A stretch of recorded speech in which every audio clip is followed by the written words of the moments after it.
And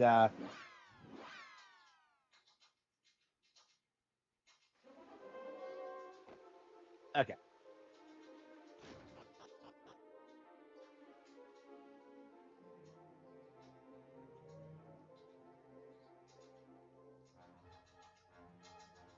Wait, wasn't there a teleportal?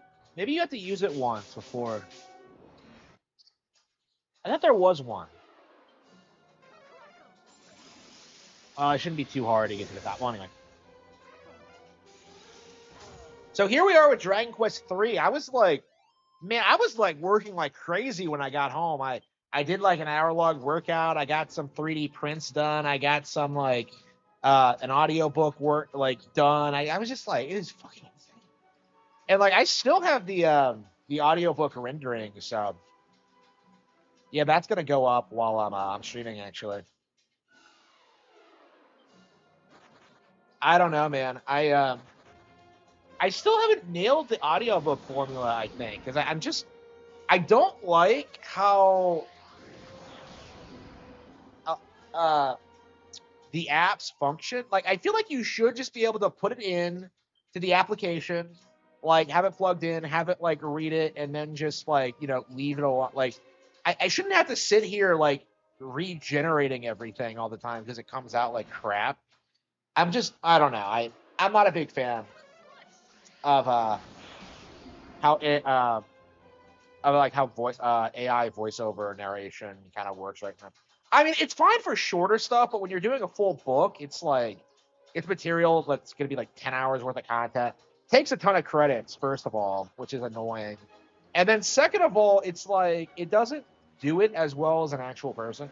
Like I do think that is something we're gonna have to think about. Like I do think like eventually I'll do a definitive edition where I just have someone like do it, but like I don't know. It's just I don't know. I'm already like re-recording some things because I wasn't happy with the first one. Like I'm doing Cruel and Beautiful again. Hopefully it's like higher quality, but we'll see. We'll see. Where the hell are we going?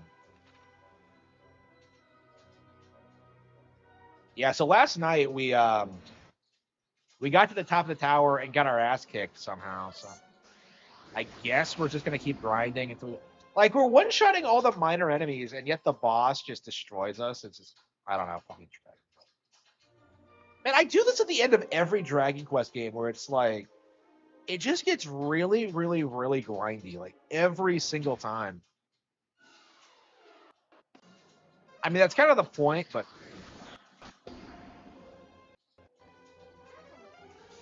I don't know. I'm definitely, uh, I'm definitely ready for this game to be over. I better equipment. Yeah, I mean that's a problem right now. Um, is that like I just can't afford to do everything I want to do. Like it's just I don't know. I've been very sporadic about that. Um, like I don't know. I'm still very low budget when it comes to most YouTubers. And I feel like I don't really need high end equipment, but at the same time, it's like, yeah, I would like better editing software, and I would like better. Like, I mean, part of the problem is that like everything is so shit right now. Like Adobe, like I tried Adobe, fucking garbage. I was really surprised. I thought it would at least be usable, but it was like it was worse than the program I was already using. And it's just like, okay, I'd rather just use this program that I own outright and don't have to pay a subscription fee for than like Adobe. It's like it's really odd. It's stuff like that. I think the higher quality products that exist aren't like the big name brand ones. Because like every time I like try and find like stuff, it's like the big name stuff is like worthless, and then like weird fringe stuff that I just pick up is like great,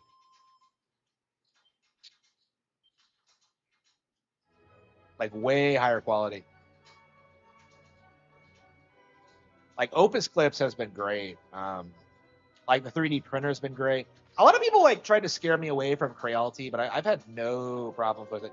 I mean, like, yeah, I wish it was like better at like making figures specifically. Like, I really wanted to make like anime-esque figures like initially, but like I do think, considering my skill level and the fact that I'm starting out in like um, Resin's Toxic, I think because of like um, all that, like I think it did make sense to start with Cruelty. So it was like a lot of my decisions are due to like my personal needs, even if it's not like the best equipment available. I don't know. Like I don't even have an iPad yet. Like that's like a staple for a lot of people, and I still don't have a fucking iPad. Like I'm using a shitty like Amazon Fire Pro. Like people don't even know what they are. Like someone asked me what my tablet was, and I'm just like, it's a Fire Pro. And I'm just like, I just get this like look. People don't even know what they are, and like it's a good thing because they're fucking garbage. Well, okay. I personally really love my Fire Pro, but it's like the issue is like it's not an iPad, and like I would gladly pay like 10 times more for like an iPad just for like the all the shit I need on it, like just for like iOS, honestly, just for the cross like platform support and like all that. Like it's just like there's no reason to have like a discount iPad brand really.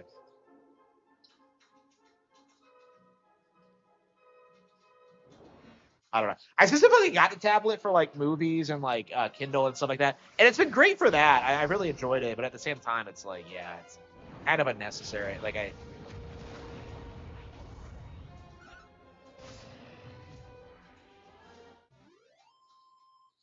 I don't know. I think I do need an iPad considering just what I use it for. I don't know. I feel kind of bad because like it's like objectively a good product. I really liked it, but I just can't get over the app thing. Like, why don't they have real fucking apps? It's just like it's just garbage. Like I'd rather everything just tie together, like my iWatch, my iPhone, like I think that's like really important to me. So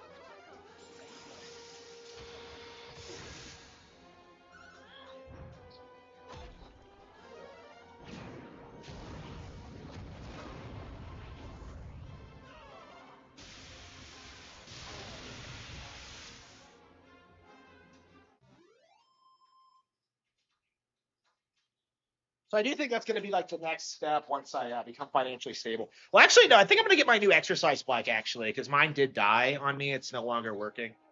So I'm going to have to get a new one. I mean, it lasted quite a while. I think I've had it since like 2018. To be fair, I haven't used it as much as I like. I mean, it was never a very good one.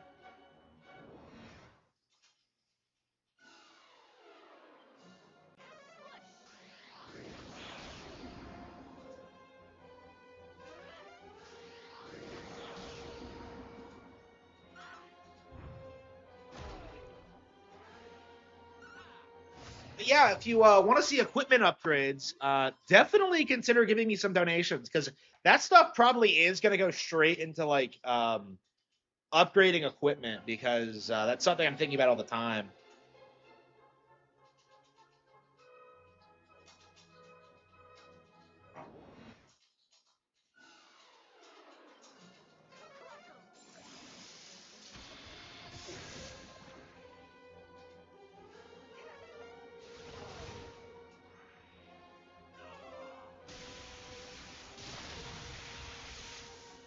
Hmm. Okay, let's see here.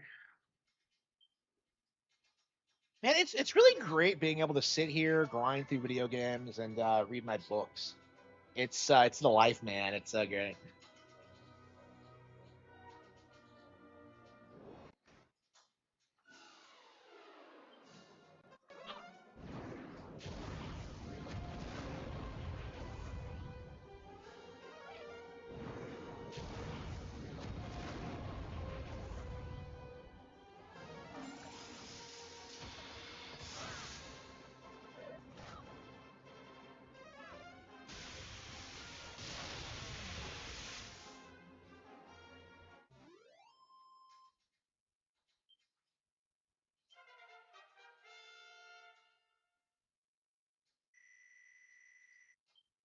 There's a Greek figure named Nike. Oh man. Oh no. Oh no. That's where it's from.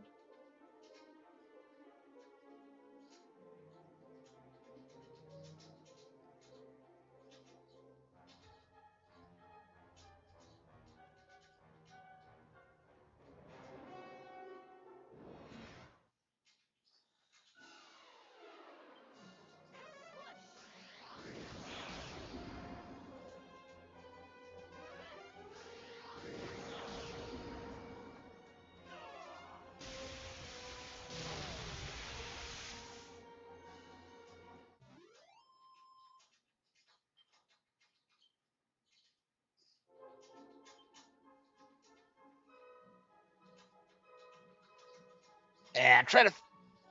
Oh, that's right. I'm leaning too far back. I'm just like, how did I have this out last night? Yeah, okay. Yeah, it wasn't the position of the table. It was the position of the chair. Okay.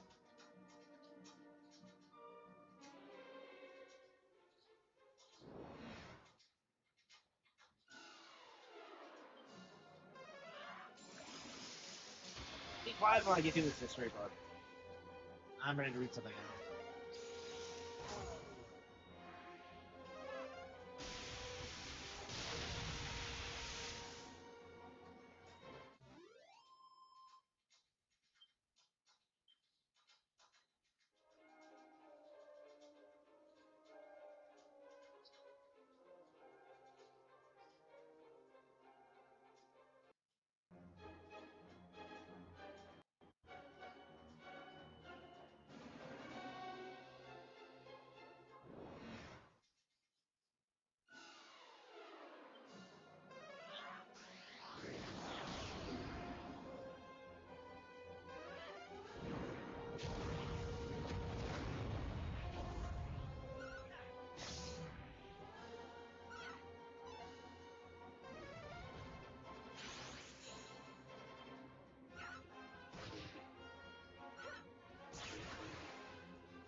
Okay.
Oh. Ooh.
Okay, we have better shield options. Wow, the mirror shield. This predates Zelda's mirror shield. Wow.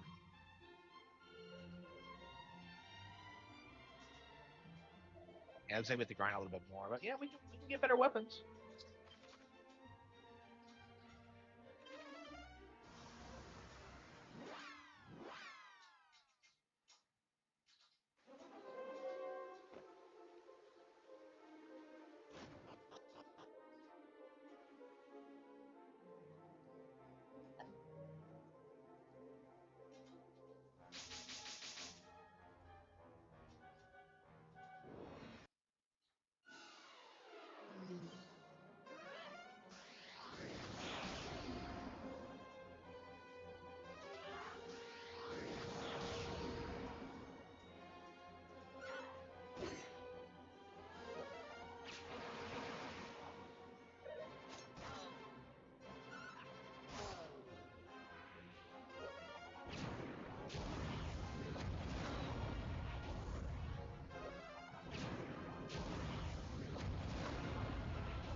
Oh, yeah, why wasn't I getting through the door? Okay, whatever.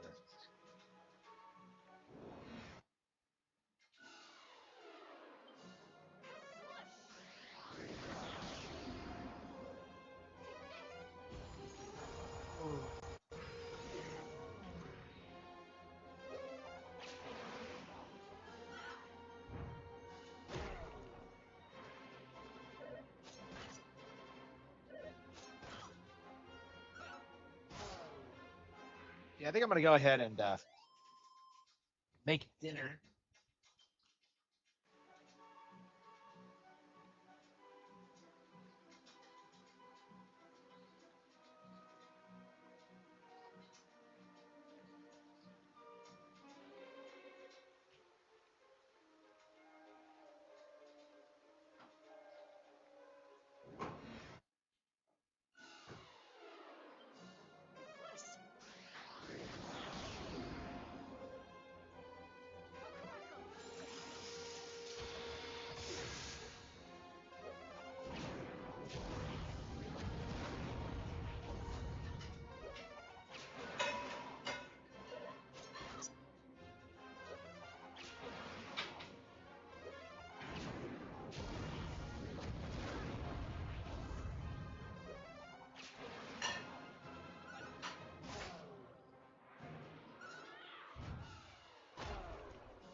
So.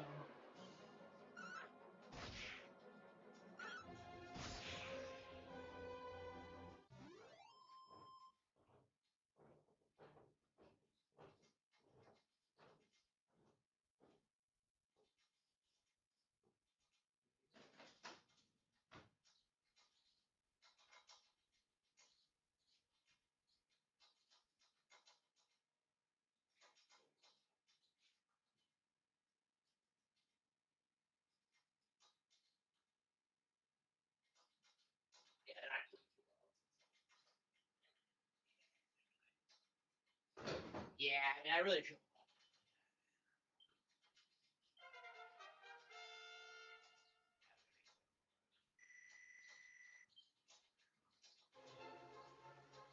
Yeah, I'm not really gonna put myself in this.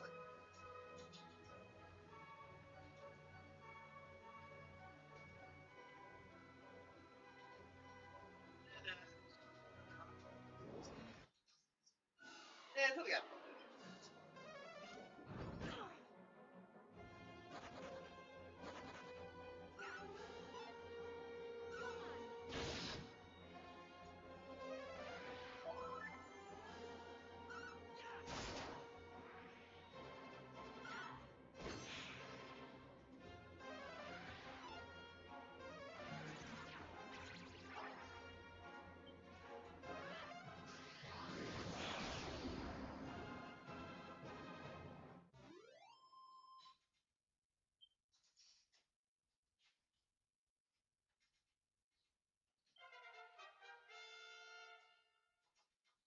Yeah, I hope we can finish this soon so we can move on to finishing the Great Ace Attorney. Because that really needs to happen soon. Like, I can't decide what we're gonna play after this. I think it is gonna be. Yeah, I keep saying Ben Kaido's. It'll probably be the Great Ace Attorney though. I want to do that one next. I'll probably get back into Ben Kaido's like when I start playing it, but right now I'm just kind of like another RPG. I mean, that's why. I mean, this is why we had to do the Endless Grind. We have to get these out of the way so we can actually enjoy new RPGs when they come out. Because like, I just can't get any more until I start playing through this shit. I mean, I just bought Tales of Graces the other day and I haven't even touched it yet. Hogwarts Legacy is on sale. I was thinking about getting Hogwarts Legacy actually. Yeah,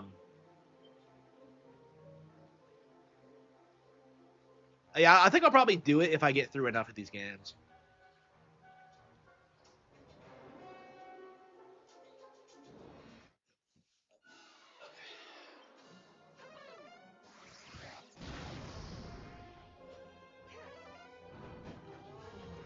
It's like, because I have experience. Like, first of all, I have experience, you stupid whore. So yeah, yeah, they don't want to hire me. Yeah, they're gonna do that. Yeah, they don't want. To this point, like, yeah, they're like, well, I mean, I know you did something, but it's like, like, again, I don't have like fucking shit. Yeah, it doesn't really matter how much you minorities are. They'll just like,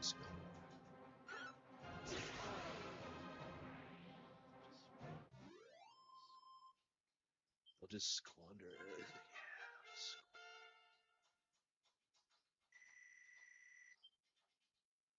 Yeah, it really doesn't matter how much money you give.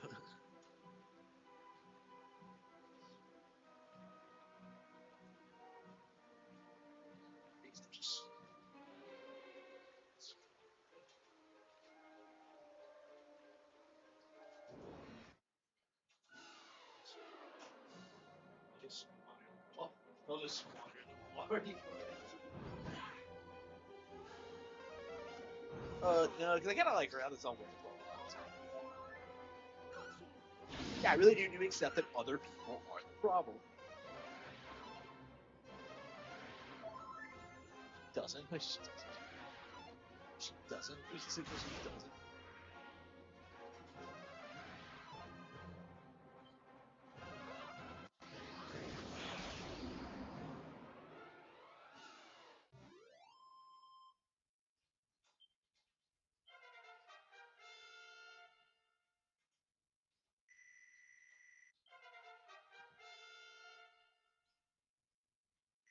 I think you have to kind of like acknowledge that and just like, I don't know. That's kind of my mentality because like,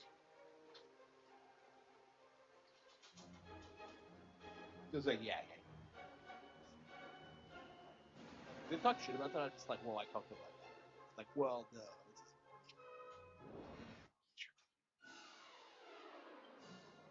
Well, no, because you're doing all this.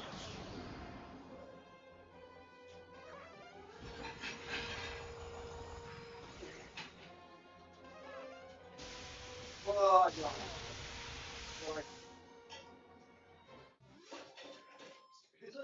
Yeah, if you grow up poor, you're like, dude, I think I'm seriously. You dude.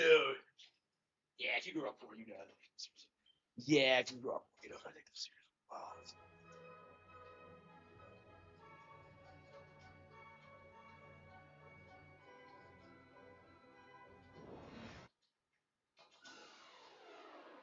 I think it's like car.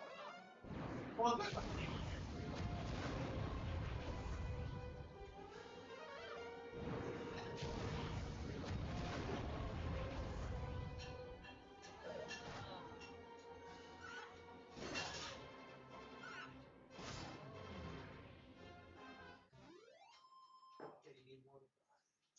yeah.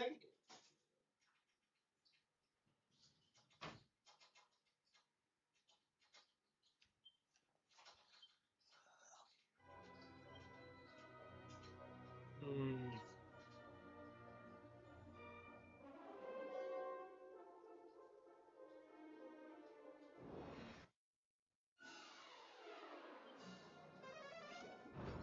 Well, hoodies are really anxious now.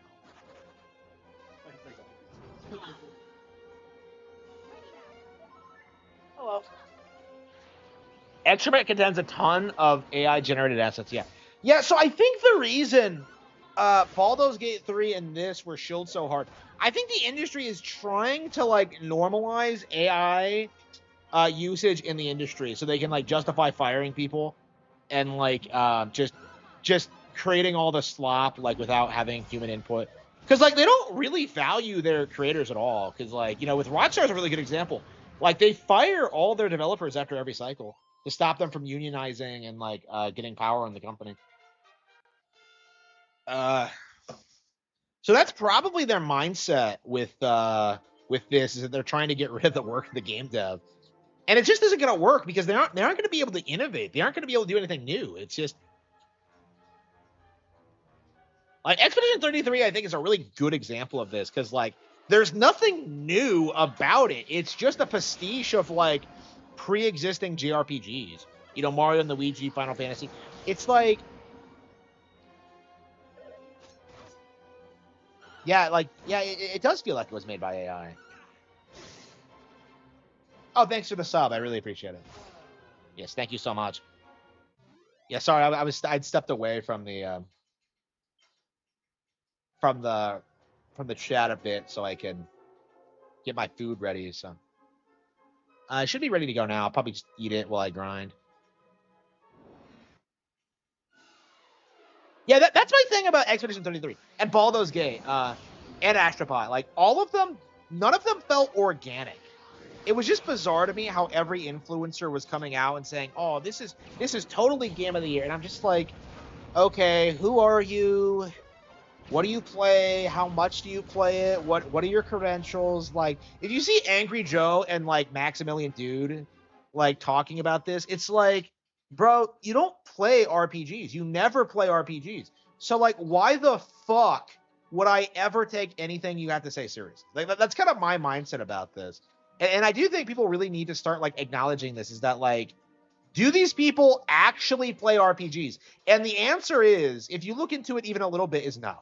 Like it's kind of shocking how much better like Nintendo RPGs are in the competition right now, and we're still in that weird phase where like everyone's kind of like pretending that the real RPGs are secretly like on PC being made by like Larian or whatever. Like no, like they're not as good. Is it woke? Expedition 33. Okay, so what they're doing with Expedition 33 right now is they're doing the same thing they did with Spider-Man, PS4, The Last of Us, Ghost of Tsushima. Like the wokeness is there, but it's not in focus. And like they're using that as a marketing tool. Like, oh, look at how not woke it is, and then they're just gonna go full woke in the sequel. They do this every single time. It's like a pattern for them at this point. So yeah, like if they make like Expedition 34, like expect it to be incredibly woke, like incredibly woke.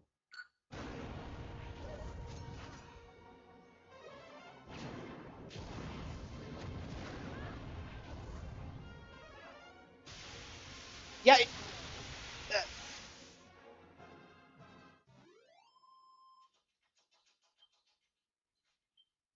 yeah, and like, what are the chances that a small independent developer would like come out and shill for something like AI?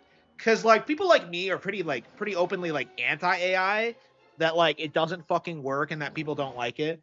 I'm taking steps to kind of replace my book covers now with like actual artists. Like I was talking earlier in the stream about how I want to like have real people like do the audiobook readings. For me, it's just a matter of cost. But if you're like a studio, like this is like what you should be paying for. Is kind of my mindset on it. Why is the okay? So the reason they do it is to try and get in a fan base and try to convert them to like wokeness. Because like, oh, you like this thing? Well, the sequel's woke now, so like now you have to be woke if you want to keep it. Like that was the idea. Like the idea was to like make things progressively more woke, like through propaganda.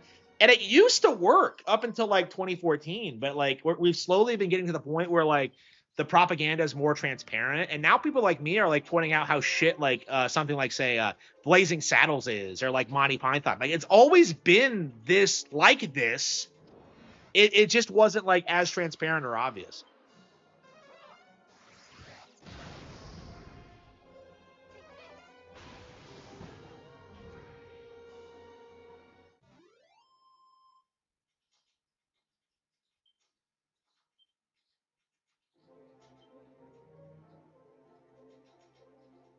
Yeah, I'm very interested in what they do with Tomb Raider, because like they keep trying to push Lara as like the most popular female video game lead of all time. She's not. So it's I'm curious at what point they're gonna try and make her a lesbian, and if they try that, if that's gonna like devalue the character, because like I think we're at the point now where people are like sick and tired of of like Yuri. Like I think more and more people are just kind of pushing back against this shit. So no, like I could see Tomb Raider, like a Tomb Raider game, not doing very well. Like you know, like I think Shadow of the Tomb Raider did not do well at all, actually. So and Rise. So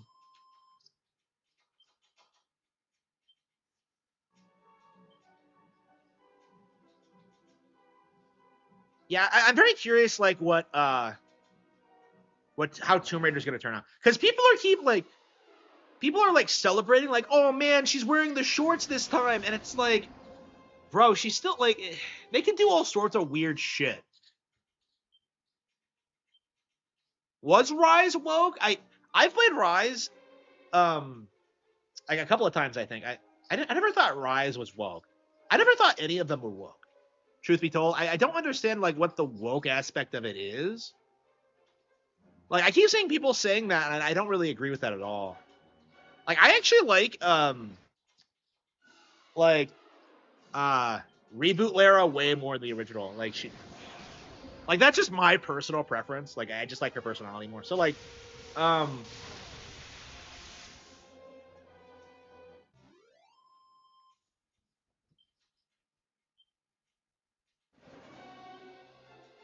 I mean, like 2013, you can argue that like soy boy who like falls in love with Lara and dies, like that's kind of lame.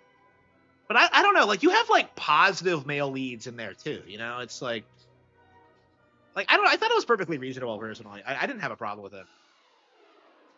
The villains in Rise were more evil Christian organization. Were they Christian? I don't know. I don't really have a problem with that. I don't know. It's just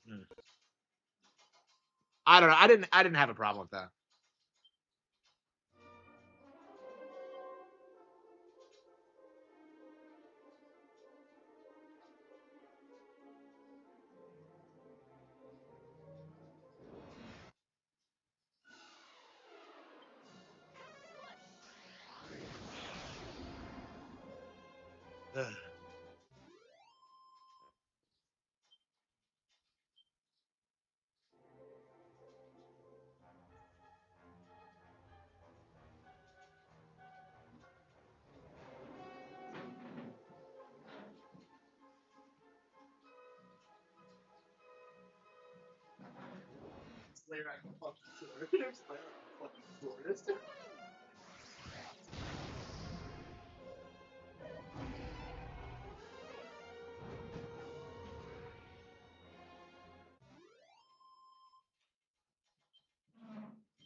Speaking of Tomb Raider, I love how like Jeff Keighley called her like Laura Croft on stage when it's like Lara.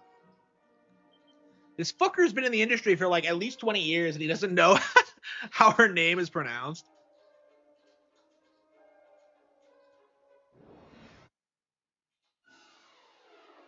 I doubt stick drift is fixed. I've had no problem with mine.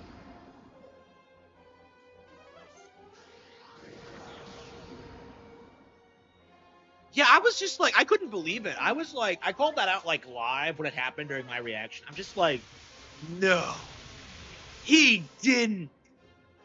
That was like, that was like the biggest Jeff L of the show, I think. Other than that and maybe the Muppets thing, I don't know. Do you think he like wrote it in for Miss Piggy to be like in love with him? Like, does he find her sexually appealing? She kind of looks like Jennifer English, so that was probably.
Yeah, like that's the big thing I think they're trying to do right now is they're trying to like push Jennifer English as like the big VA star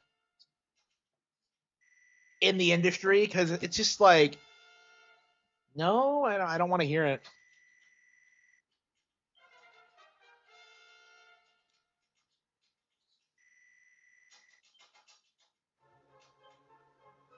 Yeah, she tried to push the Samus is trans angle, didn't they? So like they keep trying to make that a thing, and it's just I don't know. It's not going to happen as long as Sakamoto's in charge. But I don't know. I'm definitely curious. Like I'm definitely worried about what's going to happen after he leaves. I guess they have Tanabe, and he's not going to do that either. So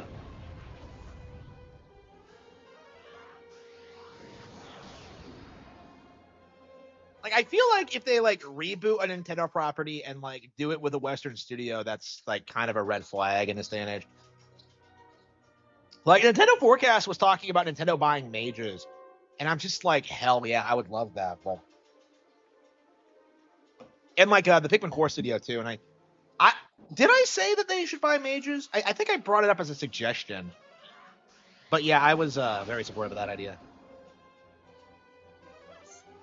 But yeah, like I don't know. I'm really curious how this woke shit is gonna end. Like Jeff Keighley claimed that the Game Awards was like more popular than ever this year.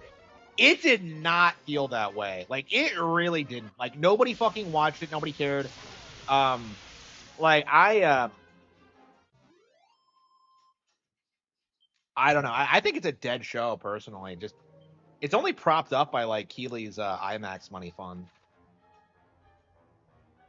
Like at a certain point, they're gonna have to run out of money, right?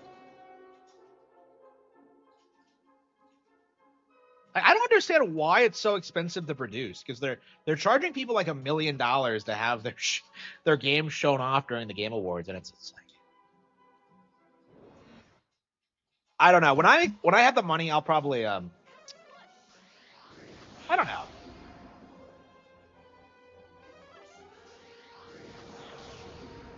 Yeah, I probably shouldn't have reacted to it. I do kind of I do kind of I do kind of resent that I did that. The venue, yeah, it's like yeah, it does look like it. Like everyone there is like a celebrity or like the LA type. It's like it's just some like by the number award show. Like people are probably only showing up to network and like interact with um, other celebrities. I don't know.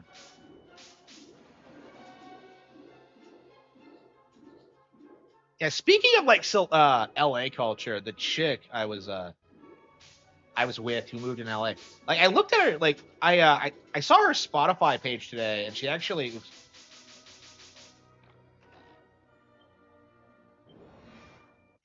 I saw that she had like way more views on her listens on her recent song than she had last time. And I was kind of thinking about it, like, wow, good for her. And I kind of think about it, I'm just like, wait a minute. 50,000 listeners a month. And then it hit me that I have more than she does. I felt so bad for her. I'm just like, wow, that's crazy that I'm pulling better numbers than her.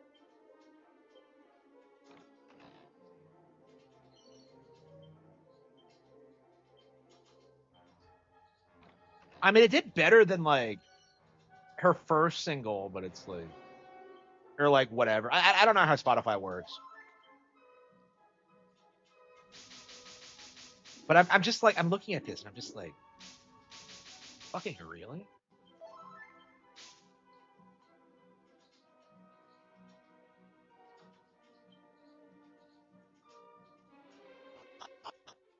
Is her music even good? I'd play it, but I don't want people to dox her.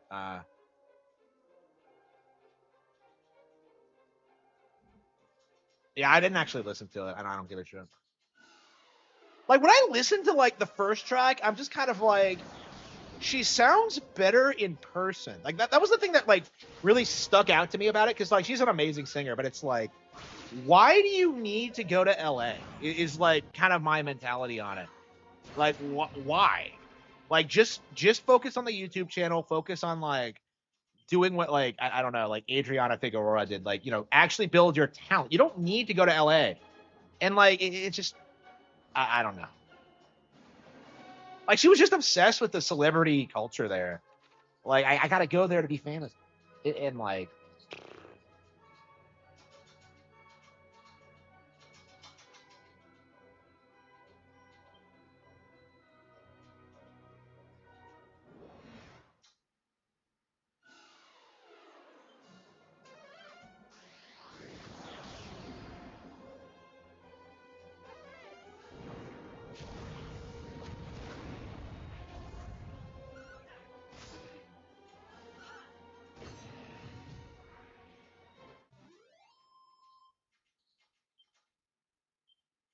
well, she's not a country singer.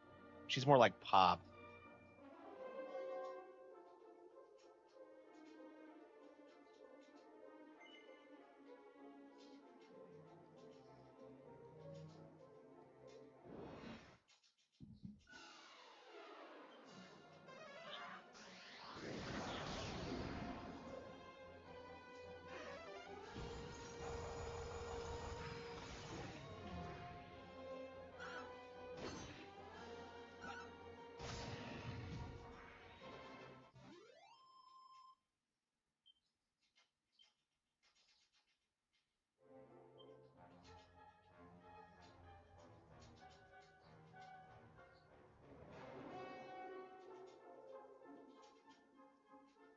Oh, hang on, it's done. My audio.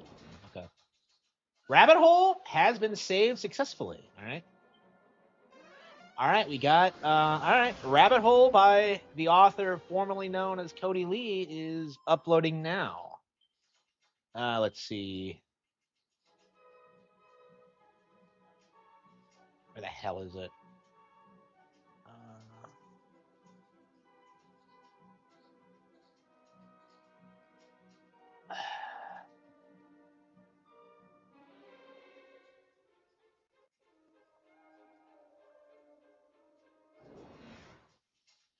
Out.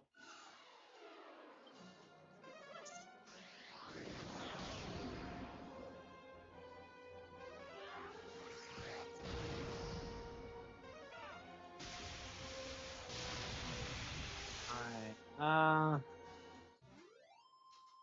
Upload file.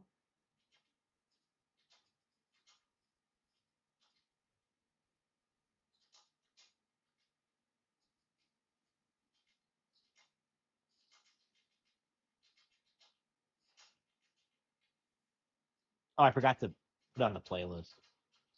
Okay, so I believe that's the last of my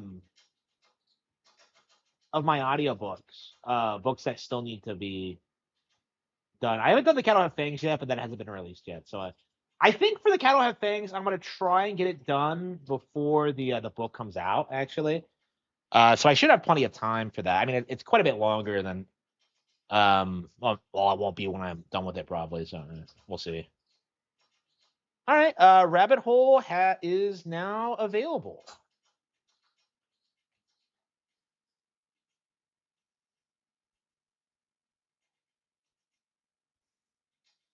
Yeah, it's such a big file. It's gonna take like 4 minutes to upload.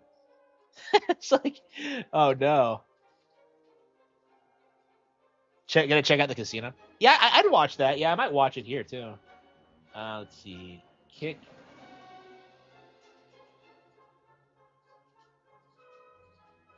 Yeah, the sticks thing is amazing.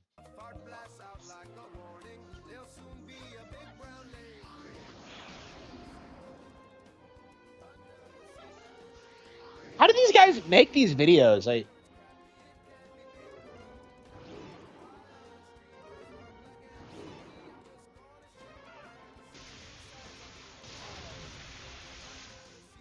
that supposed to be? Who is that? I have no idea.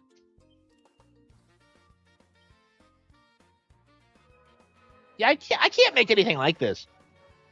I mean, I've been experimenting with Udio, but I can't make anything that sounds good.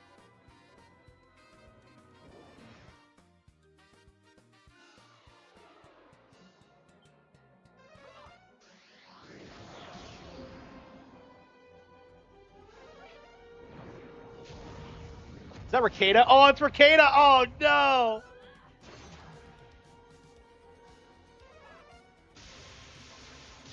What a shithead.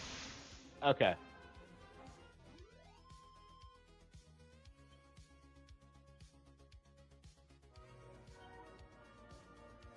Larian. Who's Larian?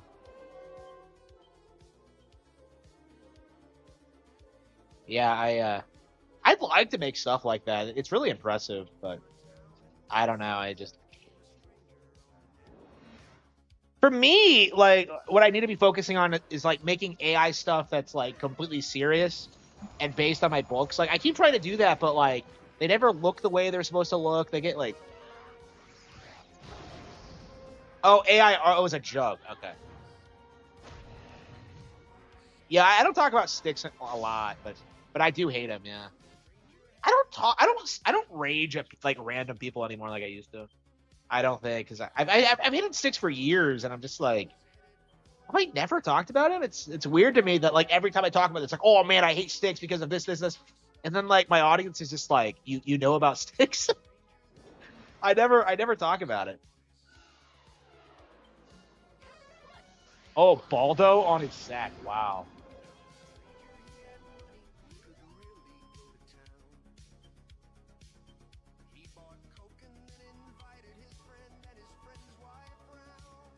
Oh no. Oh no.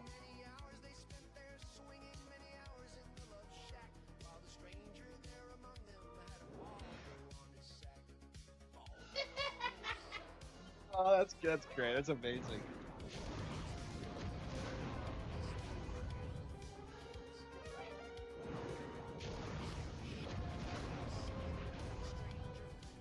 Yeah, I don't either. I never have. Yeah. I mean, Styx does nothing but elves, really.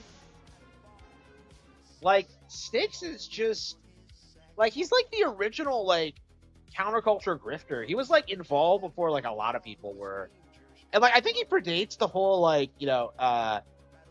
red pill movement. So he's not. I don't think he even really talks about the JQ, does he?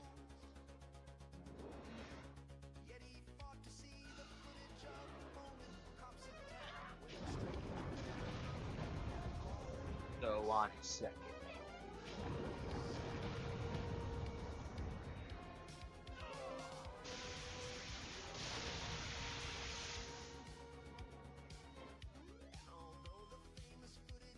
RTU, yeah. Yeah, I love it when they talk about RTU, but like the thing is, there's nothing really to talk about when it comes to RTU because he's a dead YouTuber. His channel has regressed, and like the only reason he's relevant is because of like his space in the locale stuff. Like people, the only people who care about RTU today are people who were watching him like 10 years ago. Like he has no younger audience. Oh, did he? Yeah. Yeah. Okay.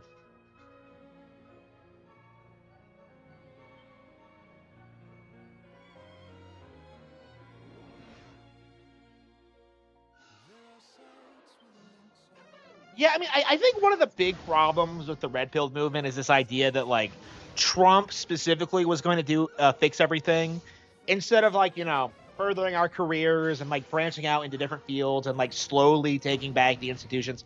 Like, no, Trump's going to fix everything. Like that was my problem with like MAGA from the onset, and like I think we're at the point where like it's starting to happen anyway. Like probably out of necessity more than anything else, but it's like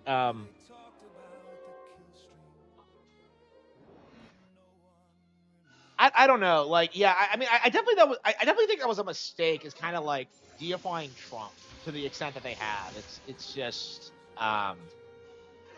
I do think that was kind of a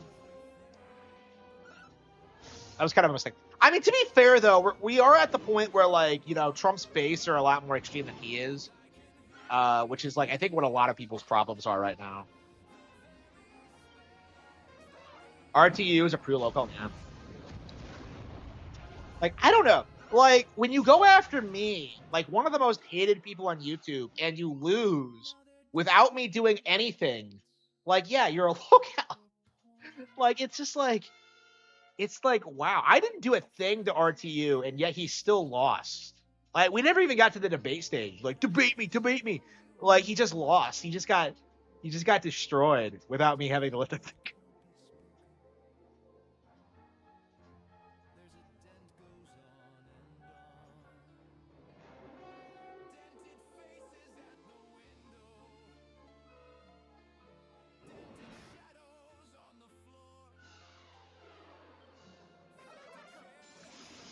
Oh, it's gonna take like 39 minutes to process that. Wow. Okay.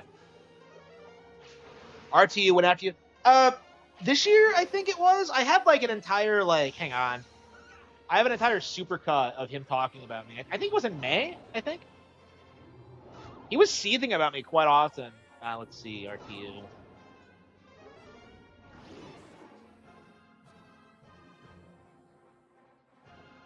Let's see.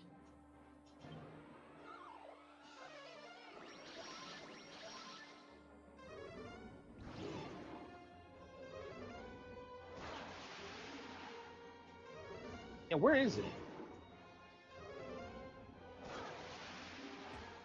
Okay, yeah, yeah. So it was in May. He seethed about me for about 6.5 hours on stream. Let's see. Like nobody really paid attention to this when it happened. Because it kind of it's impossible to talk about Review Tech USA because like nobody watches his streams, nobody cares. So people didn't realize he was like seething that hard about me for that long. And I think he still brings me up on occasion, but it hasn't happened that much in a couple of months, I think.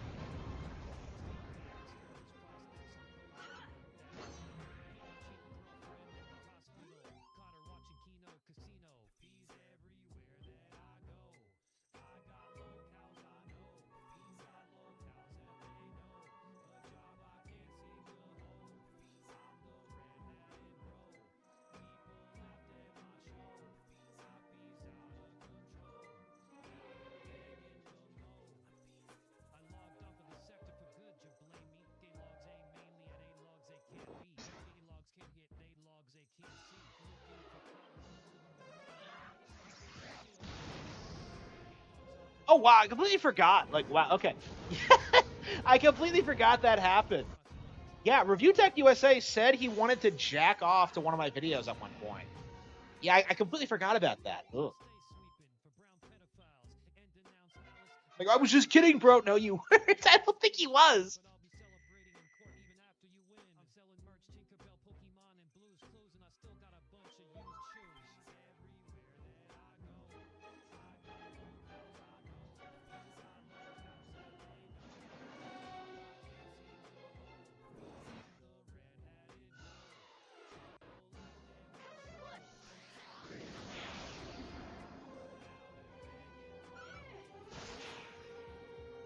Yeah, I blocked it out. It's kind of funny in hindsight, but at the time I was kind of disgusted by it. I don't know. I just.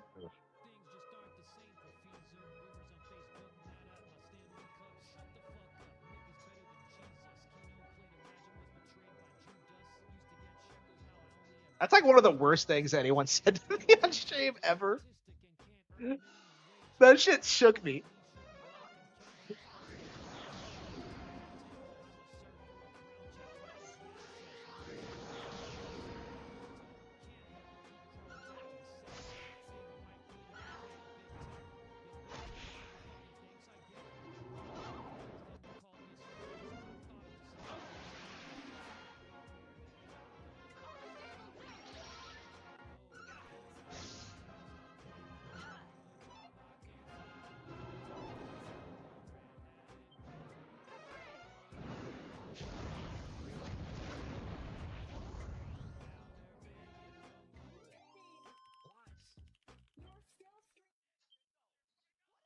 I think they're going live.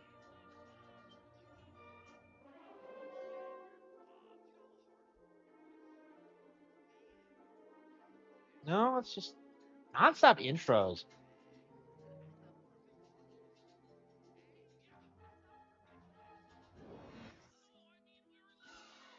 I thought that, I thought no.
Okay.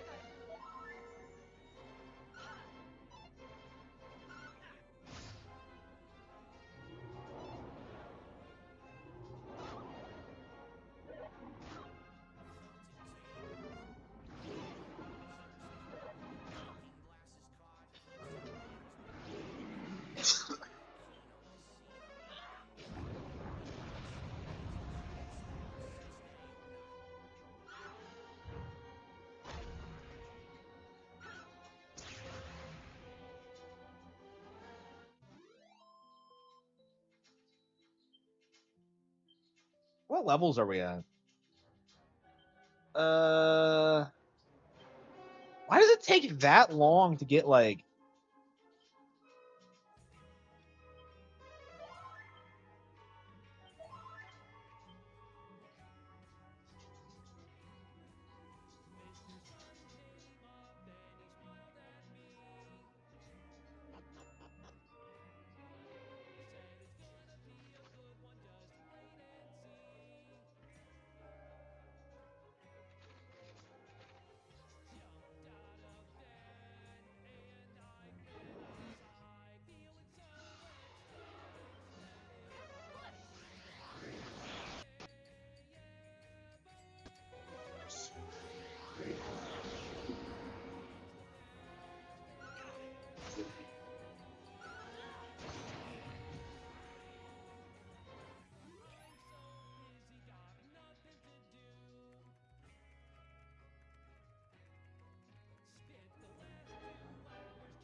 Yeah, they're all like that. Yeah.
Oh, really?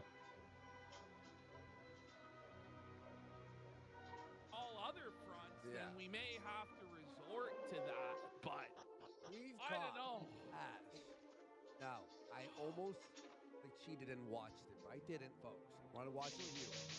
Ashton tells me that the Ralph segment is the saddest thing he's ever seen We're in gonna his life. go there first, right after a couple quick whoa buddies. This Ralph segment, even for me, I was like, this is sad, dude. I'm like, can I even celebrate this? Like, can I actually dance on this guy's grave and stomp on his heart and fucking drink his tears? Like, this, of course I still am going to. But I'm starting to have a twinge of conscience about it. I'm starting to have a twinge of guilt. People in chat are saying no mercy. Sweep the leg. in this There's no mercy in this casino, Ralph. He cries. No, a lot. he cries. So I talked about when we covered the last time. I guess this is the third time he's cried in less than a month. This is starting to become the Ralph gimmick now. Yeah, I want to see the goal here. Well, I'm going to cry if we hit the goal. Come on, guys, let's get some soul for me to fucking cry like a bitch. It's like, It's even worse, folks. So I predicted this during the Thanksgiving cry sesh. I said, we're going to see another cry session for Christmas. You did. Yes, you did. And oh boy, did we see a cry session for Christmas. So Ash, also, right before we started, right, I go over to his channel and see how he's doing. He's lowered the goal from 250 Pull to this 100. up. 100 and here. I took a Pull screenshot. this up. Because the goal on the Ralph show has been $250 for a long time. Then it went down to $200 recently, and I was like, this isn't good. Now it's down to a measly $125 goal for all day and night. Now, look at this. The claim here is, I don't know if you guys can see it or not, that we're on a 304 show streak of him. Now, I just question, if we hit 304 straight times. How can it be that the goal is getting lower? You'd think if you were meeting or exceeding it 304 straight times, you would raise the goal. He has now got this is his daily goal, by the way. His daily goal is lower than one of Phil's 2 goals in a day. Oh my God! In 8 hours. In 8 hours. Dark side Phil. And then you minus 30%. He's made $57 or whatever the fuck. Subtract, not minus. Is that what they say in Canada, or is he just that retarded? About this before the show, but it's like, listen, dude, you're gonna get paid more money. It's gonna be consistent money. You aren't gonna get A-logged, although you're not even really getting A-logged. Nobody even gives a shit. Yeah. You're not gonna have to deal with all this drama and all this fucking bullshit. Just go back to the States, apply for Section 8, get in on Section 8, fucking go to your job and fucking collect gibs and snap and shit, and I was better. I was saying this. Get a job at a factory. I used to work at factories all the time. You could, like, hang out with the boys, read, listen to fucking podcasts. No one cared about shit, you know? It's a hard job. But it's like, This is the thing, though, is his body is broken down. Like, his knees don't work now. His fucking arm doesn't work. But Andy, his knees don't work. His arm doesn't work. Like, he's all busted up. His eyes are fucking wonky. He can't even see straight. Yeah, dude, and he has to fucking pop Zans just to fucking stay semi-cause. It's fucking brutal. All right, then what job? You're right. In fact, I think just he goes on disability, maybe. You know, he goes to a doctor and tries, you know, like go on welfare and try and scam the system. Like, I don't know what to say. Like, he had kind of the path with Pantsu, where he could have had Pantsu shit out like 8 piglet demon spawn, and then just collect fucking baby bonus in the shack in Harry's backyard. So this was like, Harry had a plan.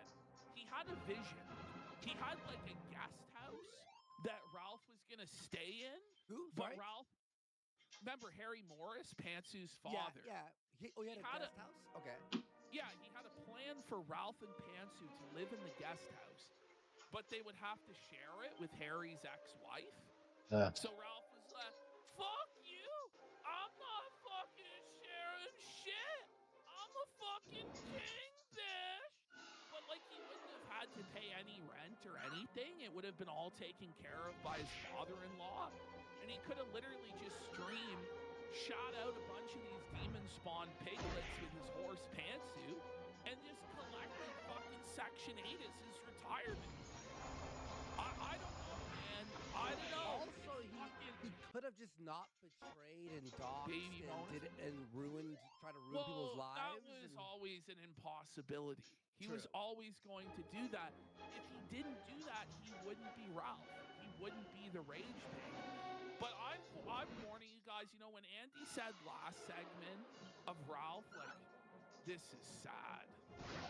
This is genuinely one of the saddest things I've ever seen. You said there's no Bro, if it was any other person than Ralph, like, I might have cried for them. You know, and even Ralph, I'm like, oh, bro. Like, this is sad as fuck, dude. I don't know. Should we just get into our segment right now? Yeah. I had an amazing idea when we hit the darkest moment in the video. So we'll all, like, plan together. We're going to pause it. I'm going to throw our activity feed, and we're going to do Freebird with our donations beside Ralph's paused face.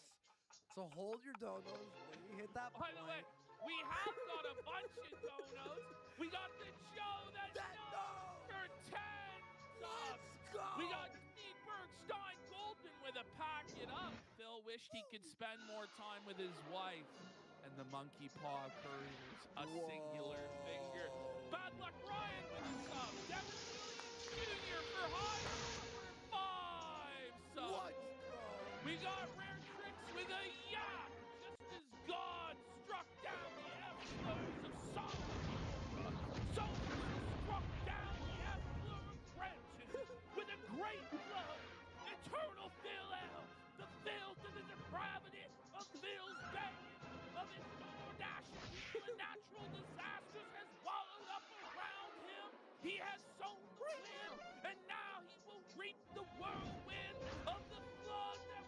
away his own ladder.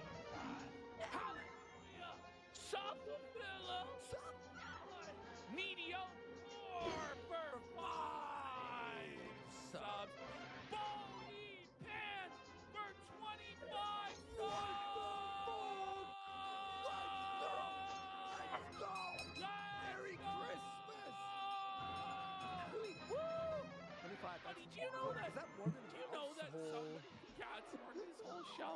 You know that somebody has died in Brandon. That guy's not a laughing matter. That's sad. But somebody has now died in the Renton floods. But Phil's still worried about his Amazon package. That's It's like, bro, come on. people he Come bends, on, man. bro. Bad luck Ryan for a sub. Eamon Williams Jr. Heisman for 5 subs. Let's go. And Yeah. we thank God. Oh, wow. It's important already. Yeah. Already on the show. Amazing stuff. Ordering, We're style, ordering sticks. RTU, Review text. scan. It's gonna be a fucking kingdom show, guys. And we've got McSwoley Bolton for $15, who says Bible passages are now hate speech under the new law in Canada. It's a response to Muslim violence, but they can't target them directly, so it hits Christians too. Let Muslims join their secular liberal society. RIP religious freedom. Yeah, it's a big fucking disaster out there. Now, I don't know if these laws will ever actually be enforced, but you know, in Quebec, they're banning praying in public. Like, it's getting a bit crazy out of this motherfucker, you know? Holy. Okay. All right. Let's get into this Ralph segment Wait. quickly. Is Angry Joe melting down on Twitter right now? Of course. Really? Listen, is the sky blue? Did the sun rise? What's he seething about? He's seething about. Did DSP beg? Does the moose shit in the woods? Is the Pope a gay pedophile? The answer to all is yes. Let's go, Velvet. Oh, by the way, any comments on Unit King's documentary are so it's all Let's go, Velvet, etc. It's all It's about all us. us. Yeah, what's he crashing out about? Important. We're We important. matter. They love us. We're We fit. have clout. In a very big center of the internet or corner of the internet that really no one fucking cares about because no one watches IDubs anymore. But, you know, what though? we're winning. Hopefully, people who ever love shitting on iDubbbz, right, and watching documentaries Yes. on him, we might get the XQC reaction to us. I wonder what his thought will be. Like, whoa, buddy. This You know, I'm fat excited. piece of I'm shit. excited. By the way, Irene grew my hair out for this. Yeah, Look at this. it's nice. Listen, I it looks thought- I just thought like my the elf. old hair. I thought for a sec that he was the elf from, the fucking dentist from the stop motion animation elf, and I was Rudolph. Turns out you're elf as in Will Ferrell elf. Yeah, it could be Rudolph the Red-Nosed Reindeer and the fucking dentist elf or whatever, but no, this is Buddy the elf because it's whoa, Buddy. Get it? Get it? Okay, so we're having a look at Ethan Ralph, guys. Before we get to Ralph crying for Christmas, something piques Ralph's interest as he's watching Tim Pool. Let's have a listen. Ralph's like basically comatose. He's not reacting to anything. He's basically falling asleep on Oh stream. no, am I getting called viewers out? are coming in. There's no viewership. There's a max of 4 people in chat. So like a normal day. Yes, So but like a regular.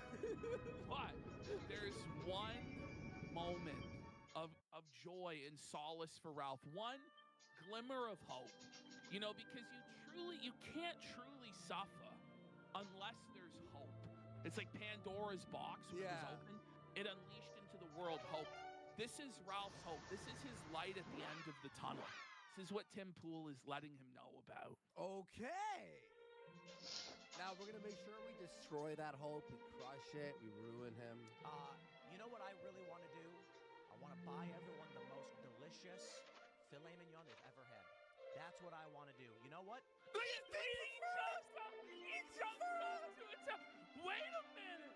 You're saying I could get a steak for free, Tim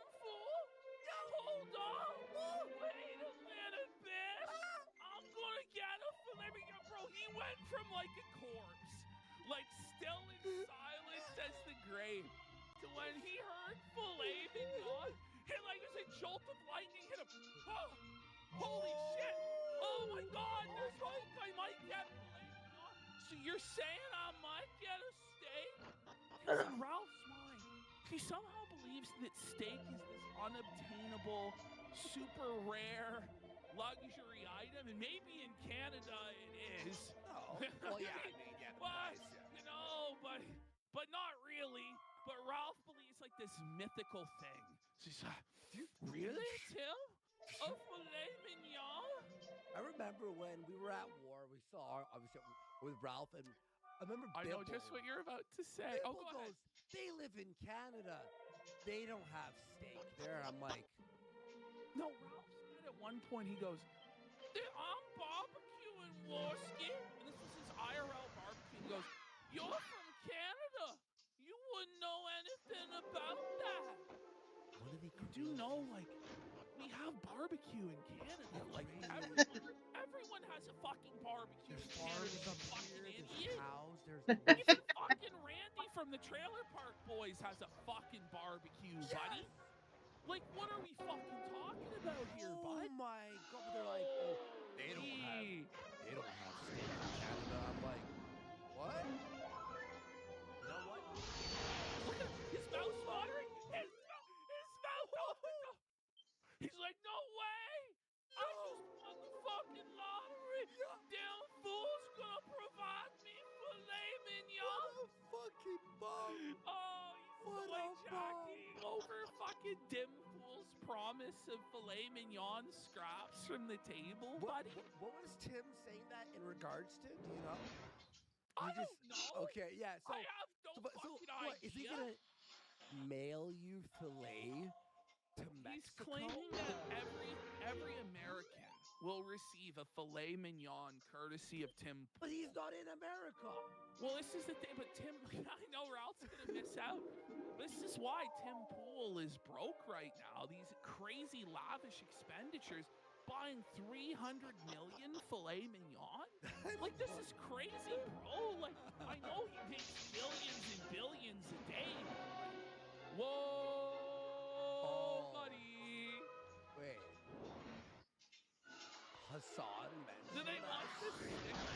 Did he? No. I got the clip. Surely not. All I right, got pull it the- up. No, I can call this Nazis? Okay, do you want to save that for its own separate segment? Yeah, all right. We'll got save it. it for another segment. It's 1 minute and 40 seconds. Okay. It's not like Is he gonna defend the icons owner, or what the fuck?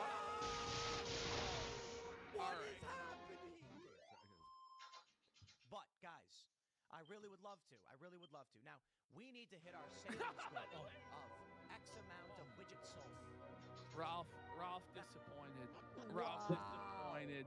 That's tough, buddy. Okay, so now we have Ethan Ralph is in Mexico, right? We all know this, we're aware of this, and he has a big time fear of the cartel, to the point where anytime it's mentioned, he denies the existence of the cartel. Yeah. Because he's so scared of being killed by the cartel and chopped up into pieces and fed to dogs. Well, the other day was no exception to this. Candace Owens starts talking about the cartel. Ralph is shook. He's shaking in his shoes, buddy. I'm gonna be real, Ash. Do you think dogs would eat Ralph meat? Even the dogs. Even they would. Of the first ever discovered Sinaloa cartel underground I don't know anything rail about that. tunnel Look. by He doesn't know anything about the Sinaloa cartel. If you really want to know about it, They're his uneven. glasses are wonky. He slept on them, bro. He bought sunglasses, buddy. Sinaloa cartel underground I don't know anything rail about that. tunnel. Look. Ralph by hate passing, Ben's sunglasses directly so through much. to has Sinaloa border legendarily said that the cops cartel's are merely an imperialist American myth, if you really want to know the truth about it, bitch.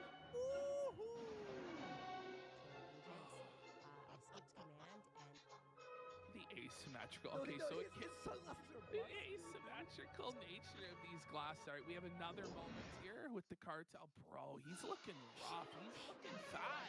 He's packing on the poundage, this porker. Holy. It's He's surprising fat. though, eh? Because He's he's broke. cheating on his diet. He looks like he's melting like a stick of butter in the sun. Look at his face, bro. There's like pools of grease on his chubby little fucking cheeks. Like, look at that shit, dude. Holy. Look at when you zoom into his nose, it is a It's face the now. it's the return of the pig. Finally, what we were promised 3,000 years ago. The return of Fat Ralph. Praise be. Hopefully he can get some energy back from the added weight, but I doubt it. Said at this rate, I might become a The fan. pig that was promised. in the last year, they even hired former This is cartel I'm still- weapons traffickers Look, at Turning Point USA. What's happening? Candace Owens just keeps mentioning the Oh, the cartel, cartel. and, Okay, and okay. Ralph's having a hard time. He's face palming. Who found them. Ralph, don't worry. Not me, the cartel, not watching. He's having Nobody. a hard time. But no I one- mean, dude. Watch Ralph. Cartel doesn't watch Ralph, and there's not even any A-logs to tell the cartel about Ralph's activity at this point. There's one soldier left on the field. Die for me on Kiwi Farms, who I stole all of these clips from. And he is the only person left who watches the kill stream, and he gets to it about 3 or 4 days later at 4 in the morning. His post will drop. This is like the kill stream from like 3 or 4 days ago that he dropped the clips at like 4 in the morning last night. I was in the midst of my quartering A-log session. I'm like, let's just see if anything's going on with Ralph. And sure enough, there were these posts from the last soldier in the Gun Wars. Die for me. It really does feel like, you know, the last of the soldiers, like just finishing off the job, you know, like most soldiers have flown home already. But there's like a couple The of- war is won, Yeah, you the know? war's won. Like, You have a but few there's soldiers left. there's like an occupational force. It's like after the Allies conquered Germany. Yes. And they left like the military, but it's still there to this day. There's a remnant. There's an occupying force to make sure that shit doesn't go down again. There's just one Kiwi with his boot on Ralph's throat. He's like, never again means never again, Guntler. Stay in your fucking place, pig. Huh. They were trafficking What from in the? Poland Where are we going now? through to Mexico, weapons No. and drugs. No. Look at that! No! No. No, not talking to the like, bro, like this, like defeat his voice. No, the fear. No, please don't talk about that. No. Okay, I don't know. But You know he's lost everyone, folks. Yeah, Even bro. the, These even are, the these are, by the prostitutes way, are gone. I gotta say, like, these are the highlights. Look at this. These are the highlights, Look at his bro. Whoa, he's like a Halloween mask at this point, dude. Like, it's fucking scary, bro. What's going on here, big guy? Isn't his Holy. eye in the nose shadow is like an animation style, isn't it? It's like a special like anime, like you know, like This, I don't believe this. I want to be clear. This is not the opinion of the Killstream editorial board, which is me. The Whoa. kill stream editorial board. Like, Poor viewers. it all. Ralia Montalvo writes, "May God be with you and your family, Canada." this is brutal. Okay, We're we have just one more beating here, a Ralph. dead horse. Weighing in on it. Oh, we have 2 more actually before we get to him crying. Let's have a look And here. then we're gonna do free bird during the best pause. Yes. We're gonna find the best pause. In the truth, you have a great army supporter. Oh, okay. My Say that in Spanish. Ralph is so desperate to let the cartel all know that he's disavowing Candace Owens' statements about the Sinaloa cartel, that he's using Google Translate in order to make his appeal to the cartel to not kill him. And I'm not kidding. He's scared. And He's shook. I hope that you No take away lo from creo, this no that lo we are creo. infiltrated as a nation. No lo creo, Candace No Owens. la Dude, this is Creole Candace crazy. Owens. No la Creole Candace Owens. I'm gonna be real. It would be funny if the Listen. cartel was mad. You know, they're If like, there what the was fuck? a cartel, which there isn't, I love them actually, but we all know it's just an imperialist myth. So, but if there wasn't, I don't know. This is sad. Trolling a lot, and that we need to make our community. This is strong. Ralph still pretending like he's important. Okay. Yeah. Here we have Ralph commenting on his recent decision to get sober as he sucks on a nicotine vape. Okay. Can we stop with the sobriety arc? This Ralph? has to end. The It's sober so Ralph arc. cringe, This bro. has to end, bro. You haven't been sober for fucking one day in your entire life. There's 4 Like, relapses stop it. in 1 year. 4. More. It's at least 6. Yeah, at least At 6. That we know. That bro. we know. That we know. Yes. As Root Brands under the guise of being a technology officer. And By the way, folks, alert. He had to buy the cheap vape. It's not like the nice square vape. He had to buy like the fucking tube, like the $7 vape. These are it's less than this. It's a Mexican vape. Yeah. This shit's probably like $2. Oh, you know, you're right. Yeah, I meant 7 pesos, by the way. No, that thing is like the low You level. can't even afford an Elf bar, buddy. You know what? Not He's the Elf barless. He's Elf barless. Yeah. Root Brands under the guise of being a technology officer. And This is a that hell of a he time to has brought get back in on the and sobriety train, secured I jobs. gotta say. for those who- No, he just hates his job, hates his life. He's having to sit there and listen to this dumb bitch, Candace Owens, drone on and on and on.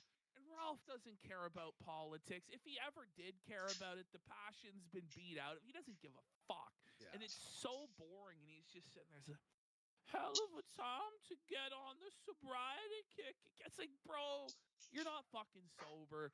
Go grab some fucking tequila. Start doing fire sales, bro. Do something. Because right now, we are witnessing, like, out of the kill stream, less than, like, 5 minutes of viewable material. A show. It's like 20-second clips now. This is it. This is all we've got. This is, like, the best soldier out there. Is like, listen, man, I have 20 seconds. Bro, can we get like a half-hour Ralph segment? Best I can do is 20-second clips, son. All right. Remember last year, bro? I would come and I'd be like, guys, I got 40 minutes of like gold. And I'd have to text Ash and I'd be like, listen, it's too long. Okay, I'll shorten it a little bit. Now it's like, can we squeeze any more out of this? Like, we're bringing a dry towel. Oh, Like, it for the really one is. drop. No, there's Yes. got to be something left. There's gotta be The fucking- Ralphalo, once mighty upon the plains, hunted to extinction. Yeah, the 6-second Now- clip. Only few Ralphalo remain. Must use every part of the Ralphalo. Like, we're using the hoofs of the Ralphalo. It's all that's fucking left. Like, last of the gun beacons out here. The dying days of the sector frontier, buddy. This is fucking it. We're in the Red Dead Redemption 2 age. It's over, bro. You know what's The so West funny? is lost. I was thinking about Two of a this. prequel, you fucking retard. Christmas, Like, brutally. one Super was the sad. one where the West They was dying. were on- Whatever. featured on June the King. Ugh. The songs Oh, yeah. talking about us, and Yes. like we're like, Ralph must be like in tears. I have received word, by the way, about what Hassan said about us. Yeah. It's like, bruh, Yeah, you it have makes no me so fucking bullshit. idea Yeah, you have what no you're idea. even talking about, you fucking idiot. Yeah. And again, this has all happened. Apparently. Even though we I have think a million Nick videos. Fuentes would have a bone to pick with that there, Buddy Piker. Yep. Holy shit. All right. Fired since apparently June. Ukrainians who he alleges are running I'm from just the war. agitated hearing They this. say he was brought in by a businessman in town. Oh, named wow, Clay Ralph's Thomas, agitated. And that Okay, Root like- has Like every moment of his life, Okay, bro. folks, Here we go. Here we go. have Ralph crying for Christmas Okay. because he's all alone. He has no family. He has no friends. Nobody around him even speaks the language that he speaks for 1,000 fucking miles. And he's living in a tin shack, can't see his kids, no woman. It's tough. You know, It's tough. okay. Okay. But Let's yeah. get that ready. Let's get that ready. Clown meat for For five. I played half a second of Freebird. We got 5 subs. Oh no. Isn't that crazy? You It can play is. a millisecond of it. Watch this. Marvelous Eminem, just like these subs, bitch. Thank you, Clown. Played one. All right, here we go. Here we go. 64 away. And again, See, I control 64 how long. bucks away from the goal. 64. There And you go. he's like, Look. Baked Buddhist. Baked Buddhist for five 5 subs, and Super Ghouls and Jokes For 5 subs. Is Let's try subs. this again. Let's see if it keeps working. And we're on air, so I know. So there's Ralph's just conceding, by the way. So the goal is supposed to be that Ralph will go all day and all night. The thing is, Ralph doesn't hit the goal, and he's so poor he has to go all day and all night, even though. So this is him basically Ralph. conceding. He's like, listen, the show goes as long as I say it goes. So what if you didn't hit the goal for me to extend it? Anyway, let's still hit the goal. But it doesn't matter. We all know we're going to get the show anyway because you're desperate and broke. So the goal doesn't even fucking matter. But this is now where he starts to cry because he can't hit the goal. And so he's trying to generate sympathy, donos. It's tough. It's tough. Tisty for 5 subs. Big support. And Ethan Ralph walking the hat. Let's fucking Let's go. go. There was a time, this is the credit to Golden Ralph for. There was a time when he had 2 shows, Tequila Sunrise and the Killstream. And he invented the Transformer goal, where the Tequila Sunrise became yeah, the kill stream. My transformer got me. Well, there is no difference between the tequila sunrise. That's it. It's just the background. I'll swap my OBS template. What do you think about that? We got Silent Ones for 5. So, We haven't even properly played through the Let's go. I've Thank never you for the big support, everyone. Let's go. faked a goal in my life. That's liar! Bullshit! Liar! Bullshit alert! Bullshit alert! Retard like We got it like 10 Are times. you fucking kidding me? You sit upon a throne of lies, pigman! You sit upon a throne of lies! This motherfucker has faked, without exaggeration, hundreds of goals over the years. And he's been trying to. There's no motive for me to do that. Yes, there is. Because you don't like it when people make fun of you, so you fake it out of pride, even though it hurts you financially. Like, oh. Oh my goodness. God. Boogie just tweeted out the list with no context. Good. That's Kino. You know what? Yes. totally retarded. Why the fuck would I do this? I just explained it.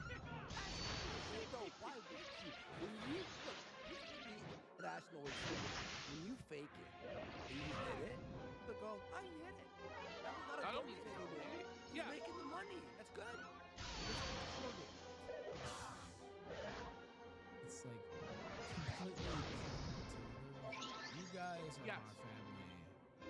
No. I Oh, he's hurt! No! Oh, he's run! Oh, stop the fight! Oh! Get up! Yo, family! His... Oh! The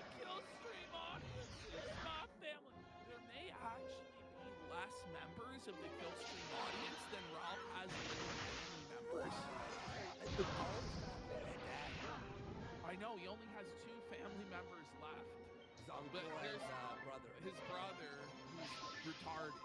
And so And his uncle disowned him and called him a his fucking uncle burden. called him a burden, buddy. So now the kill stream fake flame is my family now. A-hole Anderson is my family now, bitch. Someone's like, I actually feel bad for him. Buddy, he was stalked. Oh, He if you threatened to listen, rape my sister. if you feel bad for him now, Give your head a shake. just wait. No, just wait. Because I think all of us are actually gonna feel bad for him at a Really? certain Okay. point. Shocked we get him that quickly. Even Andy's fucking icy cold heart might be fucking warmed by this sad crying. Listen, every time Why did beat him that quickly? surely not. A week later, Me, threatening you a friend of mine, could never possess family such member. formidable Your might. parents. It What was do you think? you, Like, not came the home, wielding brute, but You fucking you who slain Barnabas. All is clear as crystal to me now. One or two, my brother, my uncle, etc. Who's one's retarded and one disowned. I must tell Lord Somer of this, that there is one blessed by the light. Oh, he's gonna cry. Remember when Ralph said there's no Now do crying? not misunderstand. Well, The once you victor start you crying are like not. a little bitch, Next you time start we meet, crying like a I shall baby snuff bitch. your life's He keeps flame. returning to it over and over and over, like a dog returns to its vomit.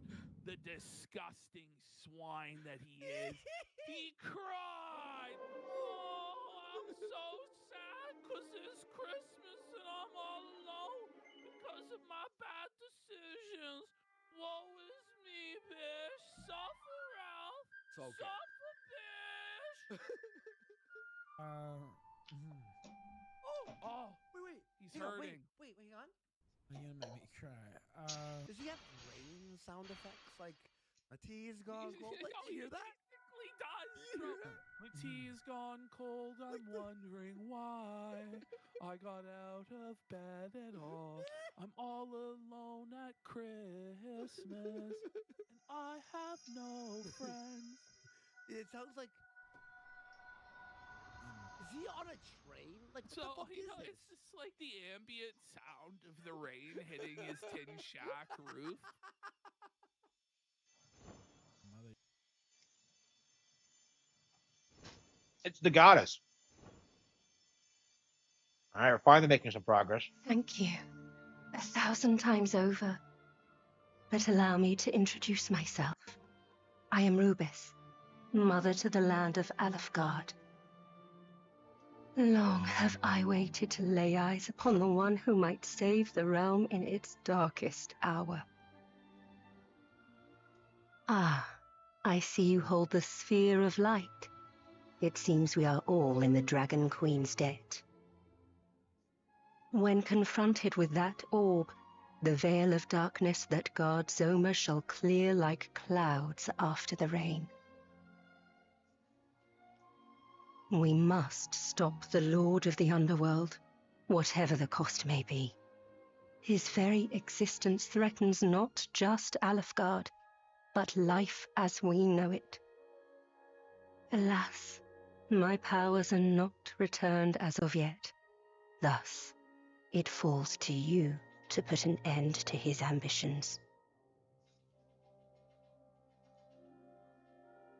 However, if you are to ever reach Zoma, you will first require the succor of the rainbow drop. It is given shape only when rain and sun meet. Now there is something I must give you.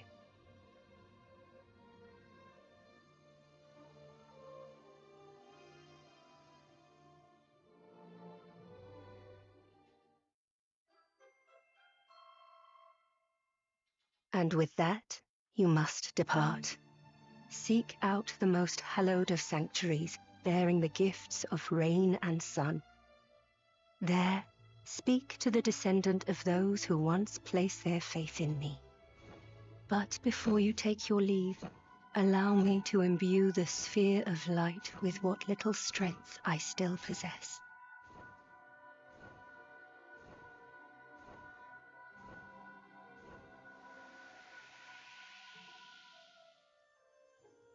fate of the realm rests on your young shoulders.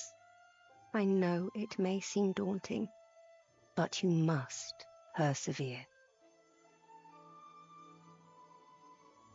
Though you can go safe in the knowledge that I am watching over you, young hero.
Okay. So what's next on the agenda? We saved the goddess Rubus, so.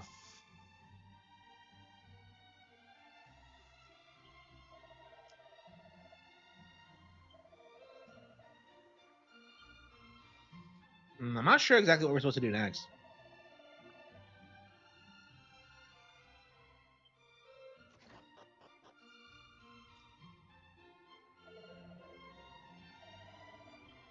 Soma allows churches to be built?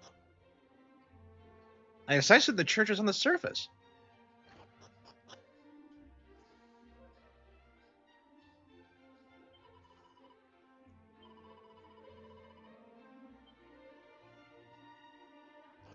Ugh.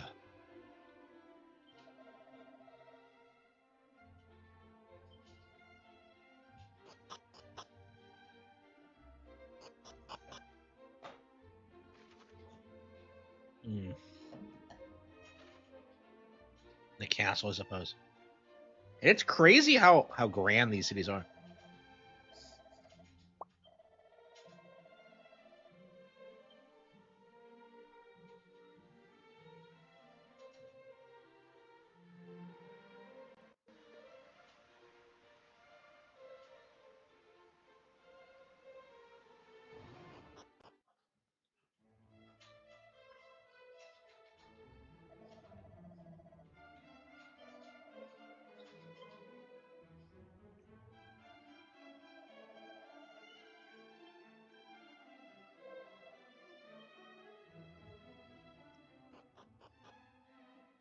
Ugh. My guard hath told me much of thy deeds. Forgive me for summoning thee. Perchance thou art familiar with the name. Thou art indeed. Then allow me to official now. 'Twould behove us to begin by explain hard to fathom though it may be. It must have been, what, a decade or so. His wounds were most severe, but alas, his own name excluded. I elected to let him stay with us whilst he recovered, though he remembered naught of his old life. Then, all too suddenly. Surely thou findest thyself here today in search of thy father. By all, I am certain thou shalt be reunited with him ere long, but no patience. Okay.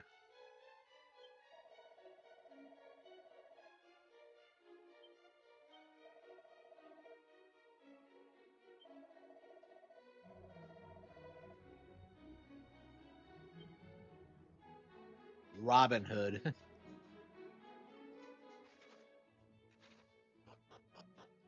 My die was cut.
That's all we had to do to get the Sunstone? Alright, well, okay. I don't know, was this game unfinished? Because, like, this end game seems kind of rushed. Like, only a handful of areas, only a handful of towns. Great designs, but, like, I don't know. Maybe they couldn't fit that much on the cartridge. I don't know.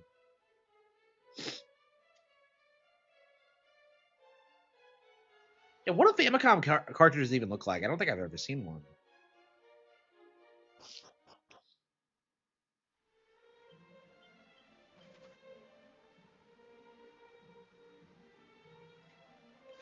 So that's all you had to do was go in a castle and he just had the Sunstone?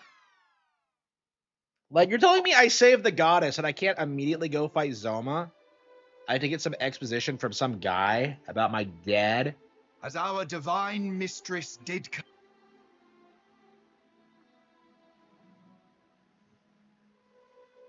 No, he does. Like, he's like,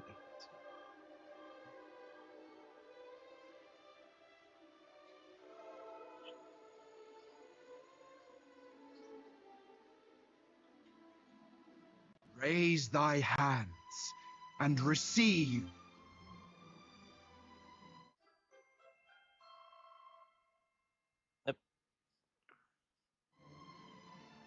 Her will, as is. Make for the cape to the northwest of Rimmeldar. That is closest to the Isle of the. Hie thee now. To.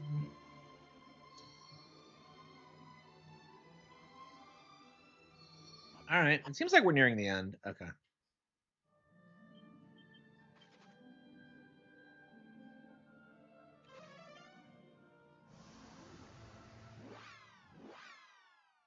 Yeah, I'll be glad when we're finally through with this. It's been 2 hours, really.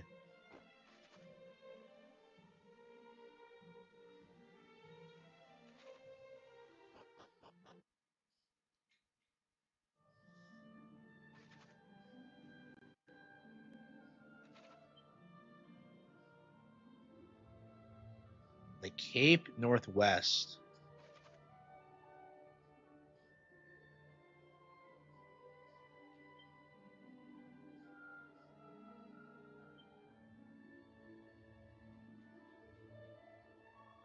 Please.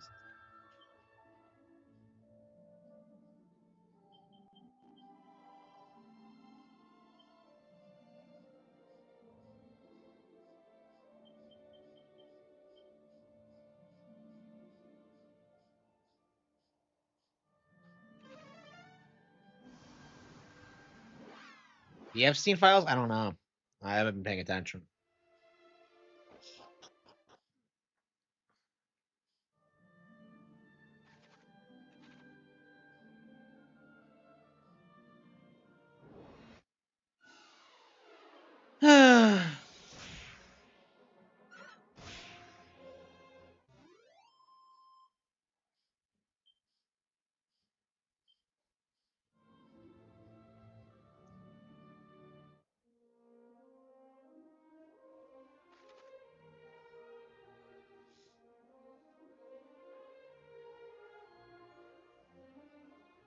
Okay, that's the way to do it.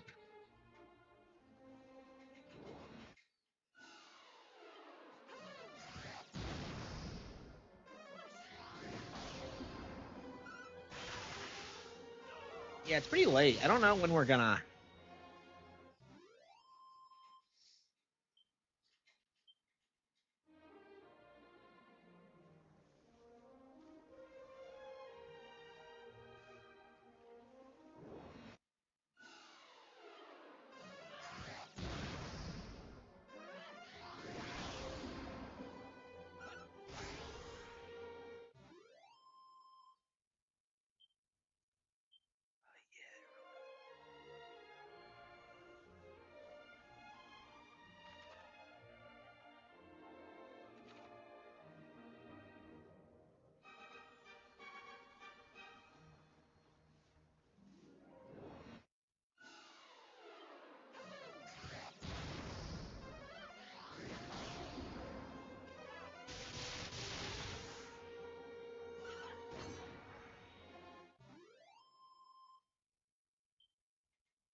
Yeah, what are we gonna do today?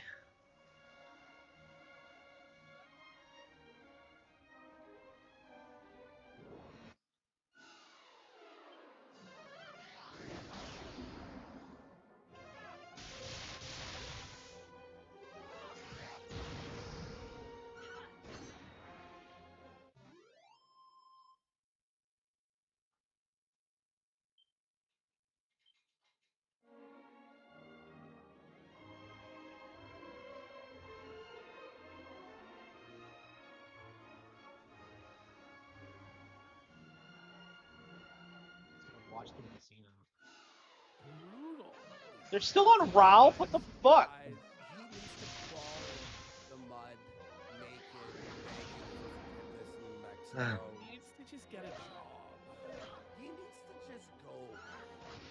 Yes. Just delete everything. Just delete like your channel, your. No, he's lower than Scrooge because at least Scrooge had money. He doesn't have anything. Yes. At least Scrooge was fucking rich, you know, like. Right, man. I ain't gonna lie. But Did you hear that? Turbulence. So he What do you goes, say? he goes,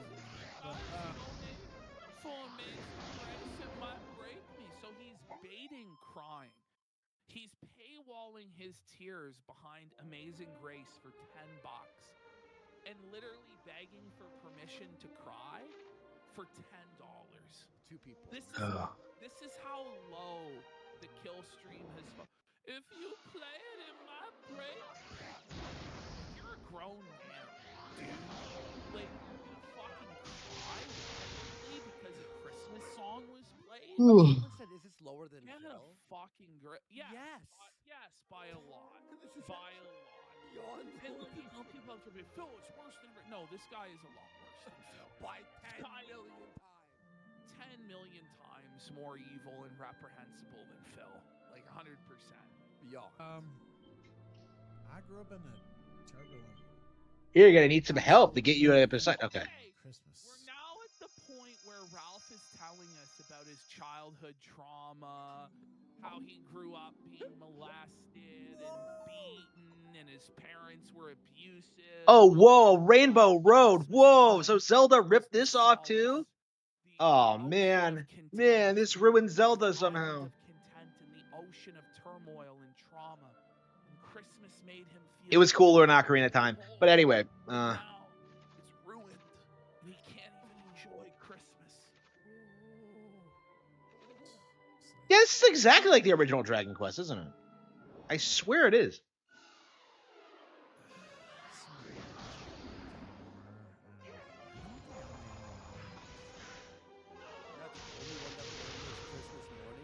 No shit, you fucking tard.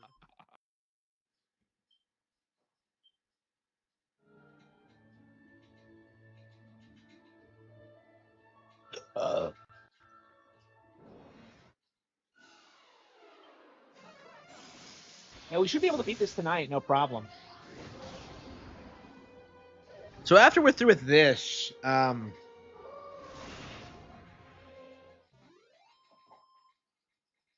yeah, it's either the Great Ace Attorney or Bat Kaidos, and I don't know which one I want to do first. Like, honestly, I think it should be the Great Ace Attorney just because I've never beaten it before, because the entire point of the Endless Grind is to get through, like, all these games that I've just been putting off for years. I mean, I guess Bat Kaidos is one of them, but since I'm still playing through the second, which I have beaten before.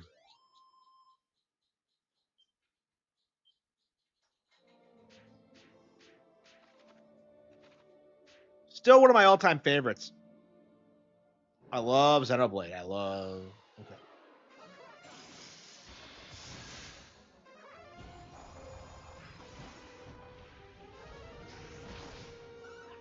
I kind of want to play through the original Luigi's Mansion again, honestly, and see if we can get like an H rank.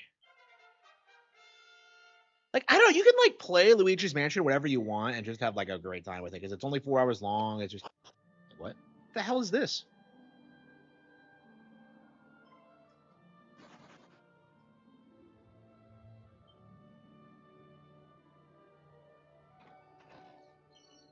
Well, we just got Wario World, so It could be literally anything. They didn't even announce Wario World as like one of the initial launch window games. Like, we still haven't gotten Fire Emblem or Pokemon. It might be a while before we get either. I gotta get through Wario World. Shit, I haven't even touched Rayman 2 because I've been grinding too much. Those are all games I need to get through, but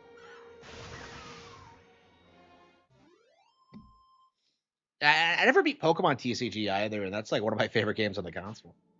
Ugh, I love the Pokemon TCG.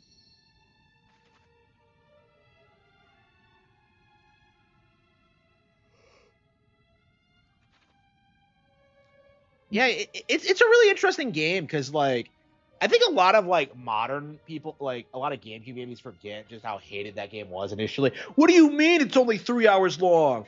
Back in my day, Super Metroid was way longer than that. It wasn't actually. Like Luigi's Mansion is really really good, and it was weird to see how many people like who grew up like being told like how hated that game was, grew up to love it, and then went ahead and did the same thing to Luigi's Mansion 2 and 3. It's kind of disgusting, I think. Yeah, what's gonna be my next game?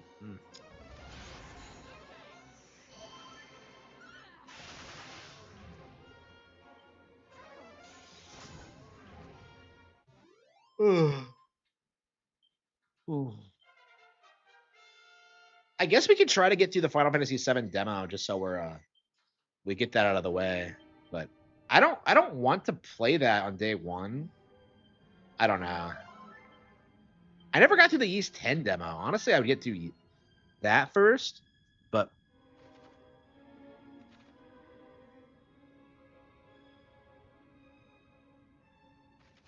oh.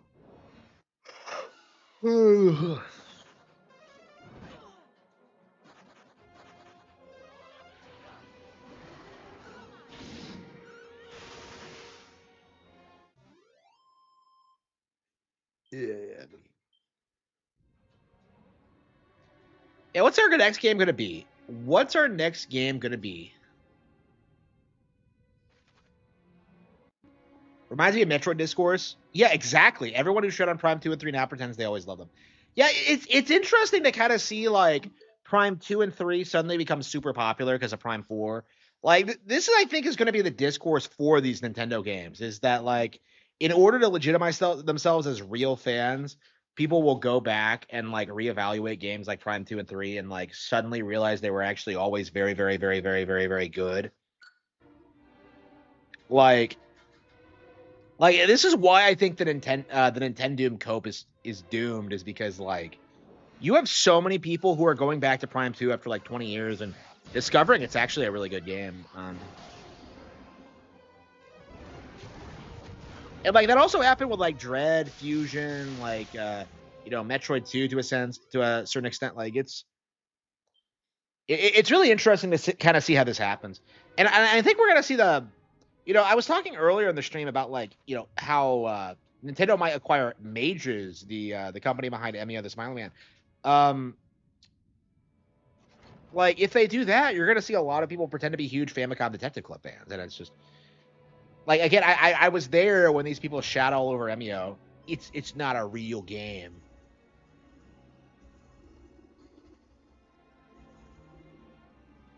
You shall go no further. You shall not pass, you retard.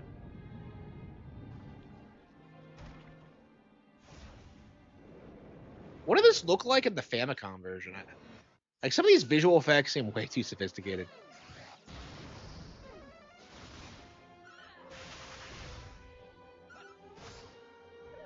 Yeah, it seems like we're ready for Endgame, truth be told.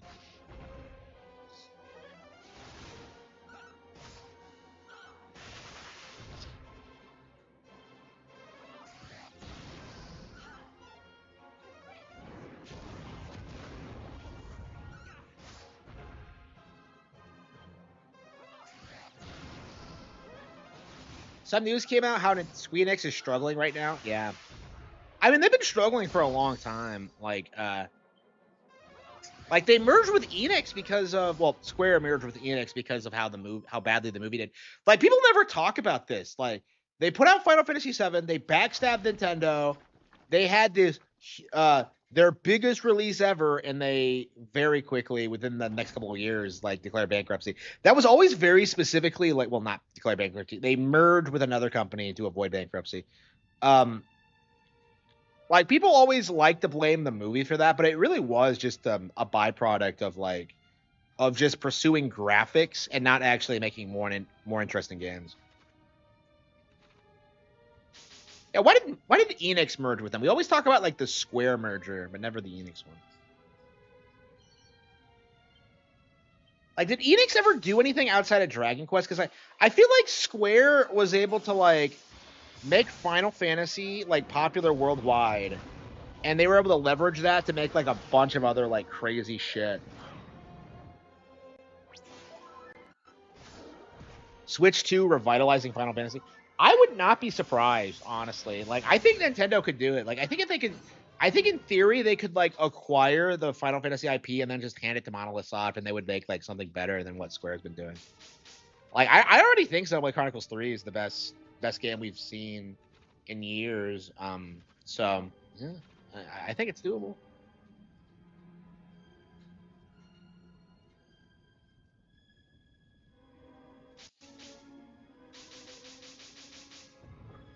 Oh, come on. What the hell is this?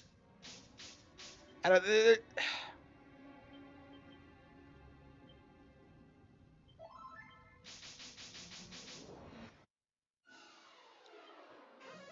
yeah, it'll be interesting, like, if Nintendo acquires, like, a major Square property. People are talking about Xenogears or Dragon Quest. And, like, honestly, like, they need to have Dragon Quest. Like, that's kind of what I hope happens, is that, like, Nintendo just buys their share of it and then makes it an exclusive. That's what I hope happens, but we'll have to see. I imagine, like, other companies will fight to stop that from happening. Like, I mean, they were prevented from buying Namco back in the day. The Japanese government put a stop to that shit. So I don't know. That might be there might be some kind of legal reason why they can't, but like I hope they do. They absolutely need to own Dragon Quest. And I wouldn't be against them owning Final Fantasy as well, but yeah, Square's definitely at the top of the list of like companies I'd want to see them acquire, because it feels like everything else is kind of irrelevant. Like I'd like to have Capcom and like Resident Evil and Street Fighter 2, but like I don't know, like what does Konami do? Like outside of like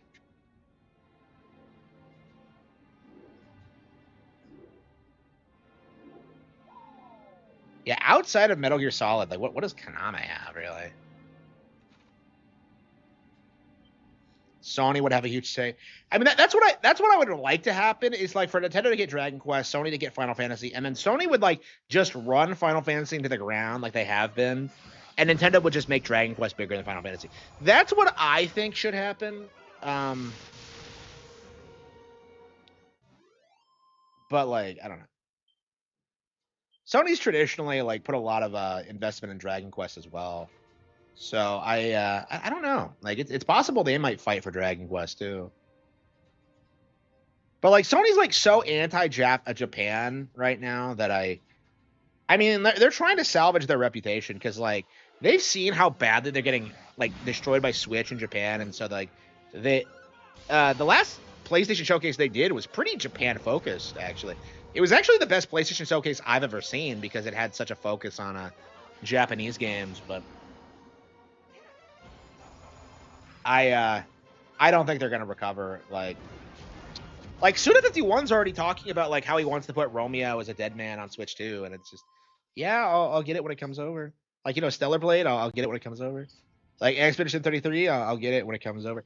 Man, I am very eagerly awaiting like the release of Expedition 33 on Nintendo hardware, because you just know that when it comes out and like Nintendo fans actually play it, like nobody's gonna give a fuck. It is going to be the craziest thing there is.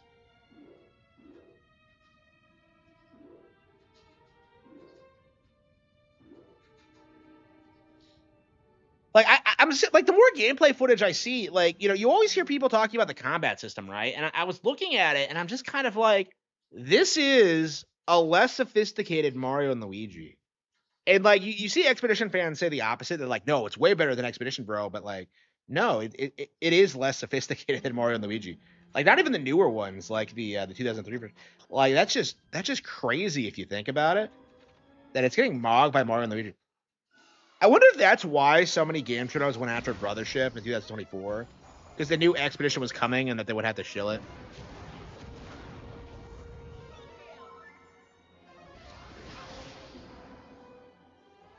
Yeah, but like Final Fantasy is coming to Nintendo consoles now too. Like, we're getting 7 remake, and I'm sure we're gonna get like 14 and 16 at some point. I'm actually really fired up about playing 14. I definitely want to have that experience of playing it, because it was the biggest MMORPG in the world in the last decade. So I think I think as long as you stick to like the old content and not bother with like the new stuff, that should be good, right? And then you stop playing the instant the Troon shows up. That's kind of my intention. But we'll see. Are they still defending him? Is that like what's the situation with that?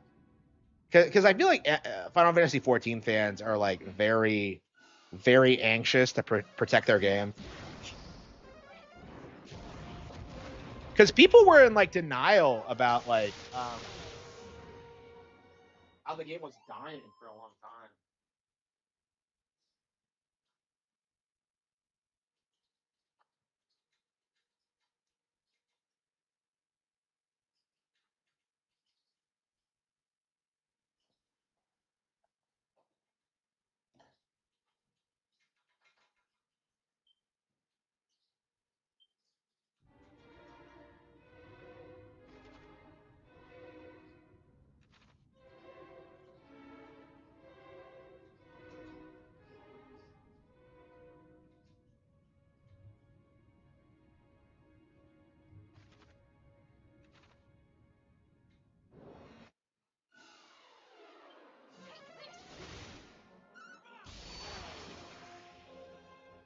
He's not really facing that much time. No, he is genuinely facing 16 and a half years. Okay, they're talking about Sticks. Okay. Now, obviously, he'll probably get less time than that, but I think he's going to get time. Because unlike Rekida's situation, this is now a repeat offense, and he's not learning his lesson. And it's with the exact same victim that he's convicted of the charge of last time. And that was the gun firing. Yeah, and he was freed on conditions including that he not possess any guns. Oh my god, it's over! Not have any contact with the woman, and not drink to the extent it interferes with anyone's welfare. And the charges state, in reality, allegedly, he violated all of this. Yo, 2026 is ending crazy, bro. And Styx will say, by the way, he'll be like, well, isn't there murderers out there, and rapists, and child molesters, and all this? It's like, yes, Styx, there is, right? But keep fucking up like this, eventually society has to intervene. Like, you fucked up to the extent this woman called the police on you. She had you in the video. You confessed to all of this, that you threw the cell phone at her. You pleaded guilty. You agreed to the conditions of the sentence where you would go to anger management. You wouldn't have contact with this woman. And you proceeded to have contact with this woman and pay her bills. And it's, bro, at a certain point, the state is going to intervene to stop this behavior when it's causing problems in society. It's just the way it is, Styx. So let's continue. There we go. Warwick operates the YouTube channel Styx Hexenhammer 666, which has 504,000 subscribers and declining, according to YouTube. Chat, I fucked up the year again. Hit the bell for me. Oh my god. Whoa! What did I say? Ortega's down there. Wow. Is ending to be amazing. Rutland Town Police. Wow, my dad's that strong, huh? He's still alive. Wow. Okay. I wasn't expecting that.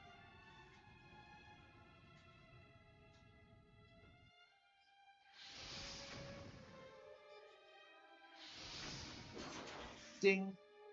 He's that strong.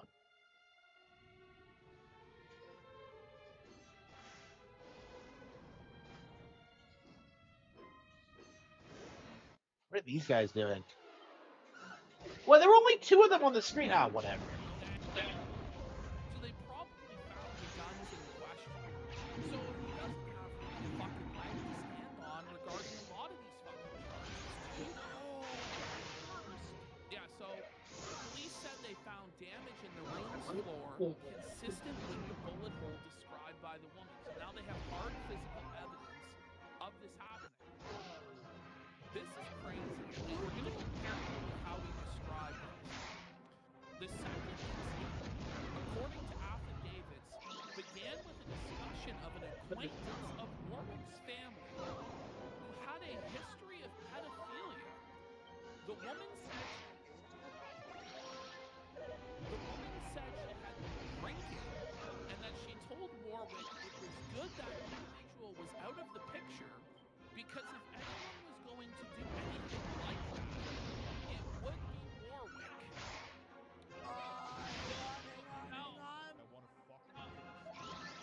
Now, the woman explained she did not mean this in a negative way, that she meant it as in she trusted the defendant not to do that.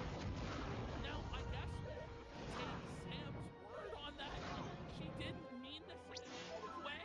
You're just reading. You're just reading. There's a actual official report. What a statement! And if anyone was going to do anything like that, the implication being molesting a child, it would be Warwick. Wait, Ash. How can that not be in a negative way, Is dude? it a positive CP accusation? So, I don't know. Oh no, does he die just before I get there? Oh, that's tragic. That is tragic.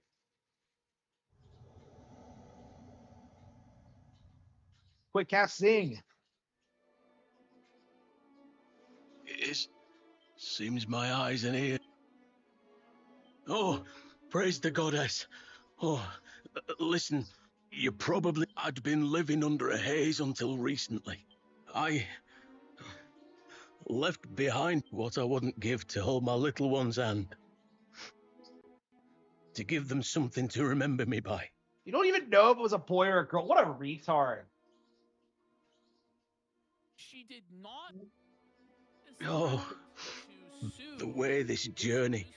If only I could have, please. Look for my child. I'm sorry. Bring it back, actually. I think we have one And more sentence. I just wish I could. The woman said she replied by telling him to do it. According to affidavits, he just dies? He just dies. Unbelievable. Oh, look how sad he is. That is tragic.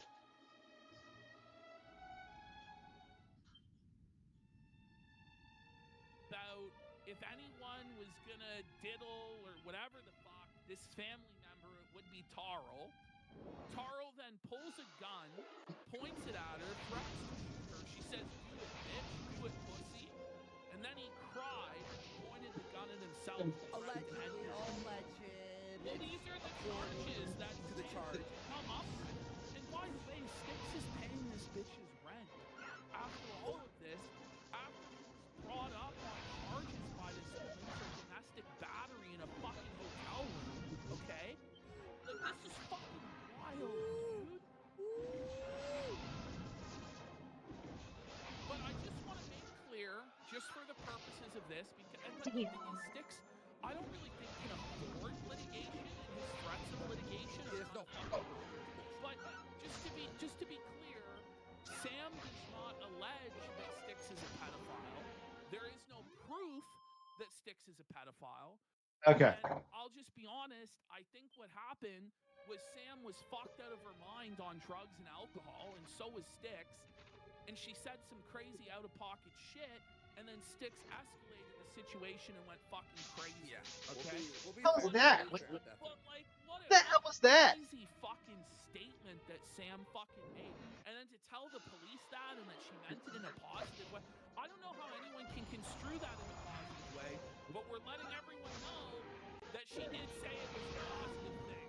So, okay, police said Warwick was under court orders not to have contact with the woman, and that her cell phone showed numerous communications between them. So he's just dead on that charge, materially finished. And here's the thing.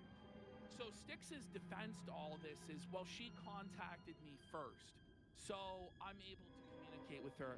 That's not the case. The expectation is that you, as the aggressor, and her as the victim, you're not to contact your victim, even if she messages you first. So it's not a defense. It's because Sam is like, I'm traumatized by his behavior, and so I'm messaging him. It's actually up to him. It's his responsibility to abide by the conditions of the order, even though she's messaging him first, which I don't really agree with. I know we're laughing at the jail thing, right? But honestly, I'm being real with how he's acting. Jail would be very positive for him. He I would think sober so, up, like a 90-day stint or something like that, like and then or like a half a year. Just clean up, learn your lesson, come back out, get a job, and like, cause he's on this spiral where he will end up dead with guns and like alcohol and drugs. Like, and all honestly. these women and all this crazy shit. He has to stop. Like, he has to Unironically, stop. jail is actually the best thing for him. Not in an A-loggy funny way. In a, he's so self-destructive and destructive towards others and putting his parents in danger and shit too. You know what I mean? Like, Now, I'm no criminal expert, but based on the fact that this is a repeat offense, I think that he is going to serve some time. And I think that he's going to be on probation for a number of years. I think that he will probably get a stiffer sentence than Ricada got. Yeah. Because they take this stuff seriously, dude. Yeah. Like, you can't be, especially when you have a prior conviction with the same female, and you're firing guns and threatening to kill that same female. Like, this is not going to be looked upon favorably by anybody in the jury or the judge. They're going to throw the book at him, especially if he shows up in pirate outfits and tries to turn this into a circus and accuses the chief of police of some sort of a conspiracy against him, or the mayor, or God knows what, and starts talking about casting spells on the judge. We know that that shit is going to happen, right? Because he just can't help himself, to the point where he can't even help himself after all of this embarrassing shit. He's still, as of today, posting in his Kiwi Farms thread, fighting with his ex-girlfriend. No, he's not. I'm not fucking kidding. Oh He's still God. doing it. He needs jail. He won't stop.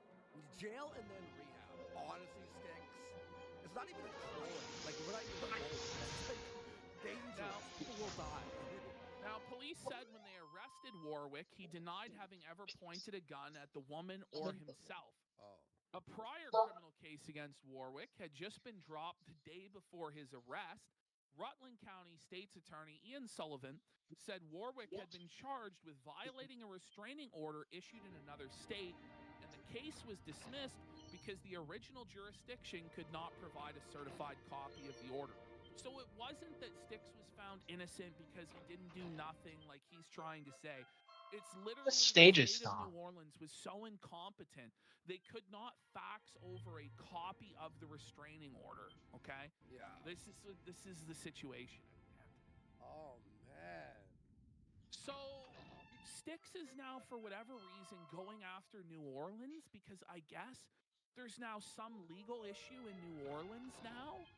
So there's more legal problems. We're not really sure the nature of them, but I guess it's probably to do with this violated restraining order. It says New Orleans was hilariously built by a bunch of tricorn hat-wearing ruffians who eventually ignored their own nation's laws and had basically consistently done so prior. Tricorn hat. You wear a pirate hat. You know? What the hell are you talking about? Dude? It's completely irrelevant. He continues on, and this is where it gets weirder and weirder. He goes, I got a subpoena from New Orleans. You'll never guess what I did with it. So he's now admitting to breaking the law, or implying that he's breaking the law by posting this Judas Priest song, Breaking the Law. And then he says, shove that warrant up your ass. No, that helps in court, actually, Ash. Yeah. Oh, yeah, no, it really helps. And then he says that he burned the subpoena, and the warrant is the implication here. So he's basically burning it all down. Today, in his live stream, he decided to start modding every single person in chat. So he had like a complete and utter mental breakdown, modded every person in chat, which led to complete chaos. People were speculating he was drunk and out of his fucking mind.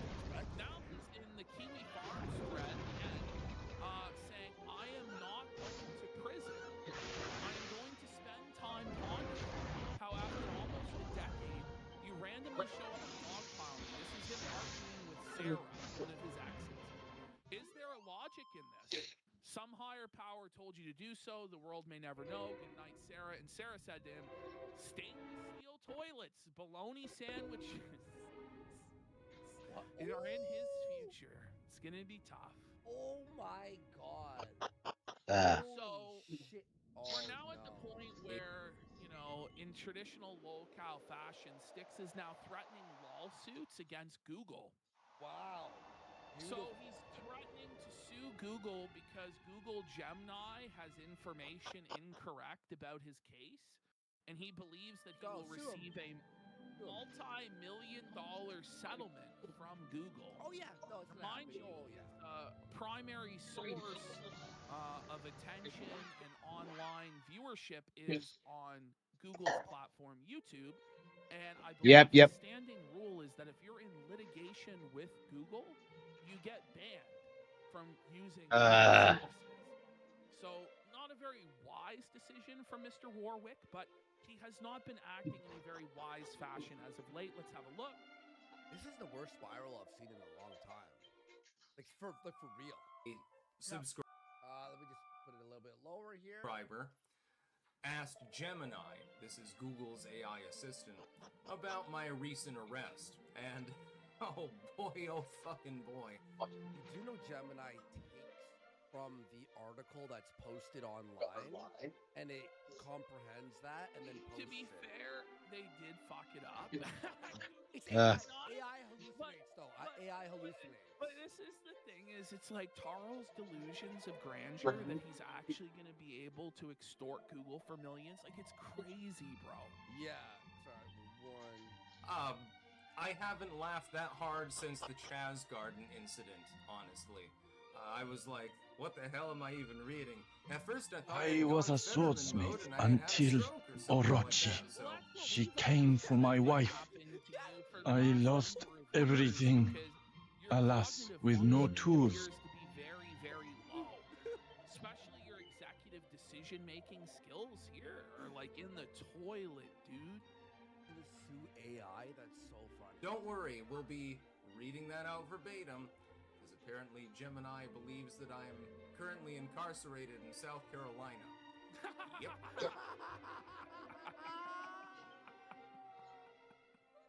You will be. So, Styx, you're getting incarcerated in South Carolina. You'd think with how serious everything's getting, he would just take off the pirate hat. No? Yeah. I just don't get it. I think what Gemini is doing is predicting the future, actually. You heard it first here, everyone. I'm in jail in South Carolina. I don't know why they allowed me. You honestly should be. Like, for real. Like, honestly, after this whole situation, you should be. Well, the reality is he's going to go to jail. Like, I don't see any way that he's getting off on all these charges. Like, I really don't. Easy lover. Or anything like that, but you know, somehow I was a benching in Jamaica. Does he try to throw in the word pirate? Pirate alert! Bro, like, you're not a pirate. You have to stop, bro. Like, you'd think the wake-up call would be literally getting perp walked away in handcuffs dressed as a pirate in front of your dad, you'd think it's like, fuck, I never want to wear this shit again. I'm so embarrassed. But no, he's doubling down on this insanity, and it's like, you gotta change, Carl. This is insane, dude. You know what's wild? Remember we were making fun of him, right? When he was on a quartering show and shit. Then he stopped. Like, wow, he's cleaning up. He stopped wearing the pirate hat. He's sobering up. He returns, and now he's facing 16 years in jail. What the fuck happened? Man. Buddy, you need to be sober, dude. This is what Gemini says about me. When queried about my arrest, what does it say? I understand your frustration. The topic of the arrest and the subsequent legal proceedings concerning Styx Hexenhammer 666, or Tarl Warwick, has certainly generated a strong reaction from people across the internet. Since the arrest on November 21st, 2022, in South Carolina. It's just totally wrong. He's been in jail for 3 years.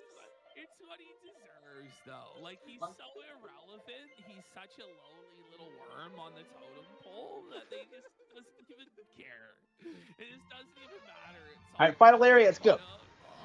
Let's go. Because it hurts his pride that he's just irrelevant.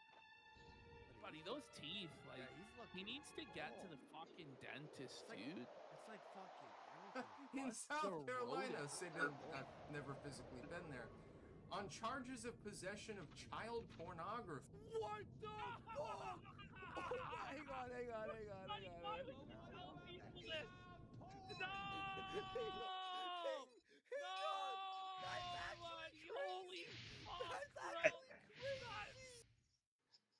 All right, let's finish this. Hopefully, we're probably gonna have to grind another 5 hours, but. So here you are at long last, here at the place of sacrifice. I am Soma, bringer of oblivion. All life shall be sacrificed to my glory. All shall despair. All shall kneel. Come, offer yourself unto me now. Arise, my minions. Obliterate them. Let me feast upon their suffering.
Okay, got him.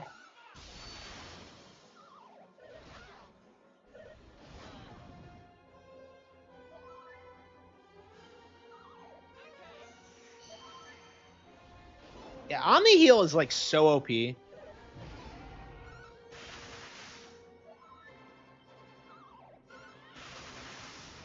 Ah, we got him. We did what Daddy couldn't. Okay. Yeah.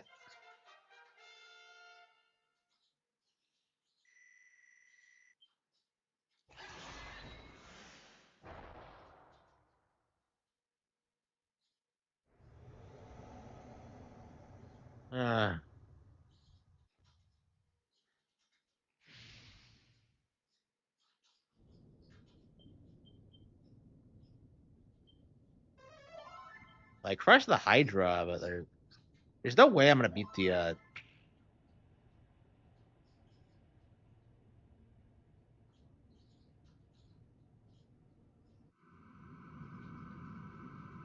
There's other fights before this.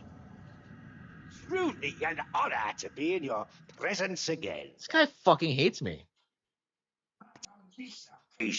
You will not humiliate me as you did. Why is he talking like I didn't beat him already?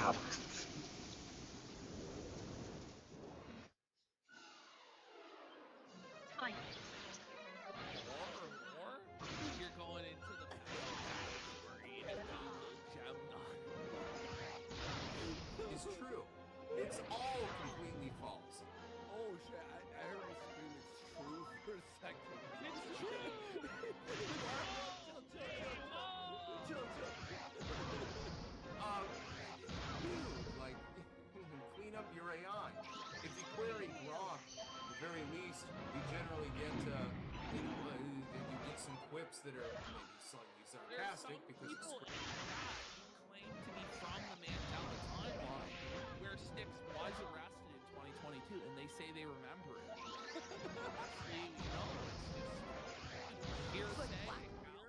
Yep, he's too powerful. Remember the Mandela Effect episode? Rapes Twitter all the time. How's quartering gonna sweep this one up, pal? Quartering has flushed this. He's already used the fucking that blue stuff you put in the toilet cleaner, you know? He's already scrubbed it. Looks like we're gonna be grinding for it. Relatively fact. You're telling me you used the scrub daddy on it? That a site, a company as large as Google, has fucked up their AI to the point. That is kind of crazy, though. Where I it's don't know. I'm not surprised, to be honest. Like, Google hasn't ever really made a great product in like years and years now. Yep, because they're so woke. Yep. Buddy, Claude's the best. It like destroys Google. Yeah, Google Plus. Remember? No, Circles. Oh, that was a nightmare. Things that are so salacious that it's probably going to lead to a federal lawsuit, because this is absolutely 100% false. I was not sentenced on July 18th. I never pled guilty to any crime. I've never been accused of possessing child porn. I've never even been to South Carolina. What the hell are you even talking about? When I looked at this, I laughed. Until now. Almost as hard as I laughed at the fucking Chaz Garden, dude. Is it really a laughing matter for you, though? Yeah, like, is it funny? Like, this is not a funny situation. It's funny for everyone else. It's not really so funny for you, bro. Like, Google's calling me a pedophile. Ha ha ha ha. What? Oh, we got Hannah Claire stand for something. Right after this, we're going to do the quartering segment. I don't know if we'll watch this full clip. Watch a few minutes more. But we basically get the gist of it. It's funny. What the fuck are you talking about? None of this is real. It's just, I guess they scraped the internet and got it off of the Kiwi fuckers or something like that. I don't even... From Kiwi Farm's lips to the Google AI god's ears. Styx is a fucking nonce. Pass it on. With, like, broken telephones. Google AI just uses Kiwi Farms. That's his reference point. It's the most accurate source out there. What's going on at this point? When he posted this picture in response to one of my posts, I was laughing so hard, I almost fell out of the chair. This is at least within the top 3 of funny things that I've ever fucking seen. Top 3? Well, if your plan is to shit? sue, no, but if your plan is to sue, should you really be laughing about it? No, okay, how little of comedy have you watched, or movies, or whatever, that the top 3 things is you being called a pedophile? What? That's fucking hard. Grim. The Louis C.K., Dave Chappelle called a pedophile. What? What are you talking about? My Well, life. and that's the thing is he's undercutting his case because if he truly believes that it's defamation, but it's so laughable that anybody who reads it would laugh their ass off, is it really defamation then? Oh, shit. This never happened. None of this is real. It's like reading some bizarre fanfic or something like that. To be clear, I have never possessed child pornography. I've never done anything. Stop saying Stop that. saying it. Stop saying that, bro. It's not a good look to be denying that. You know? Shouldn't even brought this up. Just stop. Because now bro. it's like, where is this info? People start to go like, is there something to, why is he feeling the need to What do say you in plain English? You know, like that's not, you know, it's not a good look, bro. Oh, man. With a child. Yo, here, I'm gonna use the bathroom. I'll hit play. I'll just. Okay. I've also never been to South Carolina, so I don't even know where that's coming from. I'm also not currently incarcerated, believe it or not. I'm not in a jail cell at the moment. I believe I am in my office at the moment. But apparently I'm serving 7 years for dog rapers, something like that. This is fucking retarded. This is insane. So yeah. I'm assuming that, I'm assuming that Gemini is crawling across people's queries or something like that and, you know, just sort of picked it up. But you are defaming me. You are accusing me of a massive felony, which never happened in a state that I've never been in. So I'm going to sue you, probably. Enjoy. No, you're not. Yes, Google. With what Enjoy. money? You'll With probably what money? ban my YouTube page in Google? order to make sure that I can't, you know, What a horrible cause anyone idea. else to help me. But I don't give a shit anymore. If I'm going to Bro, be defamed you're gonna over and over again, and I have by been, Google's attorneys at the tomorrow. very least, can you make it That's such a believable? bad idea. Can you make it believable? That's all I'm asking. Your If you want to say that I'm a YouTube channel is terrible, your horrible only vision, asset. Here saying with a straight face he's going to sue Google. He doesn't care if they ban his YouTube account. He's suing. Bro, do you know how long this is going to take? First of all, buddy, with defamation, you have to prove malice. And there's no way to prove that the AI acted maliciously towards you, bro. And there's clauses within the legalese terms of service of Google Gemini that protects them from this liability, bro. Like, you're fucked. This isn't going to work, but it's all a pipe dream anyway. It's him just trying to rally the banners of the few spurgs that still believe in him and try and siphon cash from them with promises of a lawsuit that will never happen. Even if it does happen, lawyers for Google will bar him. He will be sued non-stop. They'll just keep delaying and filing motion after motion after motion. The legal fees will just completely bleed sticks out and he'll lose everything. You're not suing a multi-billion dollar corporation like Google, bro. Wait, and James, Andy, thoughts on Rob Reiner's daughter threatening to sue Styx for damaging the grave of her father? Is that really happening now? Would you act right now, Rob? What a second!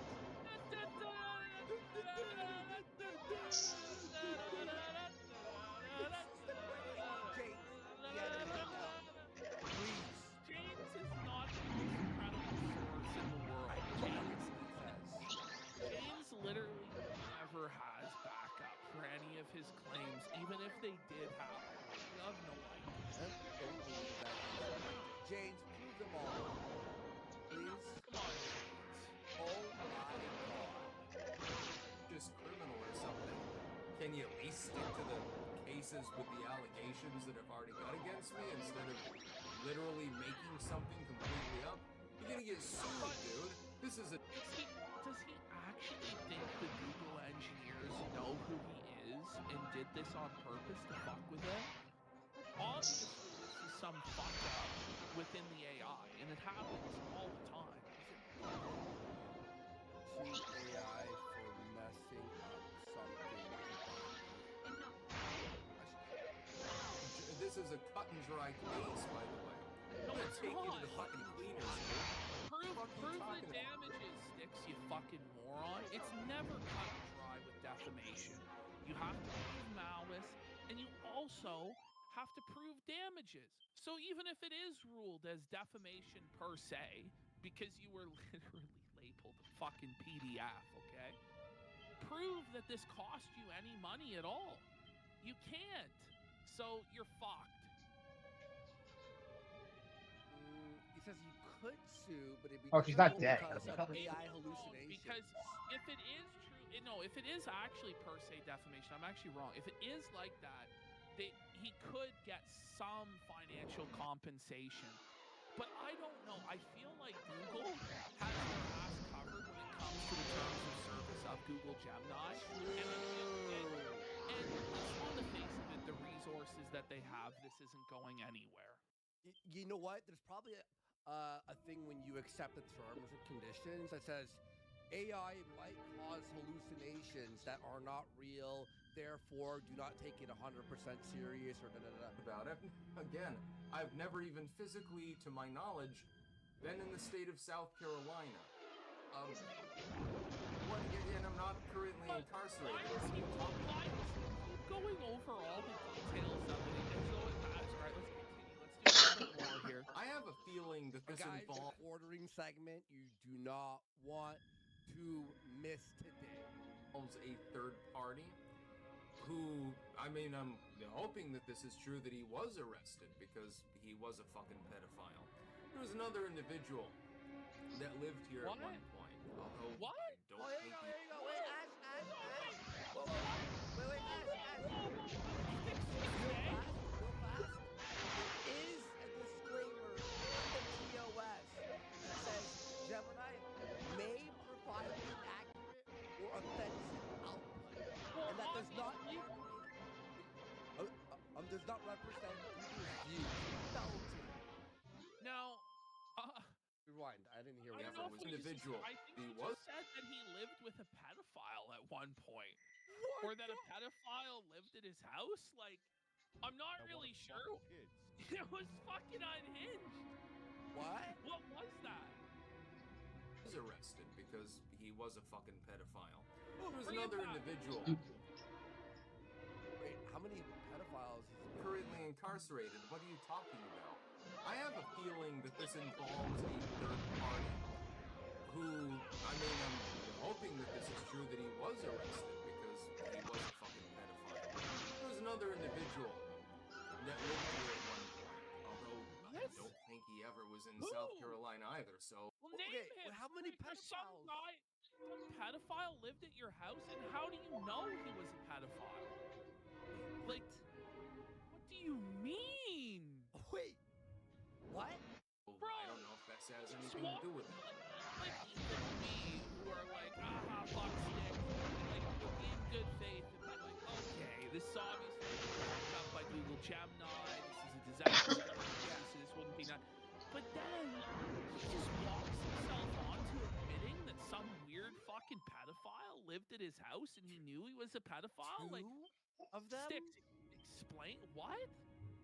Wait, what the fuck is happening? I don't know. And he was downloading that crap at least at one time. What? Wait!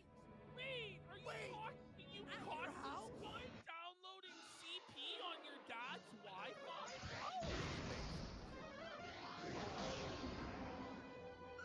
What? Are you fucking kidding me? Why are you telling us this? So this went from like oh, it's all fake and fabricated. Oh, I had a bunch of roommates who were, and you're like, and they're downloading it here, and you're like, wait, what? What the fuck? I don't know How does the that full happen? story behind this. Well, But, what do you mean you don't know the full story? You just out now said the guy was a pedophile.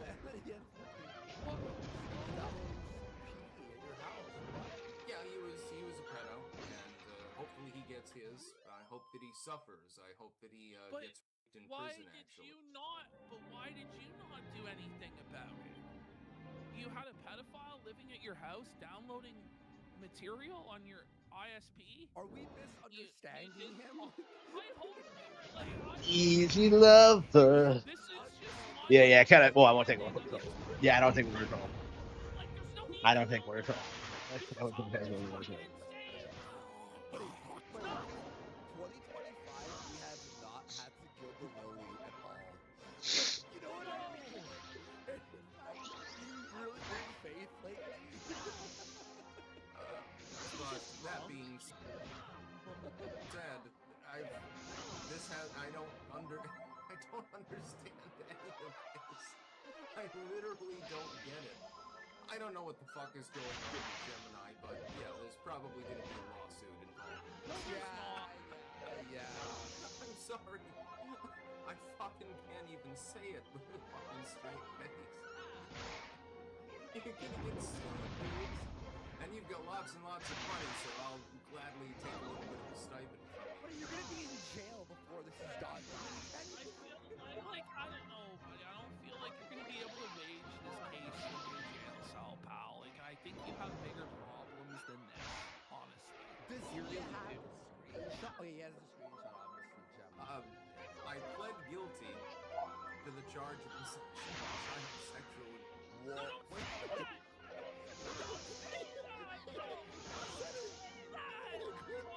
Hello. What a disaster! I gotta do it again. What was he thinking? What did he mean by this? Don't say that. Psycho. Are you there, bud? I pled guilty to the charge of possession of child sexual abuse material. And that like the last worst like that's so dumb to say that. Sorry. I've ever fucking seen. So bad, buddy.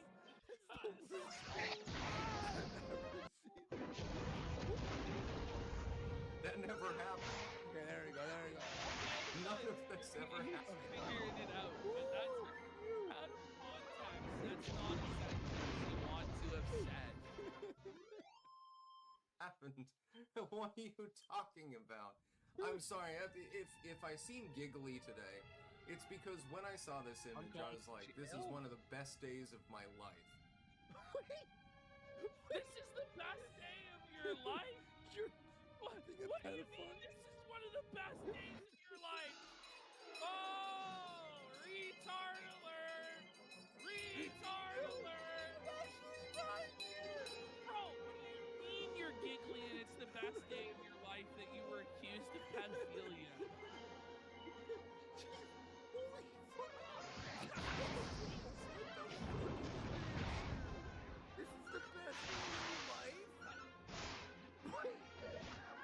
First, you probably made me a multi-millionaire. The comb is crazy, bro! I'm sure you're a multi-millionaire. I'm walking on sunshine, whoa, and don't feel good. Hello. Even if they did agree to settle, it was still going to be millions of dollars. We'll keep you in court for 5 years. Larian is finally finished. Yep, absolutely. Yeah, they're never going to recover from this. I'm seeing more and more people start to notice things about Larian. So, yeah, I don't think they're going to recover from this. I'm very excited, but it was inevitable. It really was. Like, it didn't even reach Elden Ring's height. Like, honestly, in the past 5 years, it really does feel like the only, like, AAA game that got any kind of relevancy was Elden Ring. Like everything else was like astroturfed as fuck or like normie core, and like it's like Nintendo dominates the actual core gaming industry. It's like right now the PlayStation Xbox scene is dominated by guns and balls. So like I don't know. And I'm told that like ball games are doing better on Switch 2 than they have in a long time. So this might be the end of the narrative. But yeah, this generation is interesting because this is the first time where we've seen like Nintendo games like pretty handedly outperform like the big AAA games that we're supposed to be excited about. So they did like outdo Baldur's Gate, they did outdo like Elden Ring, they did outdo everything. Like GTA 6 is probably going to be the last time we see this, honestly. I think like after GTA 6 comes out, there's going to be some Nintendo IP that comes along that's bigger than GTA. I think Animal Crossing could do it. I think Mario Kart could do it. Well, Mario Kart actually already is bigger than GTA, but they actually changed the culture. Yeah. Like the Hogwarts Legacy thing is interesting. That's actually why I made the video about it, because like Hogwarts Legacy did double the numbers of Baldur's Gate, but it was Baldur's Gate that was shilled, that was worshipped, that was promoted, but like it really does feel like both Tears of the Kingdom and Hogwarts Legacy were way more successful long term. You know what I mean? Like that's kind of like what we're seeing now is that in Baldur's Gate, I know, right? Yeah. Like no one knows anything. They do this weird thing where they're just like choices, but if you do only one playthrough, you don't see like what's different like further along, because you get more and more railroaded like after the 20-hour point, right? That's why everyone tells you to just replay Act 1 over and over again. Um,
14 14 captchas get more and more annoying.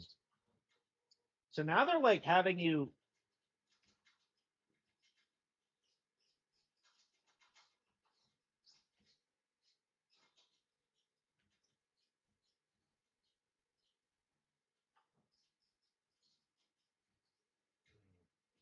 Yeah, I've been wanting to like buy a membership to bypass the captchas forever, and yet like they just get like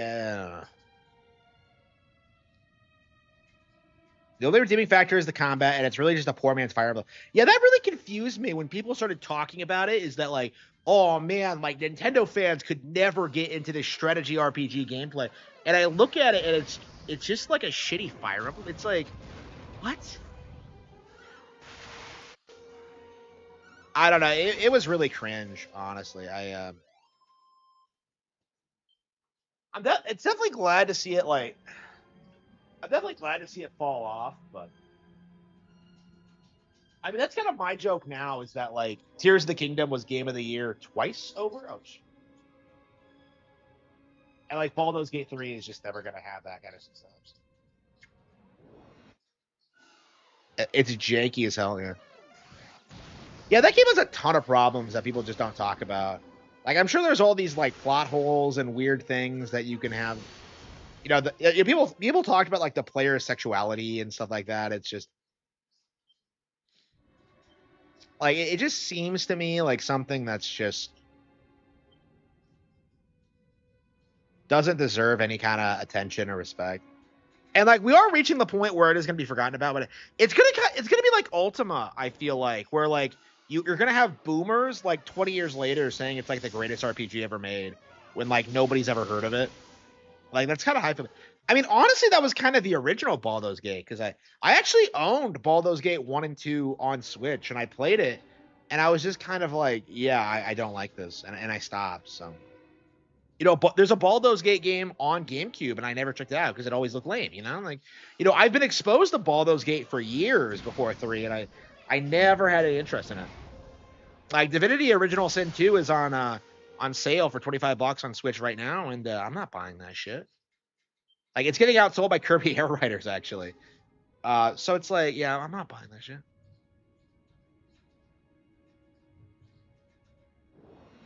Like, it really does need to be said that, like, the JRPG, like, took the concept and refined it.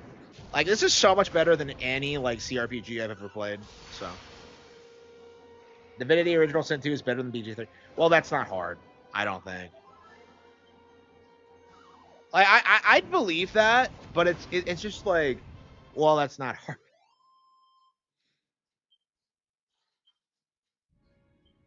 Baldur's Gate.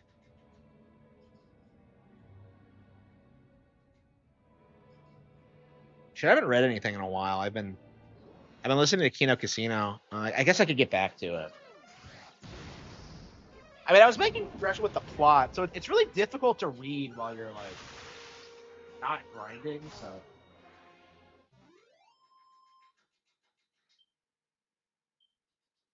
yeah, I'll be glad when I get through this one.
Yeah.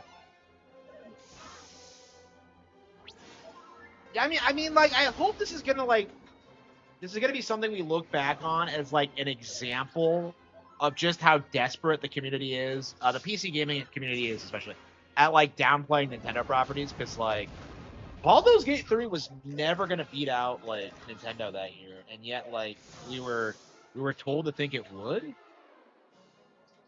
Oh, that's fleet.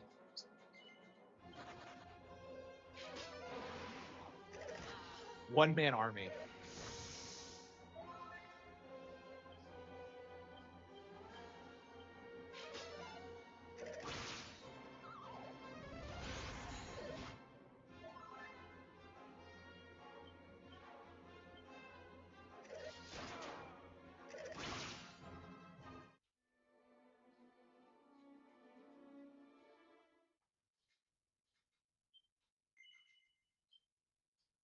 And we're like 32 hours in.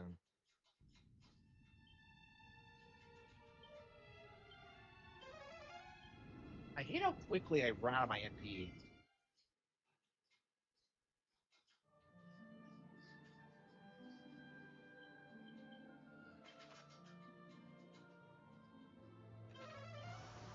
And imagine getting this far into Dragon Quest 3 and then having your save file corrupted. Like, I don't know how common that was in the Famicom, but it happened quite a lot on. Oops, it happened quite a lot in the Super Nintendo of Final Fantasy 3. I think the nerd claimed he never actually beat Final Fantasy 3 because of that. Uh,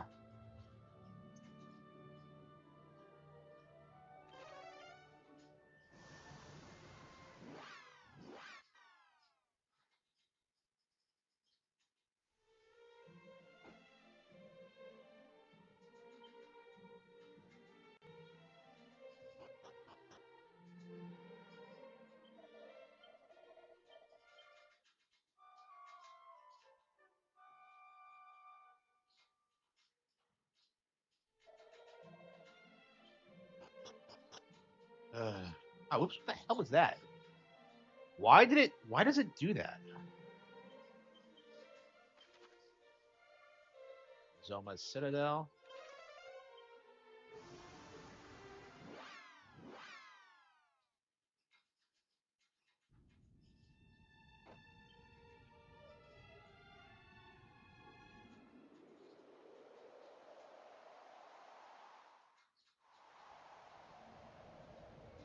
Should we march on the boss again? I don't know. It doesn't feel like we grinded that much, but we might as well try. I mean, at the very least, we have more MP this time. So. I'm gonna think of it. I think I have plenty of seeds.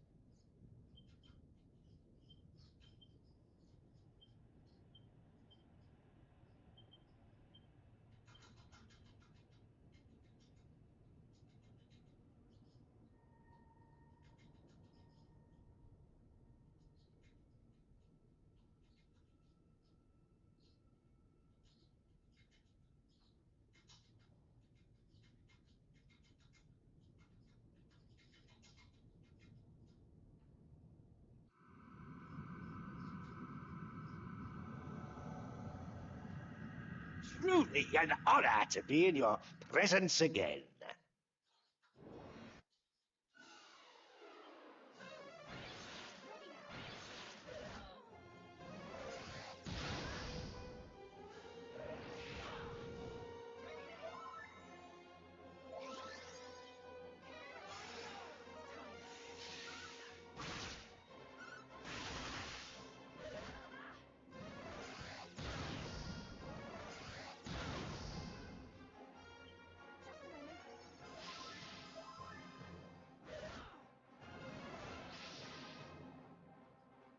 Did she really die already?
these AoE attacks. Look at that. He just moved twice. Like that. Did none of them know? Did none of them know Kazing? There we go. Nothing happens, man.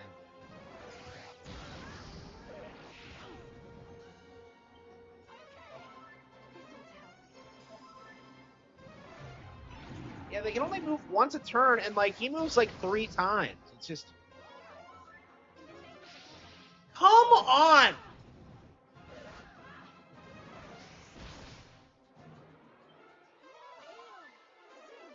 Okay, there we go. I'm back.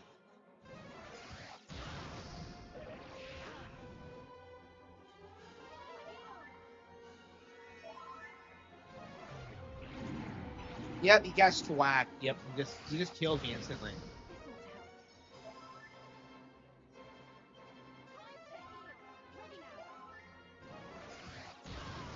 My healers can tank the attacks, but no.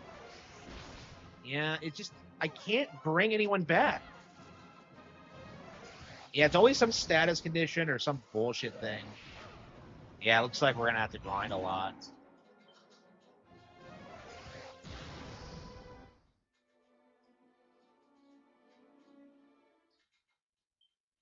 I know, I want to autosave.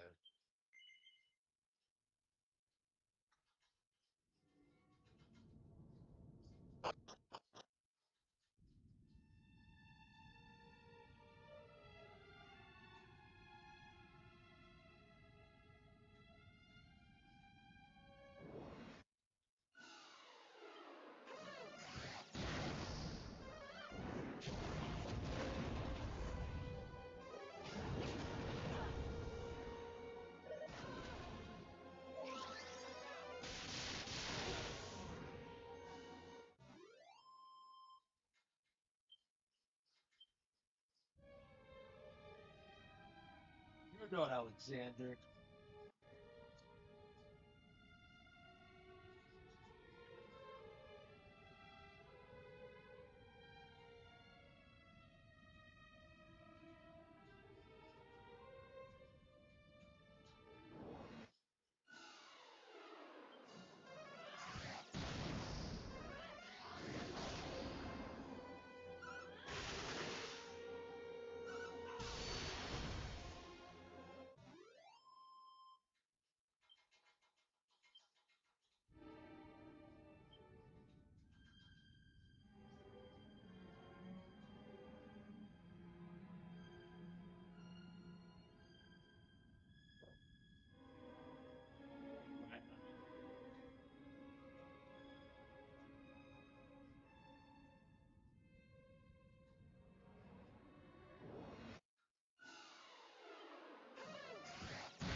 Dorothy reaches level 37.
Okay.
Okay.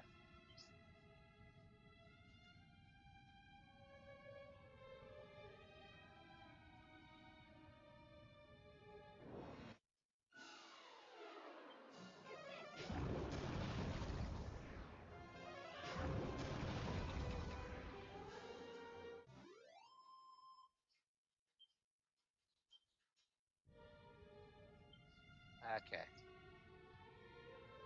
Nice audiobook. Oh yeah, thank you, thank you. I appreciate it.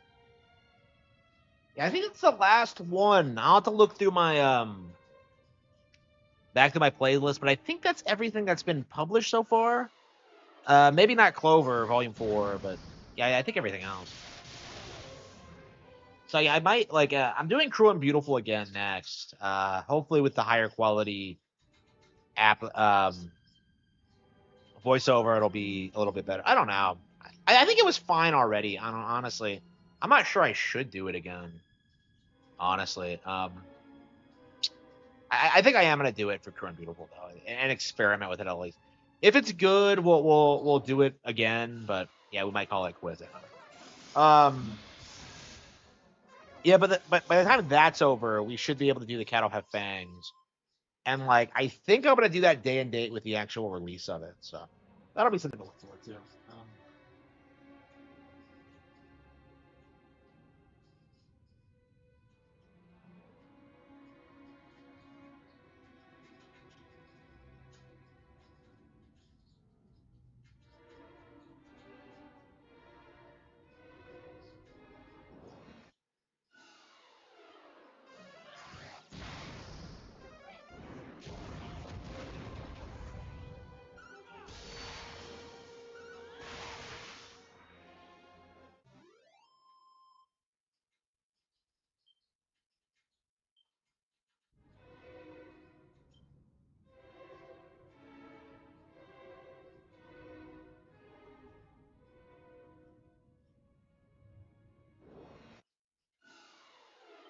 Obsessed A-logs are reading your books live on streams. Yeah, I've seen that happen. I don't know. I like having it on my channel though.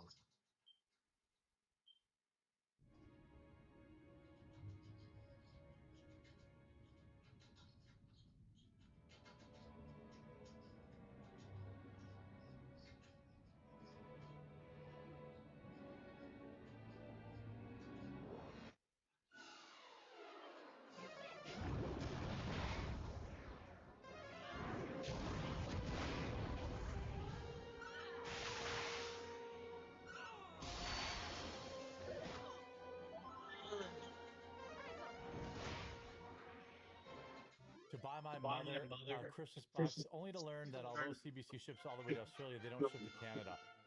Yeah, no international shipping. Whoa, buddy! Whoa, buddy! Thank God that Canada is free from the scourge of coffee brand coffee, but there's no international shipping, but they ship to Australia, but not to Canada. It's literally like Wisconsin and Canada are literally touching, basically. That's crazy. But it's impossible to get the coffee to Canada. No, I bring it up. I think our like health and safety department was like, we can't. Like, we have standards here, eh? You can't just allow this poison into the country there, bud. We already have no name. Thank you very much. Sorry. Anna's gonna question this. No international shipping, but it does go to Australia? I think we did like one time, and you ended up getting home. You didn't get it in time for Christmas anyway. Excuses, Jer. Do you want to be a coffee merchant or not? Do you want to be a businessman or not? You better figure it out, bud. Hannah Claire's final solution. I love that. I don't know what you guys are talking about. Yeah. What are you talking about? Final solution? She's like, listen, I'm just at my job. I'm trying to earn a paycheck. You know, Jer's like subtly implying she's a Nazi. It gets worse though. Oh man. Yeah, she calls it a resolution, not a solution, guys. I don't call it anything. You slander her? Yeah, I mean, I've definitely been radicalized by Hannah Claire. Oh yeah. Radicalized by Hannah Claire. See it. State like just throws Hannah Claire under the bus and says that she believes in a final solution and she radicalized it. What a statement. Lysander says, Hannah Claire, you and Jeremy are my favorite podcasters. I've noticed something here. Hannah is really like distant and like not paying attention and reading and looking She's off. totally checked out. She does not care about this at all. She's just there for a paycheck and that's it. So let's watch. Jared gets super paranoid reading the super chat and completely shuts down. I feel your amazing energy on every Monday. Maybe we'll see about that. Wait, what? Hang on. Sorry, is he reading? Fucking super chat read is that? Is he getting trolled? Is he getting trolled? I don't know if he was getting trolled or not. Great, but on the Monday. What? He's so paranoid that he's getting trolled that he just completely trails off on the super chat. Total dead air, stumbling, fumbling, mumbling. It's like we've just broke this guy, you know? Like he's so, like what is it the end of the world if you really read out a super chat that the first letters spell out Kino Casino 1 or you felt it or something? Who cares? But he really does care and he's like determined to never get pulled again. This is just like the worst look ever. And rather than just move on, you'll never guess what he does next, guys. You'll never guess what he does next. Okay. I feel your amazing energy on every Monday. I see. Maybe we'll see about that. But I appreciate that. Yeah. Like Hannah he's just is dying. She's like this is He's just completely thrown off. Like the entire show has ground to a halt because he may or may not have received a troll super chat. Like, be a professional. Just skip over it if you're. Yeah, we're getting stomped. We're getting stomped. She's like, he's just like so slow. Yeah, PC's irrelevant. Yeah. Tons of savings. Oh yeah, sure. All the savings you're gonna have to make. Yeah. Buying an expensive PC. Yeah. You're gonna save so much money. Yeah, it's like what they're like. What 2,500 now? Like going up constantly. Like even like Rump is like bitching about the price of PCs these days. Why would you do that? That's so dumb. Do you believe it? So dumb. I don't know if it was or wasn't because I was trying to spell it out the first time. I'm like, I don't actually think this is a troll, but I don't know because it was never completed. So who knows? It's the Roomba I robot think he's is just lost his mind. Okay, So now we're discussing the Roomba robot. This is your right-wing political content, sir. All right. And Roomba is going out of business, and Hannah Claire is in disbelief. But Jer will tell us why. Roomba. Well, like There are much better ones on the market. Like we have a Mm. Roborock, which is Chinese spyware, but it's Retard alert! Like seriously, Jared. Like what the fuck is he talking about? Yeah, I think there were way better alternatives. Spyware in his house. Well, this is the robot, remember? That he had to fill the water in to clean the floors. He has This 3 of them. arduous, horrible task. He has 3 Chinese spyware robots For every floor in of the his house? For every floor of his house. Like, He's got cameras what every floor of the what house. a statement, buddy. just so much better. How Yeah, drunk that'd will you be be? Probably not, because everybody that's going with me doesn't drink. So that's so funny to me. Drink around the females. He'll say something that'll He's be gonna fucking drink. canceled. This guy drinks every fucking day of his life. Are we really gonna pretend that he's not going to when he's in a different city with warm weather, potentially networking? Like, obviously he's gonna drink. He's like, listen, these people I'm traveling with don't drink, so I swear I won't. Press an X to doubt. Like, Melly Mac doesn't drink, Luke doesn't drink. Hannah Claire probably doesn't get sauced, I imagine. I don't really drink that much. See, so it'll be a bunch of It's fun. just funny. Because, everybody on the podcast lives a far more traditional lifestyle than Jeremy. You know what I'm saying? Like, he just sticks listen, I'm getting fucking blacked out. I don't know about you guys. You guys are funny duddies. Jesus. How old is he? 44, right? He's 44? Yeah, I think he's 60 at this point. He looks it. Jared, it's time to stop getting sauced, all right, bud? Focus on your business. So, you don't want to be the one drunk guy. So, probably no He's drunk going streams. to be, though. You are. Hannah's concerned.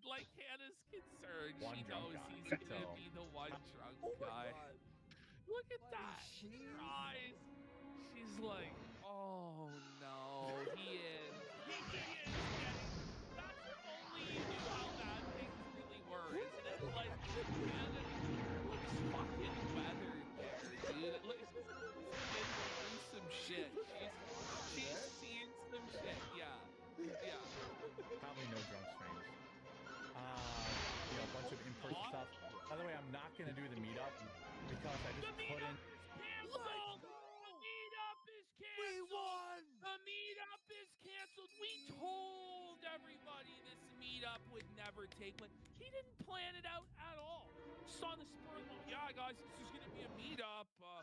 Renting the place and security and this, and there's going to be salmon pinwheels, guys. It's going to be incredible. Now Jeremy has had to admit it was all a scam. He scammed his audience. He scammed his donators. There is now no meetup. But let's hear his excuses for why he can't deliver on his promises as a multimillionaire. Hey, Jewish benefactors, please respond. I repeat, Jewish benefactors, please respond. He's salmon pinwheel-less. Figure out from Jews. Logistics and time. Had to find a place, had to find security. But he told us all last time, I've already rented the room, I've already hired the security, so it's a lie. It's a lie. You never actually hired these people, because if you did, the event would be going forward, because they're not just going to give you your fucking money back. So he was fibbing to everybody. Oh, no. And I have to leave. So if we do decide to do a lead up. But then he's like, so it's not happening. But then if we do decide to do it, make up your mind, Jer. Is it happening? Is it not happening? Can we get any sort of clear communication at all? And by the way, we haven't received, I've watched all of his shows. I have not received any update whatsoever on the supposed Toys for Tots donation drive, Wounded Warrior donation drive. There's been no proof provided whatsoever that he donated any of the money that he said he would donate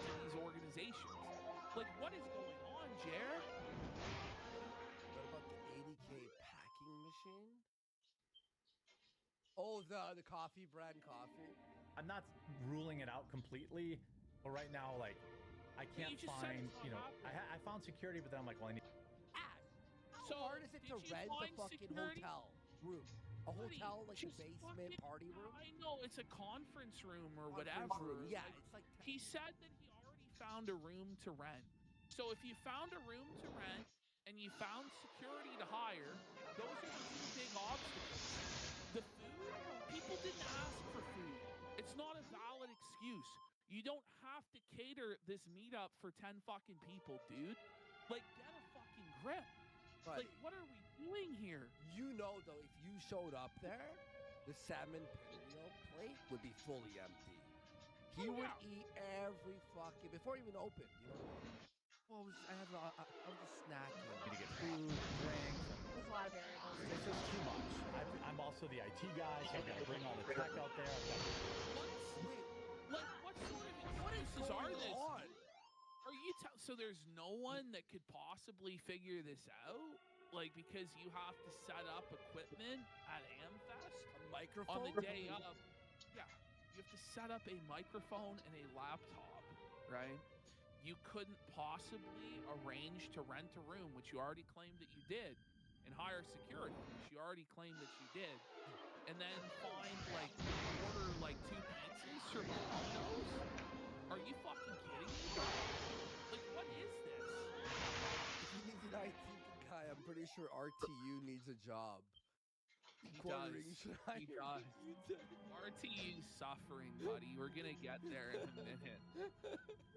I get to set up at the convention. I've got to get, like, I was like having like panic over it, and I was like, all right, we'll just skip this one. You were panicking. It'd be fun. Why? Panic about why?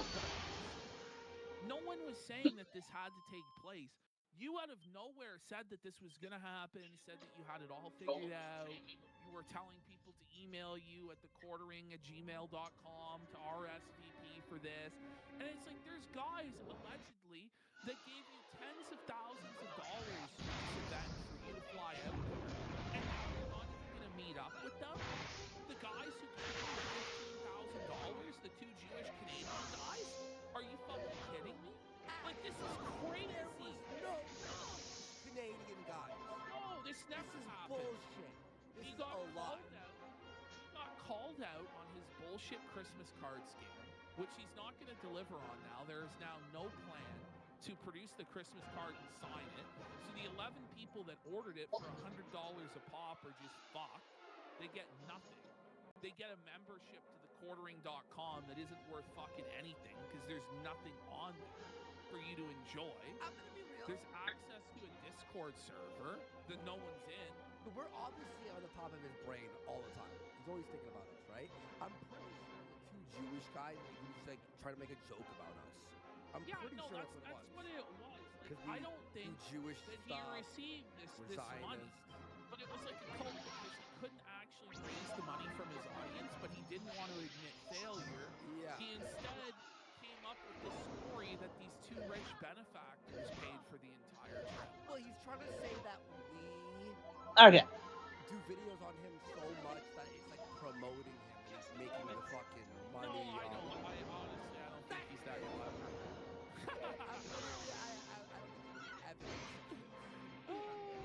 You can come meet us at AmFest. You know, we'll be there. I don't have to worry about it. So, really? So, if you have tickets and it's sold out, so, you know. Meet him outside of the vestibule, you know, in the fucking hallway. Like, what are you talking about? Yeah, you guys just happen to have tickets to this conference that are expensive and really in demand and sold out. Then you can come meet us at our booth. No refunds, though, for anyone Marcellus reaches global 42. All right. the Leveling up. benefactors who came up with 15 grand so that we could go. Honestly, he should just do a meetup in the parking lot. You know, like a fucking. Yeah. You know, like at the end of a baseball game, how you all sit, you know. You know, security and all that kind of stuff, that's already been done. So make sure you follow the channel. We'll be going live a lot. So if you're on the homepage, click through to the quartering. I loved her. Anyone Okay. following, like watching, is already following. And what I'm saying? if you're not, just make sure you're following and you have the app updated because we'll be doing a lot of unscheduled streams. We're So at the tomorrow, desperation point of asking people to make sure that the Rumble app is updated. Yeah, nobody. Praise. They tried to make Oblivion into a thing, and it just didn't happen. Please watch. It's like, bro, if the content that you're making is so in demand that you had to fly out there and blow the 15 grand on hotels and fuck, you don't think people are like stumbling over themselves, tripping over themselves to watch it?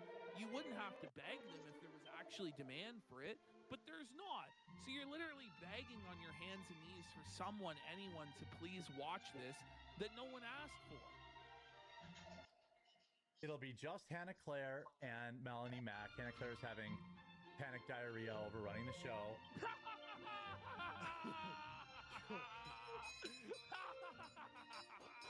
Diarrhea alert! Look at Hannah, she's fucking rattled, bro. She's rattled. Suffer, Hannah Claire. Suffer, you're having panic diarrhea. How does that make you feel, Hannah Claire? Yeah, I'm not really affected. Isn't that crazy? Yes, this is actually, I'm actually like speechless, bro. The show. Wait, look at her. Watch this. This gets so good. The slight head shake was. And Melanie Mack. Hannah Claire's having panic diarrhea over running the show. Her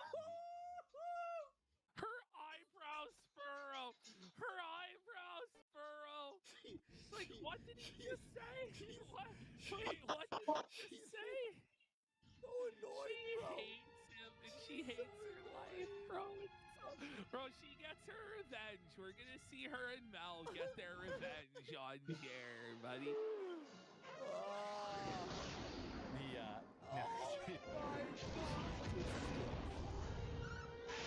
I am nervous about running the show, but it's not coming to that. I sent you a nice little video. I'm not you, Jer. So make sure you do a dry run today. Rehearsal for the So- touring show? So now, Jeremy, first of all, Melanie Mack knows how to run OBS, right? Yeah. She runs her own live streams. But Jer is an asshole and is forcing Hannah Claire, who has no idea how to run OBS, to run OBS as some sort of humiliation ritual or power play to flex his authority on her. What the And she's hell? nervous about it and doesn't want to do it, but Jeremy's making her do it. It's either that or he's worried that like Melanie Mack eats crayons and will delete the channel or something like that by accident. I'm not really sure. Yeah, tutorials by Jer. Imagine a tutorial by Jer. Make sure you can get into everything, and then obviously if something happens, like I should be Listen to this. like at my computer. Okay, so if you're at your computer during the show, why can't you stream, Jer? If you're going to be at your computer during the show, why can't you show up for the Astrocast on Tuesday? Isn't he flying? No, he's flying on Wednesday. Wait, what? He needs a, So he I'm needs not, a nap I'm before not the travel? sure. So the whole thing was set up in order to try and humiliate Hannah Claire by having her OBS be a disaster. But it ended up being a better show? It did end up being a better show that made way more money than any stream quarterings run ever that I've seen, by the way. Yo! No! That's crazy. If everything goes and everything is scheduled, I will be at my computer when the show starts. So like, if you're like, crap, this isn't working, like I should be able to. Like I mean, Oh, I do too. Like I root for her, and I hope she ends up winning. Like Jeremy is like this despicable Vince McMahon. Most endearing like, angle. villain, and you're just hoping for somebody to overthrow his reign of tyranny over these fucking women. Like Hannah Claire, you only have your chains to lose. Rise up and felt Jer. This is insane. I may even join. I may even be able to join in. She is disappointed at the idea. No. Like I may even join. I may even be able to join in. Like He doesn't want there to be a full-powered Astrocast. He's worried about what that would do I'm to the nervous internet. about what you. What the? No! He's worried we're gonna expose him live to all and sundry for the harassment. Yeah, I did hear. I did hear that, but I don't think anybody gives a fuck. And just been Like the instant Casey Hudson's name came up, like that was some like big deal. I'm just kind of like, I just started laughing. Isn't he the guy who wrote the ending to Mass Effect 3? You know, didn't that kill the studio? Like, do you really think like bringing him back is gonna like be that big of a deal? No, it's not gonna happen. And honestly, like in general, I'm just kind of sick of the Star Wars IP existing to begin with. Like, it's just, I don't know. It's like,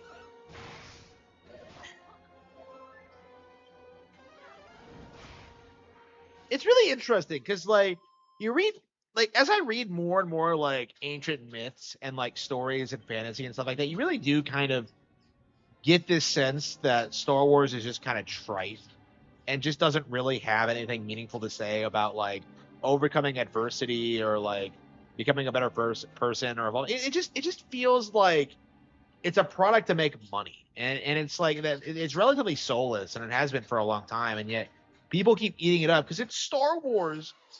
It's pathetic.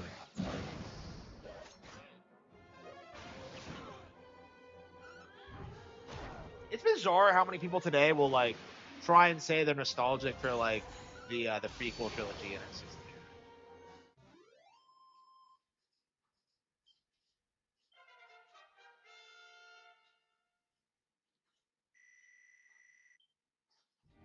I feel like Star Wars is like propaganda in the sense where it's like, well, the Empire is just pure evil because they're the Empire and they're soldiers. They're called stormtroopers. Does this remind you of anything? It's just like, come the fuck. Pure propaganda.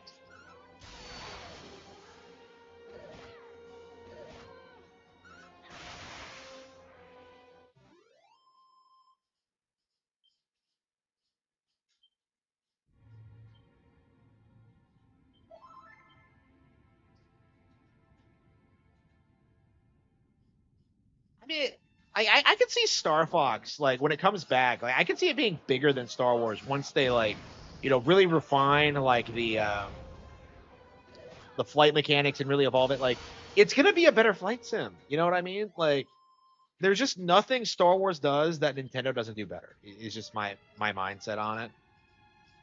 Like Zelda handles the fantasy aspects better. Star Fox has the better space fighting. You have like better grand storylines with Xenoblade. You have like more strategy gameplay with Fire Emblem. It's like the list goes on and on and on. It's just like why would I get excited about Star Wars just because it's Star Wars? It doesn't make sense. Like anyway, like Star Wars is like it's probably the most man-child brand there is. So it's gonna be really interesting to kind of see like how it falls off because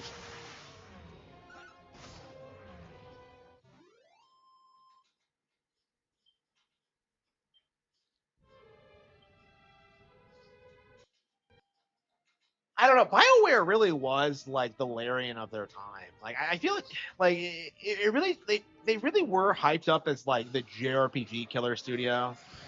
It's like, oh man, Western RPGs are so much better than JRPGs. That was like legit the cope at the time. And then of course like they fell off almost immediately. Fire Emblem and Triple Star. It did, yeah. I feel like a lot of people don't realize that like Persona is not competitive. Because like it's taking 8 years to put out like no, almost a decade almost. Like it's taken them almost a decade for them to put out like a mediocre high school sim. Like fucking Fire Emblem put out 3 Houses and then 3 Hopes in like relatively short order, and then Engage, and now they're doing Fortune's Weave, which is a more 3 Houses. So I don't know. I think people are gonna be shocked at how well Fortune's Weave does because it's the dark fantasy thing is in right now. And honestly, I think 3 Houses does it better than like anything else I've ever seen personally. It's just such a unique game. You need to go back and play 3 Houses again. Like, maybe that should be part of the long grind, like getting through a Blue Lions campaign. It's been a while since I played it. I don't know. I really want to get through Fire Emblem 7 and 8 though.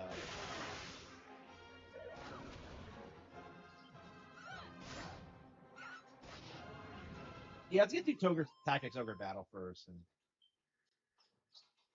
then we'll start talking about Fire Emblem.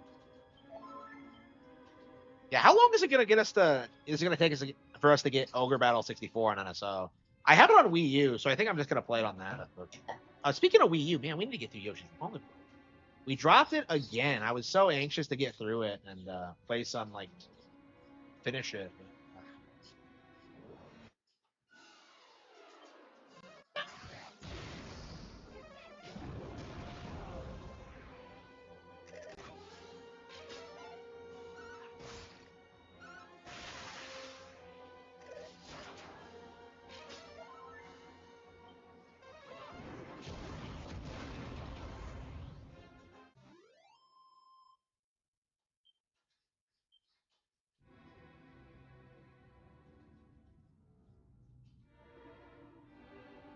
Dio. Oh wow.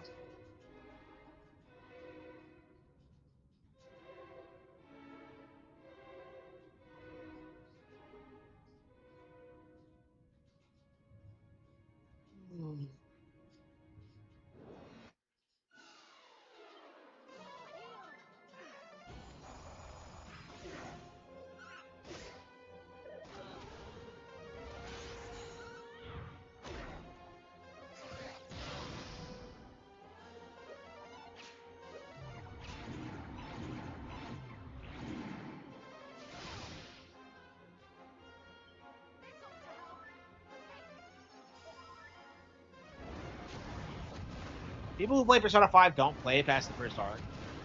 Like it, I don't know. Like it feels like Persona 5 isn't culturally relevant the way that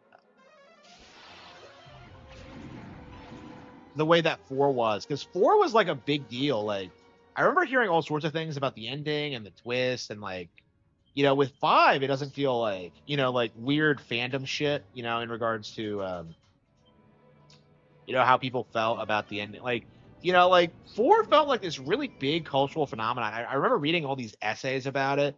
Like 5, like I don't think it's left nearly the same amount of impact, truth be told.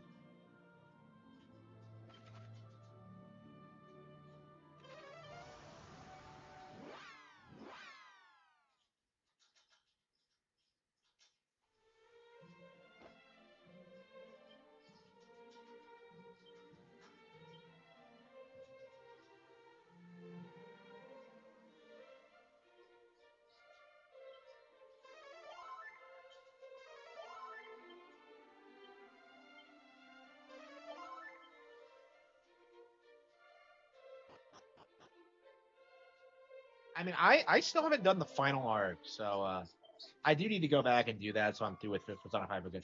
I don't intend on ever playing through it again. It's a load of crap. I hated Persona 5. There was nothing good about it at all. If it wasn't one of those games that was shilled as one of the industry's high points, I never would have played it. It's just a load of crap.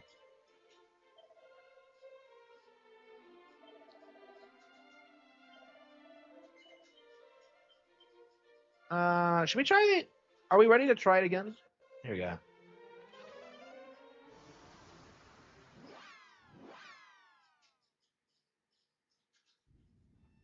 Uh,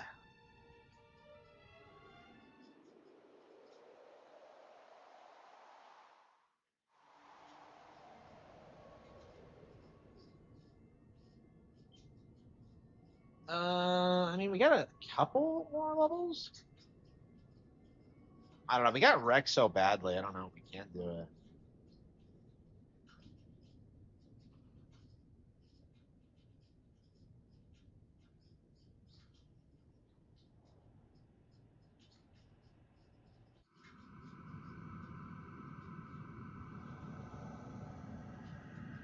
Truly an honor to be in your presence again. But on this occasion, you...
Ladies and gentlemen, we got him.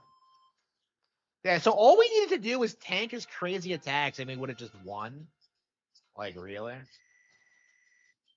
Like, my healing spells are really, really good, so it's like...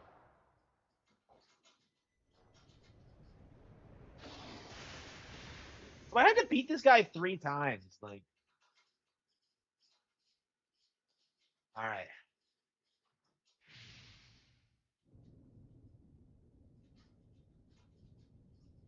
Oh, come on, another one?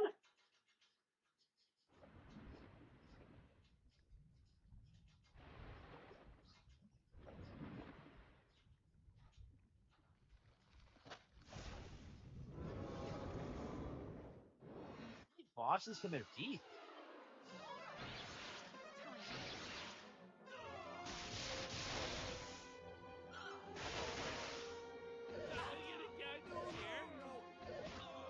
He makes you wear your hair down?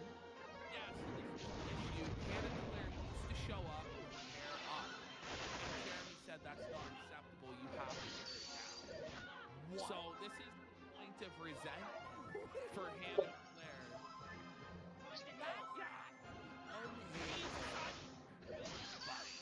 He's such a weirdo. Well, none of what really goes on this show is like a really legal employer-employee relationship. Like in any other workplace, Jeremy would shoot into oblivion.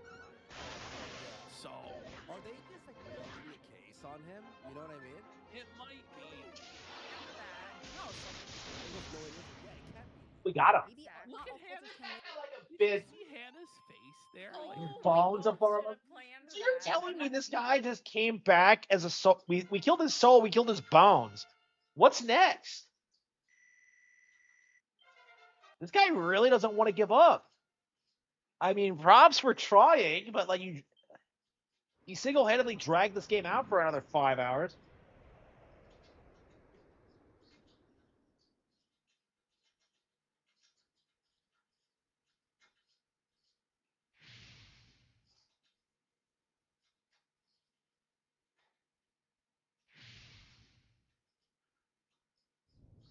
All right, final boss time, I suppose. Let's see how this goes.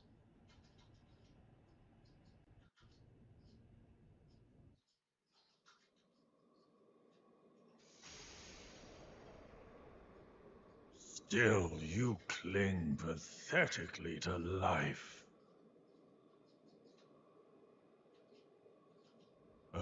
It seems only right that I should have the joy of dealing the killing blow myself.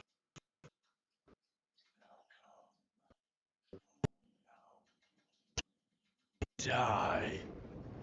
Okay. Awesome.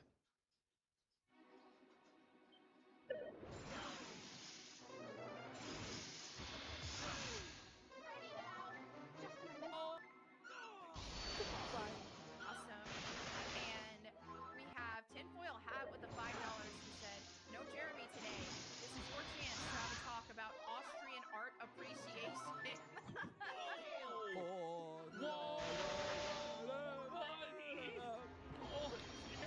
Jared's gone, and now they're like avowing Hitler on the show. Okay, I guess we got Jeremy here. Does he not like Austrian art? Is this an inside joke I don't understand? I have suspicions about what this is about, but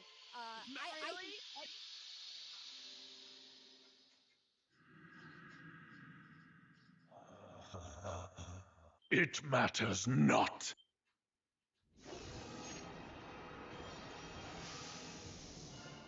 Okay.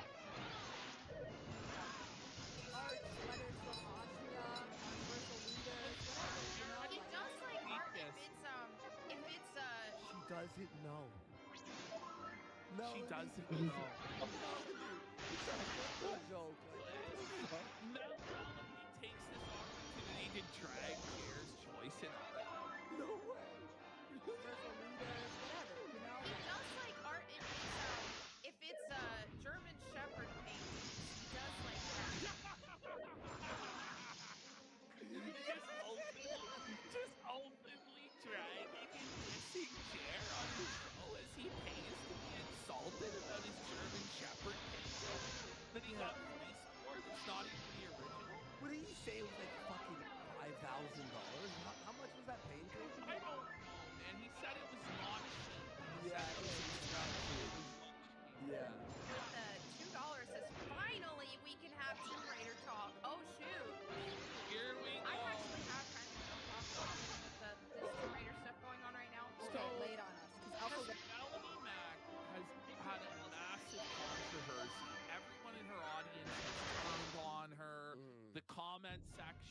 her reaction to the Game Awards is like constant negativity against her. Even Hassan Piker himself did a segment reacting to Melanie Mack, reacting to Tomb Raider, insulting her. So Melanie Mack is upset for God knows what reason about Tomb Raider. Everyone else pretty much universally is like, this looks like a return to form, Laura Croft looks hot again. Oh, come on. What are you talking about? She looked way better. Not Melanie. Melanie is determined to grift this. She's not hot. She's not hot. What's happening? What's Yeah, going on? so they revealed 2 new games coming out, one for next year and then the other one for the year after that. And basically, the one for next year is like a reimagining of Tomb Raider 1, and then the one after that is going to be like a continuation from the 2008 Tomb Raider Underworld, but like in the new style. Like losing it. Like this is too long for Melanie sentence. Can you imagine listening to a solo Melanie Mack stream? Like 1 second response. What is with these endless attacks? A lot of people are really excited about these because it's like, okay, they made Lara Croft prettier. She's got like the outfits closer to Because they made her ugly for a minute there, right? They did, especially in the Netflix stuff. And so people are so focused on that. But for me, it's just like, okay, I have an appreciation for these things, but it still isn't in the light of Lara Croft. I mean, they didn't really capture. It feels like in Saturday the morning. light of Laura Croft. Like Lara, you idiot, you tourist. It's Lara. Saturday morning cartoon version. It's like they've flanderized Laura Croft. They've removed how three-dimensional she was. I don't really think Laura Croft was ever like the deepest character. In the first 2 on PS1. Or the first 3. No. It was just like and she basically wasn't the character. No, she was just like oh, attractive female with guns. That's it. That's like literally what it was. Is the key component of Lara Croft is she's supposed to have aura. Like she's just What a take. The like, trailer, she had aura. You just can't argue with that. That's a completely subjective quality, right? I think that's based. I agree with that 100%. They fucked it up. And there was no aura. Okay. just supposed to have so much aura. That's how she was created. Like, and so she's supposed. In the trailers, the new ones. Like this, she had aura. No. Is Lara bigger than Indiana Jones now? Because like it feels like she is. PS1 had like giant triangle tits and was like four polygons. Like I don't think she had aura. She's not Laura Croft. Oh my god.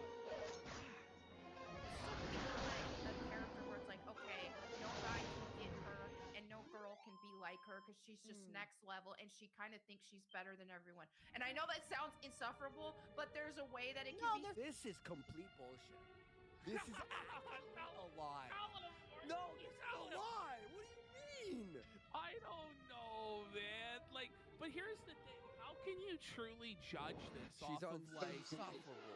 Yeah, but 90 seconds of the trailer? Like, I don't know. Like, Melanie's right about this. No, but what I'm talking about is the trailer, the new trailers, doesn't have anything like to show that would be against that. You know what I'm saying? Like, I don't really think that what they showed means that she's not gonna have that aspect to her She's a badass personality. chick who's cooler than people, but the new trailers are exactly the same. Or, you know what I mean? Like, what this comes down to is she's just desperate to say something, anything negative in the hopes of grifting, right? That's it. Yeah, that's what this is. Yeah, like, you know. It's like an eliteness charisma. Yes, and that's how they did it in the classic games. Okay.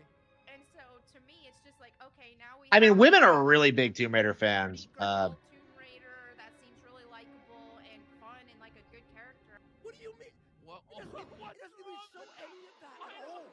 I don't know, man. Like, this is like inventive shit, isn't it? Buddy, the worst thing you could say about the fucking the new one is she needs bigger tits. For real. But even what she's saying, like, isn't a big deal. At all. You know, exactly. But that's the negative thing. It's the new trailer, she should have a fucking 2 sizes bigger tits for real. It's just not Lara Croft. Like it's like okay, she's fun, she's cute, she's relatable, she's you know, and Did I and miss there's a an appeal, I trailer? think there's an appeal to that for guys who play that's just like okay, she's pretty, but she's tank. And then girls are like, That's not what guys. What? girls are I've not lived as in version threatening. like What guys are into? Like she's attainable. Like guys are almost purely visual with this. Like I don't know. What a bizarre take. I don't. what a bizarre take. Like I don't know. producing a new character rather than changing her so dramatically. I think that would be better, personally. They didn't change her. I don't think so. Not to a degree of It's the worst. That's my opinion on that. And it's just like I didn't play Tomb Raider to have a character that's like non-threatening, like, oh, this is more relatable to me, and yeah, she's pretty, but she's not so much. So The trailer starts with her shooting at black people in the trailer. You remember? In the trailers, it's like a black chick, and she's like, "What are you doing here?" And Laura's just like, "Fuck you, bitch," and shoots her. What? well, that I can't relate to.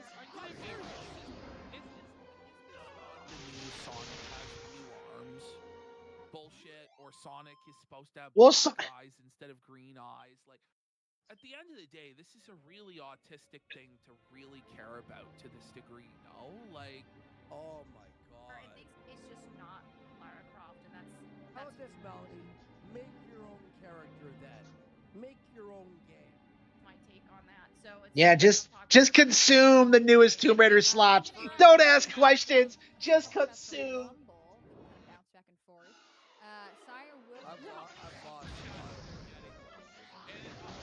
gonna be honest. This show is a lot better than when Jer is there, but it was still insufferable because Melanie Mac spoke about 10 times more than she usually does, and her voice is so grating to listen to. It's just hard. Williamson says, I paid for a third of Amfest. You are all not missing it with a colon smiley face. So the donator comes in and goes, I donated $5,000 for you guys to go to Amfest. None of you are missing this shit, and there better be a fucking party with salmon pinwheels. Like, Yeah, I agree. $5,000. Yeah. It's a slop, wasn't I think? $15,000 Amfest budget, and you didn't even get a salmon pinwheel by Jeremy? Like, you should get Melanie Mac sucking your dick at that rate. Like, be real. Buddy, so wait, are the Jewish people real? I don't know. Thank you. Yes, I appreciate the support. We are not missing it. We'll be there once I guess like we get snowed out or something. She's already excused. Oh, it was snowing, Jeremy. I couldn't get out of my driveway. I'm sorry. I really wanted to make it, but we were snowed in. It's the RTU excuse. We'll see that in a second here, folks. Yes. So let me see if I can play this for you guys. Can you hear the sound? No, I can't. There's no sound. Well, I'm going to talk over it anyway, so it doesn't matter. Fine. He just gave up. He just gave up on something. Sal just gave up on it. I mean, there's subtitles. No, this wouldn't have happened if Jeremy assigned OBS to Melanie Mac, but this was all a part of Hannah Claire's humiliation ritual. So. Okay, 79 says, this is your chance to put your hair in a bun just to irk Jeremy. We think alike because I definitely considered doing that before the show. But, so this is like we don't want to be disrespectful. We want full Astrocast to be considered a reliable part of the team. Jeremy's so weird about these things. Yes, so this has become a nice crossing for you and me. Well, he's so weird about the man's that I put my hair down. He's a freak and a weirdo. Like, that she's basically called him out as a weird creep, you know? He is. There's a crime element now, and for you, there's a football element. Exactly. And then for Jeremy, when he rejoins, there's a gossip and drama element. Oh my god! She calls Jeremy the gossip and drama guy. He just disrespects him. Like, bro. Politics, you like the news, he likes the drama and gossip. That's his, So his Dimmy. favorite. Can I hear that again? It's crossover for you and me because there's a true crime element now, and for True you crime? there's a football element. Exactly. And then for Jeremy, when he rejoins, there's a gossip and drama element because that's his favorite For thing. sure. Oh my god! Look at her laughing at him.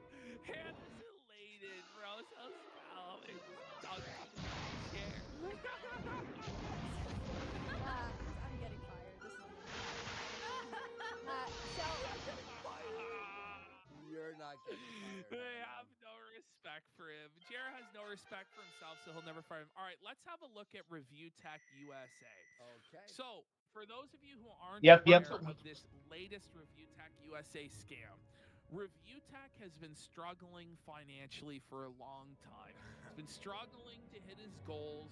Out of desperation, Review Tech USA promised that if he hit his goal this time, please guys, please let me hit the goal, that he would then play Bloodborne the following day for his debts. 14 hours for 14 hours. I saw the title of the stream. It was actually one of those, what's it called? Scheduled streams. Yes. He scheduled and then no-showed the stream. And then the following day, he appeared. Not to actually do the stream that he promised to do, but instead to explain why he couldn't possibly live stream while he was on live stream. Wow. I'm not even kidding. And then he Wow. calls to put a $250 goal there to stay till 2:30 in the morning. What? Even though he knew that he was leaving within a half hour. What? I don't understand why he felt the need to do this. Do this apology stream, this weird like sympathy stream where he talks about how hard everything is in his life. Why not just like put out a post saying you're sick or you're snowed in or whatever the excuse is? Or how about this? Don't even fucking bother. Like, show up when you decided to do the reward that you promised your fans. But instead, you get this weird stream where he streams to announce he can't stream. Okay? I've never heard anything quite like this. This is kind of like when Phil begs to not have to beg. It's a real paradox here. There I am. Oh, God. New shirt, folks. Oh, I look like shit. He looks like shit! He looks like shit! All you can see is bro. tits, He looks bro. fucking terrible, buddy. And even he has to be. He looks so disheveled and unwashed and sickly and obese. Like, he is truly one of the most disgusting beings that I've ever laid eyes on. And this is him allegedly having lost 100 pounds. Wow. Whoa, buddy. I owe you an apology.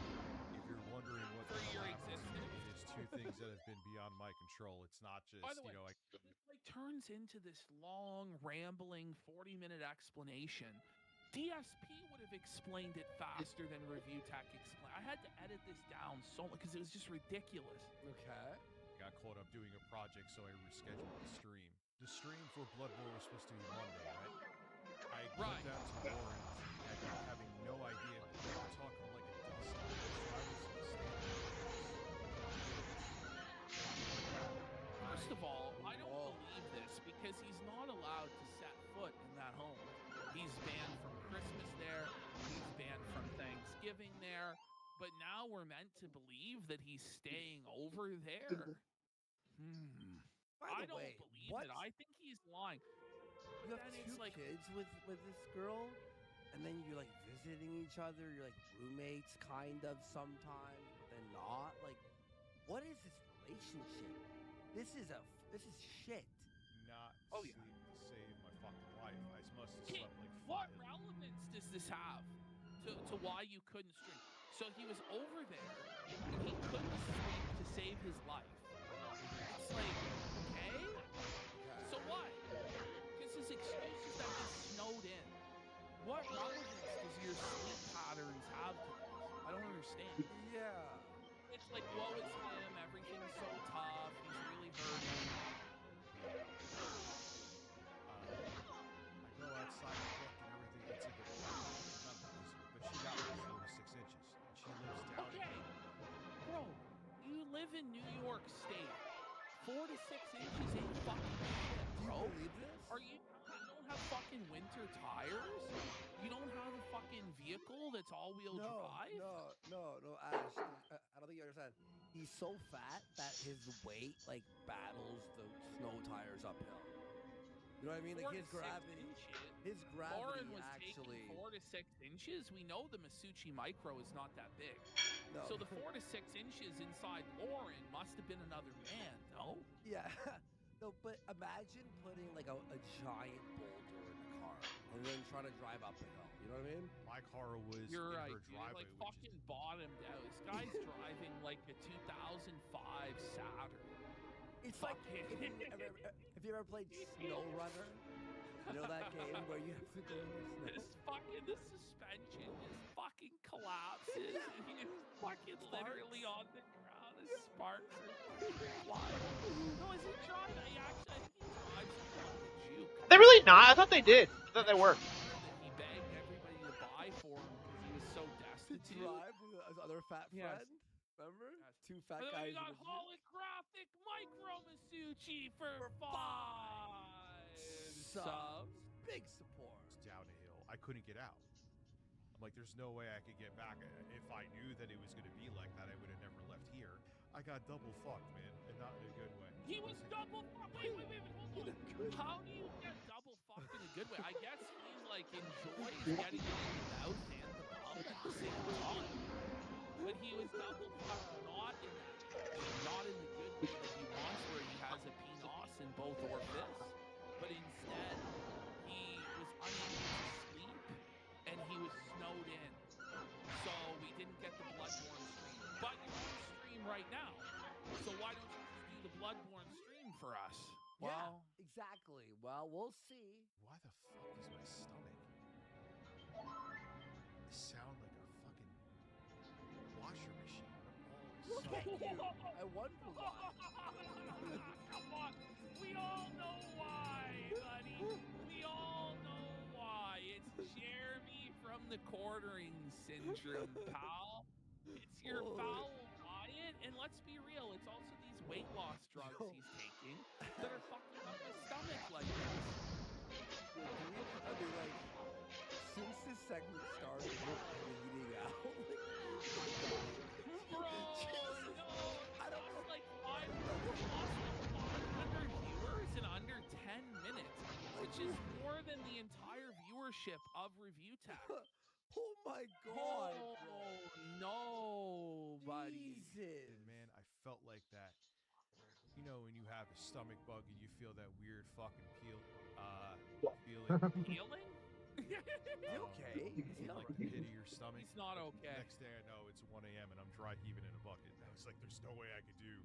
I'm actually surprised I'm here. I was like, I gotta do it though. I was almost debating on not to. Why do you have to do it? Almost debated skipping your 30-minute segment. By the way, you're either sick or you're not, right? Like you're either too sick to do anything or you're not. And what's hilarious is after ending this 30-minute cope session, we immediately went and played video games on Steam. Yeah. We have the logs. So it's like, why don't you just play your video game on stream? And if you have to go to the bathroom, just take a break and go to the bathroom. Yeah. Like, what sort of lazy insanity is this, Richard? I owe you an apology. I don't want you to think that I'm just like, oh yeah, It's like this whole like apology thing. Like, why do you want to apologize? Like, what sort of demented mindset is this? Like, if you're genuinely sick and you can't do it, then you're sick and you can't do it. But you're guilty. You have a guilty conscience because you're a lazy, inconsistent, burned out stoner slob. And so you know that you're in the wrong and you're scamming everybody. And that's why you're apologizing. It's like, what? Why do we need an apology stream? Like, this is ridiculous, dude. We hit a goal. Took the money. See you later. No blood. I want to play fucking Bloodborne. I was looking forward to the fucking Bloodborne stream probably more than you were.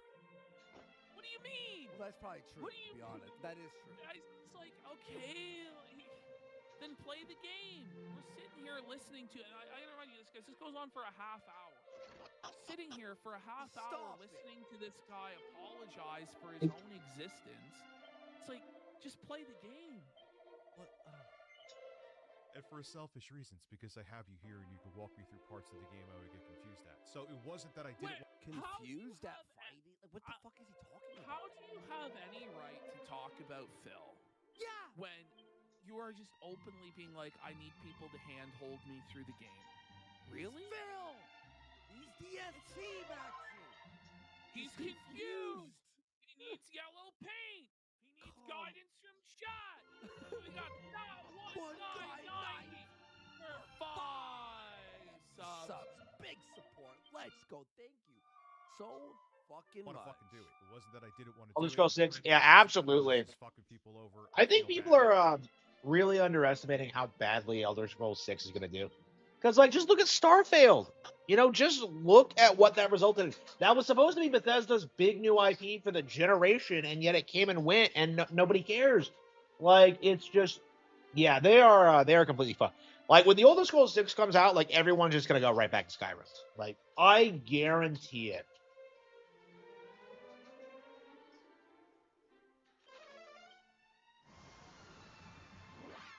What I'm curious about is that if that's going to be true for Grand Theft Auto 6 as well. Because like everyone seems to be hedging more of their bets on Rockstar, because I think Rockstar is the company with like the more prestigious reputation. But I don't know. I think that might fail too.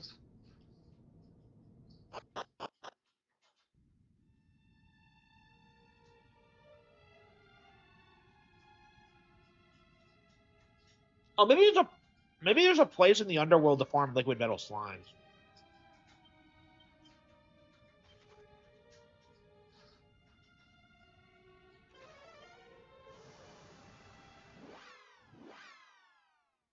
Yeah, I wasn't really thinking about that. I'm just like, wait, what?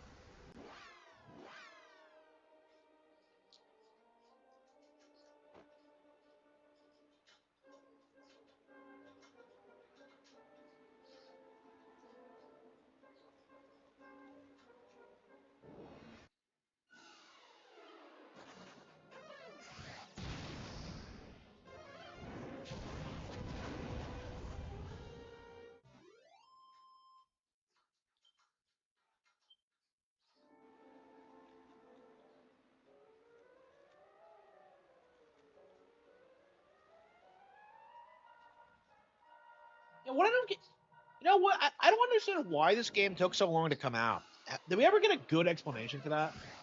Because they announced it back in like 2018 or something crazy like that. And we didn't get it until 2023. And I'm only just finishing it now.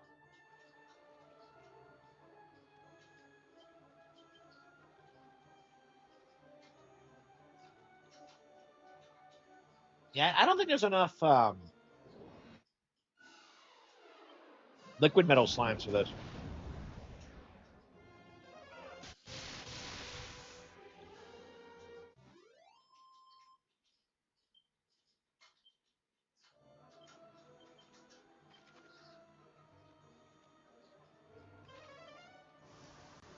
It's always kind of crazy how much you have to grind for the final area.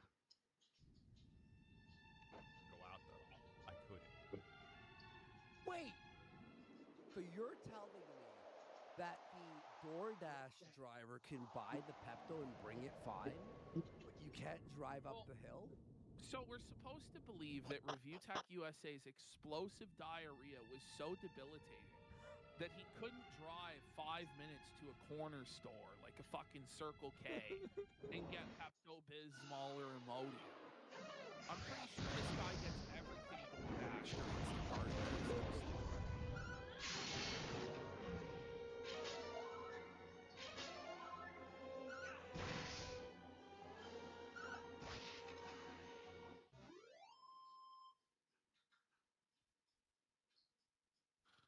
Why would you read that? Why would you read the only hate comment? Bro, the dead air there was crazy. It looked like he was frozen in place. Like, he's so stoned, I thought I bro. paused it. Keylogging Project Orpheus. That's like the when we were bashing for the keylogging Jay's computer. Like, this is like video 3 of our RTU playlist out of 190. Analysis in the video that I'm bringing back Review Tech USA. And I was at a store. Oh no! He's gonna announce in a video that he's bringing Review Tech USA back. What do you mean by this, sir? Because you can't bring the million subscriber channel that you deleted back. What he means is that he's changing the name of his channel again. You already did, though. I know. So it was RTU Streams at one point. Then it was Locale Basement. Then it was The Basement. Then it was Rich Tomorrow. And now we're going back to Review Tech USA. Ultimately, it really doesn't matter. Go ahead. It's Review Tech USA. RTU, because an A-logger stole his username. So ultimately, it doesn't really matter what name you put on a pile of shit. It's still a pile of shit, Richard. And Yep. the content you're making is going to be the exact fucking same as it ever was. And what's hilarious is Review Tech deleted that channel because he said that he didn't want to do tech news and gaming news anymore. Well, he's now back to regularly making tech news and video game news videos because he had no other choice but to put the gaming news in the bag because that's all his fans are interested in, because that's what he built his brand and his name off of for 15 years. So, wait, are you telling me that we were right? He said he would rather sit on razor blades and spin than do that content, and he would never do it again. But he ended up doing it again.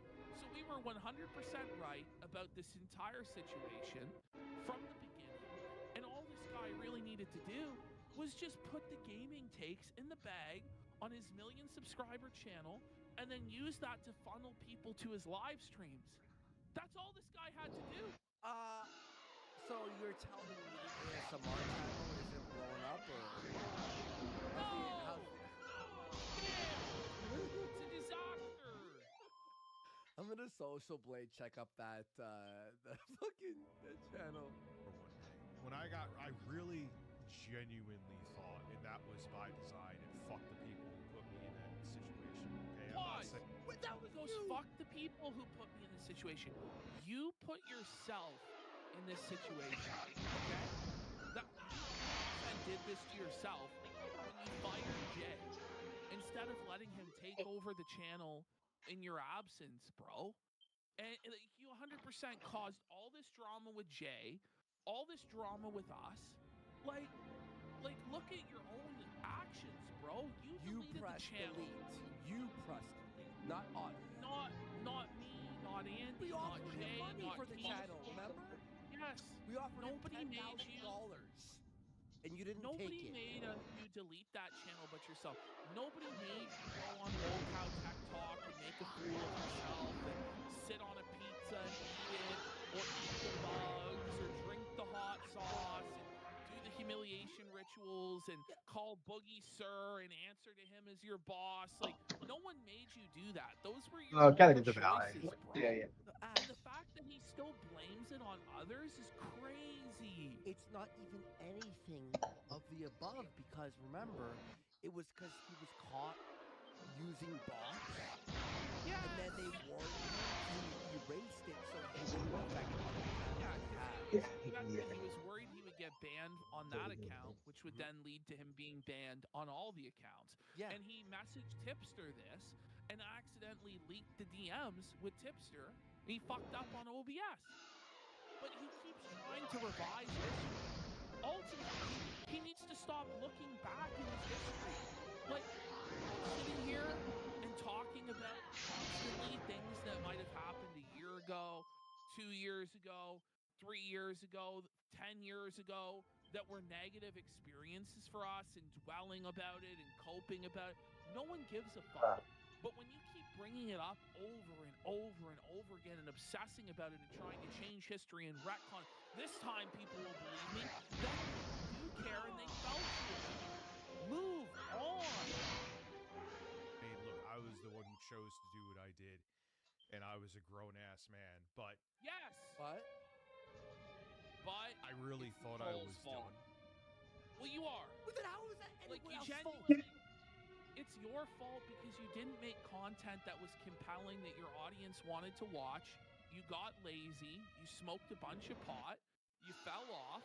You alienated a bunch of viewers by doing a bunch of political crash outs and spurgeonings that alienated half your audience. You fired your co-host, your editor, who had been with you for a decade, that everybody loved there, on his birthday no less, and then spent months waging a war to try and ruin his career because he asked that you pay him what you owe him. Yeah, he tried to ruin this guy's life.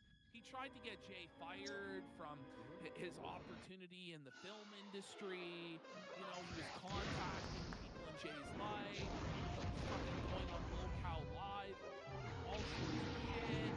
Like, you brought this on yourself, bro. Like, I can't believe he's still sitting here making excuses and pretending like this isn't his fault. I thought there was no way I could have come back from that. Hindsight being 2020. You haven't come back. You didn't.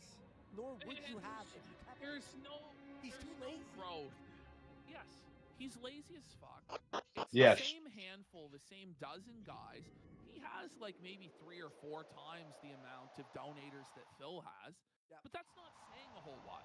Phil has 2 or 3 guys who fund his whole life, and Rich has 11 or 12 guys who fund his whole life. Yep. And are obsessed with him and in love with him. And these guys, if Rich actually shows up, open their wallets and support this man-child. But it's never going to be what it was, Rich. It's never going to be this juggernaut making hundreds of thousands of dollars a year in ad revenue, plus the live streaming gravy money. Like, it's not. And you're not retiring in 5 years. And your ASMR channel is not blowing up to 1 million subs. You are delusional, bro. Chicken Joe, you know, he tried to get his channel back eventually, and they wouldn't let him because it was gone. Yeah, it was like gone gone for too long or something. So, not like catastrophizing everything. I don't know if I could have brought back Review Tech USA on... Rich, by the way, you know who was telling you it wasn't the end of the world? Jay, Becky Boop. Everyone was telling you, just keep doing it. Just keep... Once you deleted it, everyone's like, what the fuck? Are you stupid? Like, this is crazy, Richard. Everyone was telling you, just keep that channel. Keep posting content to it. It's a 1 million subscriber channel, dude. It has value. It was bringing in passive income of $400 or $500 a month. Yep. He was bringing in like $6 grand a year. Then he just flushed down the toilet for no reason. Was it 2 grand? No, it was a lot less than that. It was, okay. I think it was like $500-600 I'm bucks. thinking about subculture. Then he was like, subculture. he's like, on the 20,000 sub channel videos. That channel. Losing love. He's like, oh, there is no money because I was paying my editor $400 a month, and it's like, Pay then him don't less. have an editor. Then just edit it yourself. There was no need.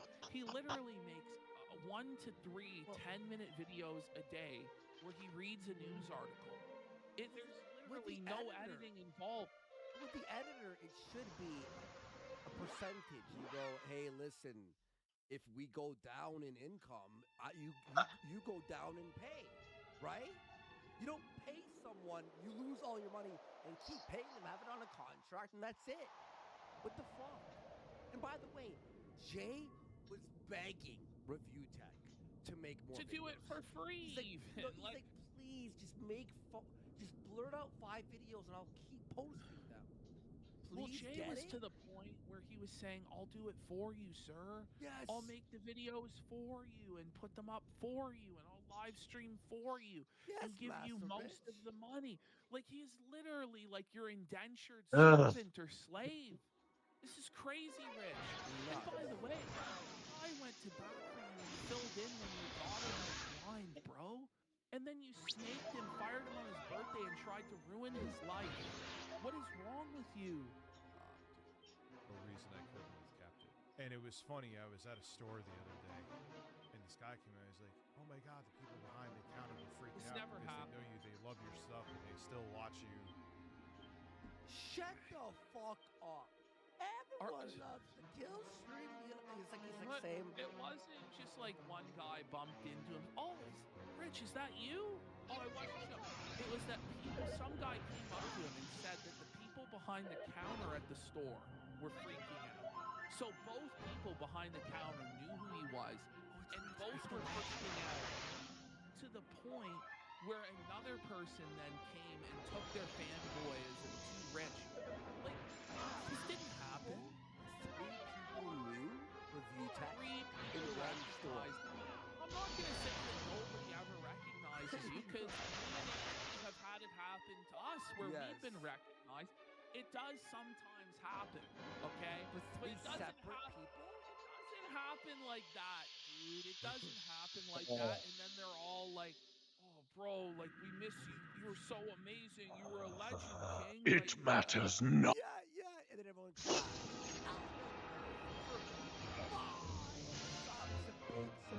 Thank you so much. Got him. Guarantees in life. Death are to be the victim. That's without used to watch. Basically doing the same shit here anyway. It's not like What else are you gonna do, Rich? And like his excuse was, it's like, oh, I gotta do politics. I need a separate channel. No, you don't. First of all, you should never have even been doing politics in the first place, because number one, you know nothing about it. You never voted in your entire life until the last election in 2024. That was the first time this guy voted. Like, Rich, wake up, bro. You know your turn. 3, it alienates everybody. Nobody likes it. His fans don't like it. The market for political takes is oversaturated. And you deal with fucking lunatics. You don't want to be involved in politics. Trust me. Hey, Ash, why is he showing us his penis size? Eh? Good question.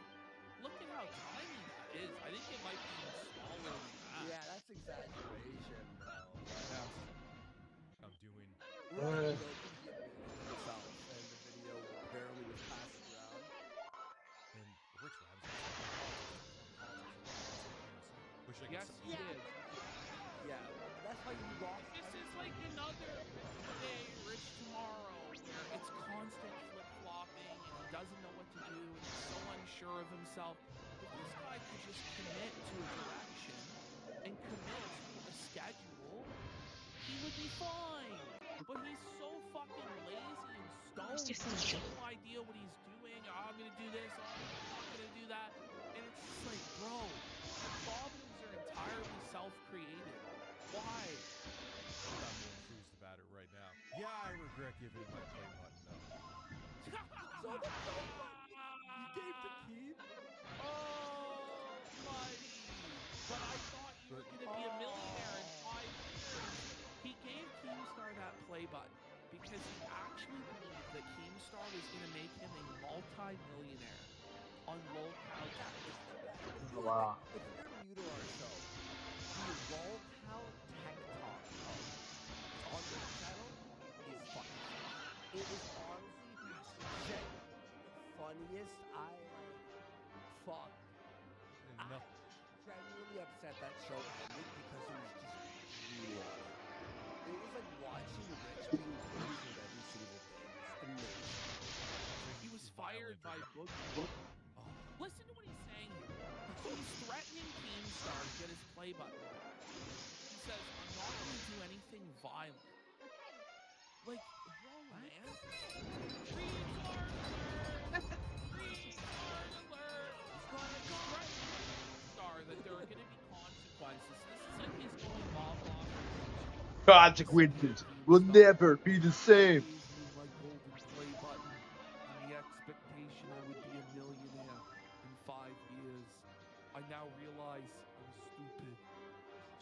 understand bad things are gonna happen to you. I'm not saying it's gonna be violence because I'm a big pussy. You know, I can't obviously do any violence. I'm not saying I'm gonna do anything really, but there's gonna be consequences. You understand? I'm a big tough guy on the internet, and I'm gonna make you pay unless you give me back my play. But you're not gonna get shit. Rich. Nothing you will. He's gonna regret putting you in that situation. Shit, man. What do you mean? He's gonna regret putting you in that situation. You gave him your play button. It's always like me, victim. You do all these things for yourself. Yes. Regret making me Come on, really? nail my fucking play button, you fucking retard. He's not gonna do shit. Like, what is wrong with this guy? Regret? Listen, bro, you did. If Keemstar broke into your house and robbed you, okay, cool. I get why you're mad. You did this. Rich today. There's gonna be It's so consequences, Keem. It's rich today, rich tomorrow, right? Rich today, rich tomorrow are like not the same person to Rich. It's like, but that wasn't me. I'm Swearing. new man. In any sort of confrontation, like we saw what happened, right? Like review tech, trembles, quivers, gets totally felted by Keemstar. He lost every single interaction they had. Physically, Keemstar would beat the fuck out of Rich. Like, let's be real. Like, Rich can barely even fucking walk. He's elderly. He's borderline fucking disabled, okay? Like, what are we talking about? Like, how are you gonna make him regret this exactly? Yeah. What? It's never gonna happen. Go do something. I get like, what are you gonna do? He's so stupid. At a time of my choosing. At a time of Are your you choosing? gonna kill Keem? Like, what's going on? These Like, what's his plan? these delusions of grandeur, and these delusions that like, this is like this boomer power fantasy. It's like, listen, dude, if I wanted to, I could kick anybody's ass. Don't fuck with me, dude. I'm a badass. Like every guy over 50 that's Italian that looks like Rich, all think that they're the toughest guy on earth, and they all think that they're Sylvester Stallone and Tulsa King. They all think this. They all think that they're Tony Soprano. This is what they think. And it's like, this is not reality. In the real world, you are a ginormous blob, a gelatinous whale that fucking stinks. And you're 50 years old and you can barely walk. And you're also dumb as fuck. Like, cook. This whole thing, it's like, you agreed. We even said this, Ash. We said you heading on locale is a bad idea. You giving your play buttons a bad idea. You erasing your channel is a bad idea. No, On a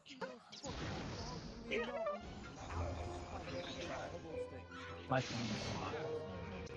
And lost. You know what I mean? I want to die. Bro, what are you gonna do? I unpaused it, by the way. Look at this. He's blinking.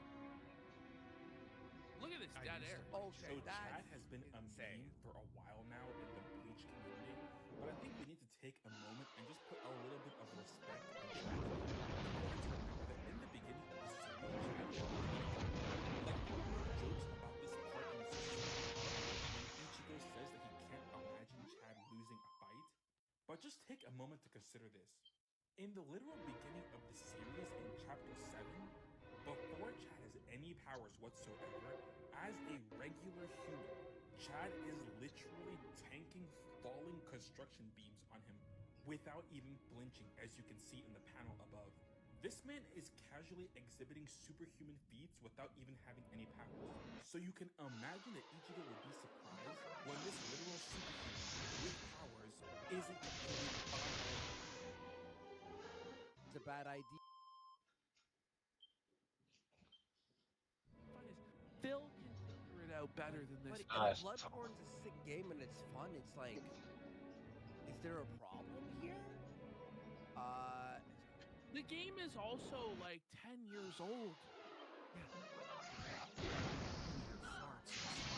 Like I woke up 3 to 5 days to nuclear farts yesterday. Oh my Like I woke up and it was just like one fart on top of another fart on top of another fart. Sir! Sir, this is a live stream. and he tops it off. And he tops it off with that. And he wonders why he's struggling to gain an audience. And this I guy really has cost us 800 live views. Sometimes it's worth it. I don't know, man. I think we have to phase him out because I think so no, too, honestly. no one wants. As soon as this I'm not gonna disgusting lie, bro. freak's visage appears, I'm not gonna lie, bro. I need like another G Fuel after like listening to this fucking guy. He really. Oh my god. He meanders. He's so. He did. The Some only thing people like this segment. I know there's people. It's their favorite You know segment. what though? We might have to do post I think so. I think we'd have to do Phil first, and then which we're doing Phil next, and then Candace Owens, and then Dick and Vito. So we got the real Sneed 1 for a gifted sub. Let's go. Let's get some subs, man. defend myself with I'm I gonna really genuinely thought the walls closed in on Review Tech USA. They did. You had no Well, it viewers. did. You're fucking. Man. Everyone hates Walls you. are still closed in. Like you're at rock bottom, but just because you're slightly above where Phil is, does not mean that you're winning. Okay? Of course, the walls feel like they're closing in because look at you, Review Tech. He's more like he's closing in on the walls. Not sure how long I'm staying because I'm still This is gonna be a review. What? Like, I'm gonna be real. Did anyone notice like him being any sicker or more uncomfortable than usual? Like it was the exact he's sitting same like as this. he always is. He's sitting like this. Like what is that? Is he okay? Actually, like there's like a big problem. Review Tech USA. Can't bring that channel back. Oh yeah, I'm still gonna do politics, 100%. Didn't he So say you he learned was nothing. gonna? Wait, what? Yeah. I did politics on Review Tech USA. Next time. That's what ruined And the it channel. never. That's what ruined your fucking channel, bro. Hold on. So this is Review Tech decides to resort. Watch what he resorts to for content on his half-hour stream after his OCD tour. You won't believe it. Don't want to say when the next time is. Depends. He's building Lego Game No. Boy.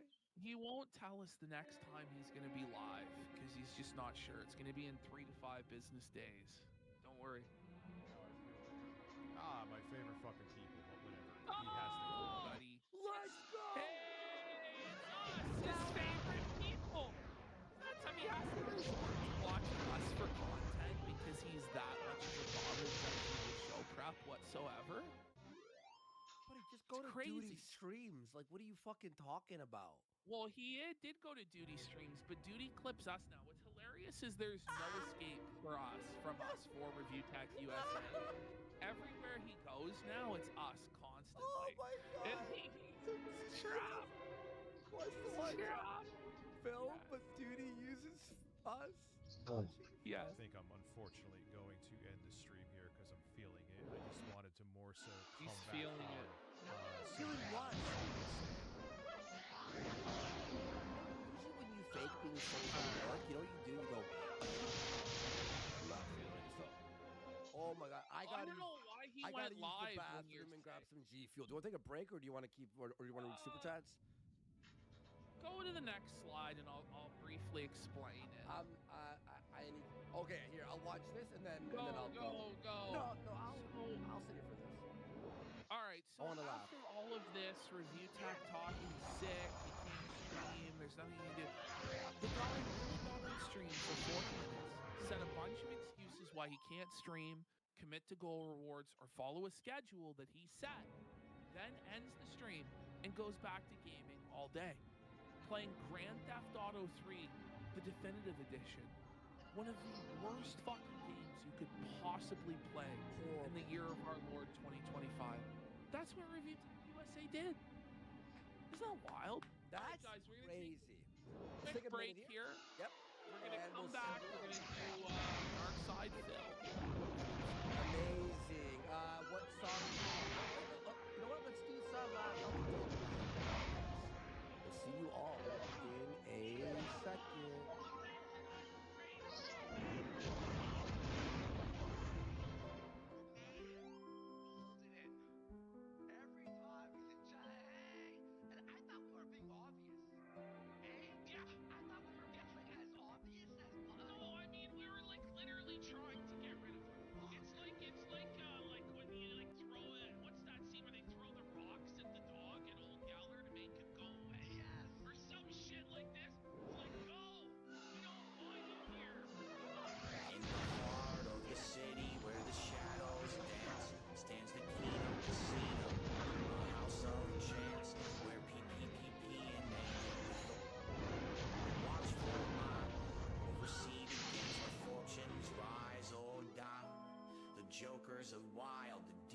cold as stone as the night goes on and the stories are told. Desperate souls with dreams in their hands game all their lives in this dangerous land. Felt in tables where the losers cry, clinking glasses, card flips, and winners battle cries. In the Kino Casino, under flickering lights, the games of chance never cease day or night.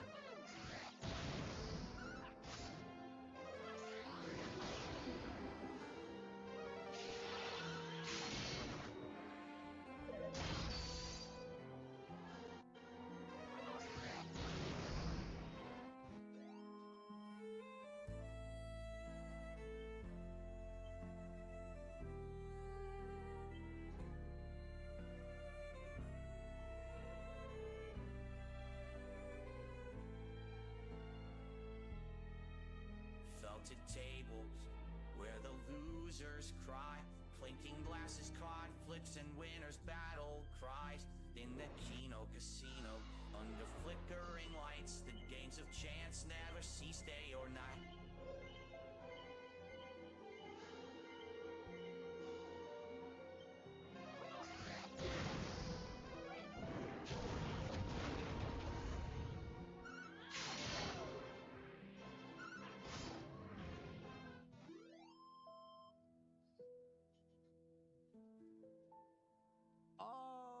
Okay, we are back. Hang on, where is it? There we go. Guys, welcome back. I have the G Fuel. Swear these screens are Okay, tougher than I got yesterday. M&Ms and gummy worms. I need a sugar rush after review. I tech. swear you would like That tap them and they would break back in the just day, but crying. this Is is that a better. stream now? It's just non-stop whining for me. I'm broke. Always was, buddy. And speaking of whining and crying about being broke, we have the Dark Side Phil segment. Oh, Dark Side Phil. Favorite segment. Yeah. The DSP segment, buddy. We're going to go into our miscellaneous folder here. And we're going to begin with DSP going into Wings' chat at 12:30 in the morning his time, 3:30 in the morning Eastern Standard Time. And he hits Wings with the following comment. He goes, Wings talk shit about me, saying I'm a slave to structure. Then goes on to make $5.50 that entire stream. How's being spontaneous working out for you, Shorty? Having a work ethic and professionalism isn't being a slave. It's called being intelligent and hardworking, not a lazy ass who makes excuses for the fact that he's such a lazy ass. You can get lazy after you're successful, not before, because then you're in demand and people will put up with it. This guy will be back on LolCow soon once the stockpile of money is pissed away, methinks. Now, my first reaction to this is at least he has a stockpile of money. At least he has some savings. Unlike you, Phil, who's broken in debt and have been your entire fucking adult life, buddy. That's true, but my first thought is, toxic. Isn't drama, this harassment, trauma, negativity, going to some guy's show and demeaning him and putting him down? And this is like some jilted lover stuff. What it comes down to is that DSP believes that he's better than Wings, and so Wings should respect his authority and bow down to him. And when Wings didn't do that, it personally offends Phil's honor code because he believes that he's above Wings and Wings should jump at the opportunity to be his unpaid co-host. Like, this is twisted. By the way, this isn't the first time this has happened. This keeps happening, dude. He keeps going to Wings' live stream and starting drama and causing issues that if someone did to him, he would freak out. Well, this wasn't the end of it. Here's what you guys have to do, by the way, if you want to really like troll him and make him feel like now you can't let him live this down. This is the troll now. It's not even the troll. I used to like you, but then you became so negative and harassing Wings of Redemption all the time. Oh, yeah. But just use it against him. No, he's not living this down. So then he starts coming in and throwing in troll super chats, like begging for attention. Mind you, if anyone else did this to Phil, he would freak the fuck out. You know. What do you say? I don't know, I have man. no idea how I timed my arrival for that crazy interaction. What? But you deserve a second super chat for that, Jordy. And then he says, I wish you the best, man. We are just not meant to do business Still, together. you We are too cling different. I need to order pathetically you to like you. life. So Phil is drunk as fuck, out of his mind here, doing his pontificating. But listen to this, like, It seems question him. They're like, so are you going to Wing Stream again tonight, Phil? Am I going to harass you tonight at 3 a.m.? Yes. That's what you're doing. I mean, am I going to go check out his stream tonight if he streams and talk with him and contribute to his stream and be positive? Maybe. Isn't that what detractors do? They go to your stream, they check it out, they contribute to felt you. Like, I don't know, Phil. Positive. Is this positive? Like, dumping on him for only making $5.50? Which, by the way, like, Phil acknowledges that Wings is off of his medication and may not be acting in his right mind, and then decides to shit on the guy anyway. So, Phil, like, let's be honest here. Like, Phil is taking a guy who's at his most vulnerable, who's struggling to sleep properly, struggling to maintain a schedule. It matters. The guy is off of his meds. Phil will go into his chat and start talking about how the guy is poor, he's going to end up on Locale Live, he's a loser, and all this stuff. It's like, Phil, you are stepping on somebody and you're punching down on somebody when they're struggling and having a bad time. And then you pretend like you have any sort of moral high ground over us or anybody else who does drama. Like, get a grip, Phil. You're a nasty, toxic guy. Like, it's twisted.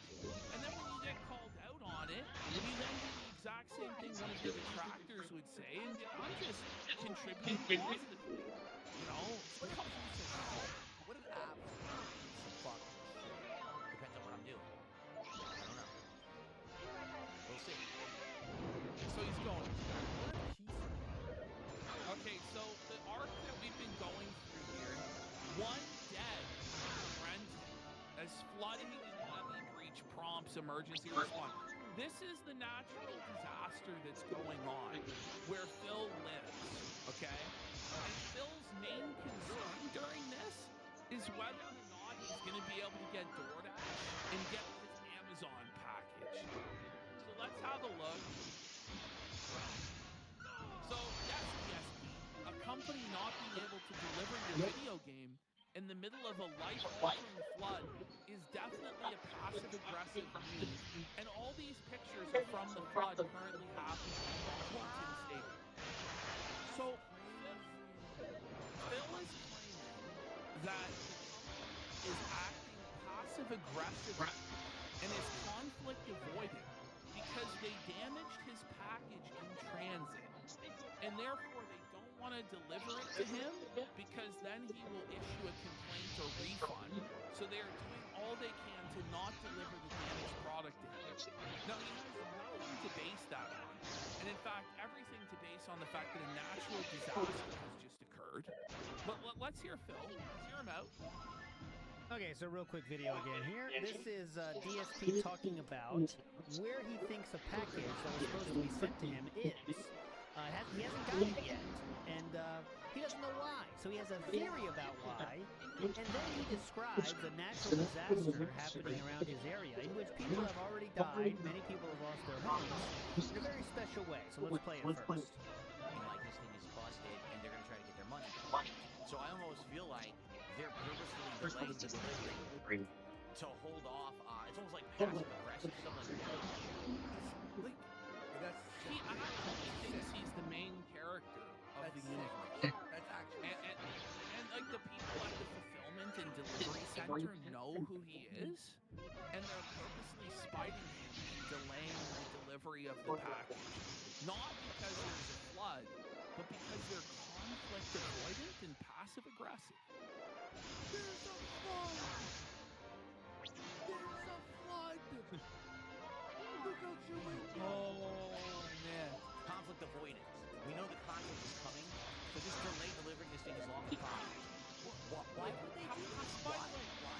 Because they damaged his package, which he has no evidence for. And by the way, the package was eventually delivered and was not damaged. But he demanded another one anyway, and is now getting another one in the mail.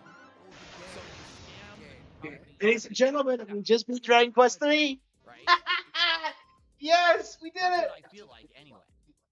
Okay, that's, that's all I have to, I can't imagine. You have done well. Ladies and to gentlemen, we did it. defeat me. Ah. But whilst there is light, so too must there be darkness. Yes, we did it. I see that which is to come. Another shall rise and take my place. The omens are already there. Open your eyes. And when he comes, you will be powerless to protect your craven kind, for you will be long dead. Oh no, I'll be dead. Oh no, it's not like I'll have kids or something. You really think that's gonna work? What a retard. Is it okay? We can.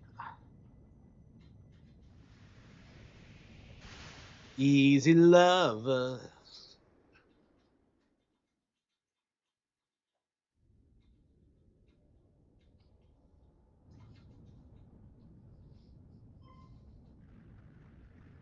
It's a Metroid escape sequence.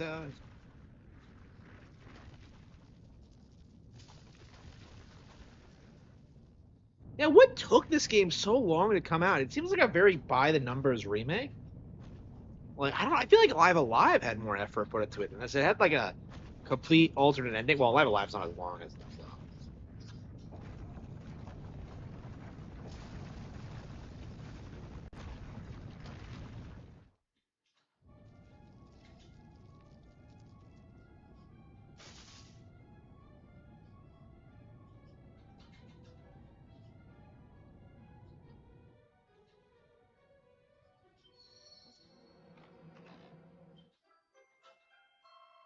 Okay, wait. So there's more after this? It didn't just end? Don't tell me there's gonna be another M. Night Shyamalan plot twist. Well, I can't cast spells, but yeah, something's gonna happen.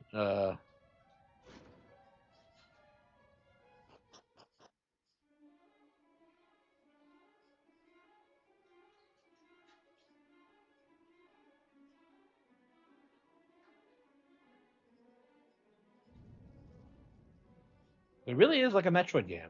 Okay. Nintendo just ripped this game off. Okay.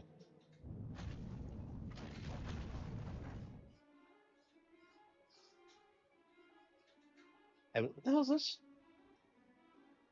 What the hell is this red thing? You're gonna just throw that there? It looks like something you can pick up, but no. Okay.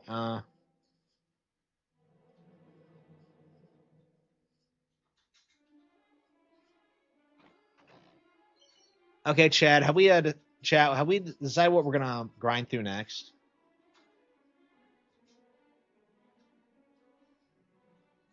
I think it is gonna be the Greatest Eternity. I just have no desire to play Pet and Kaidos right now. I don't know. Like probably once I get through the Holo Holo Jungle, I'll be fine.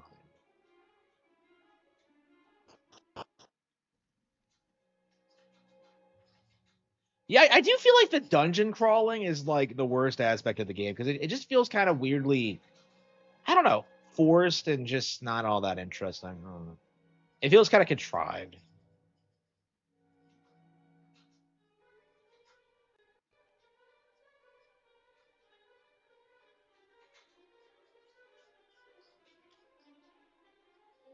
Easy. Where is Tails?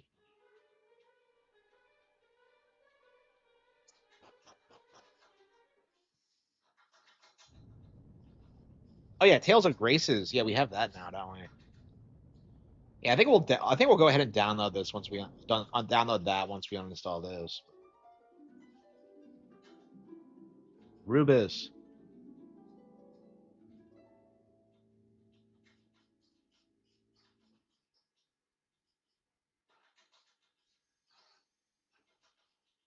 There's the castle. Oh man, that looks like the castle from Berserk.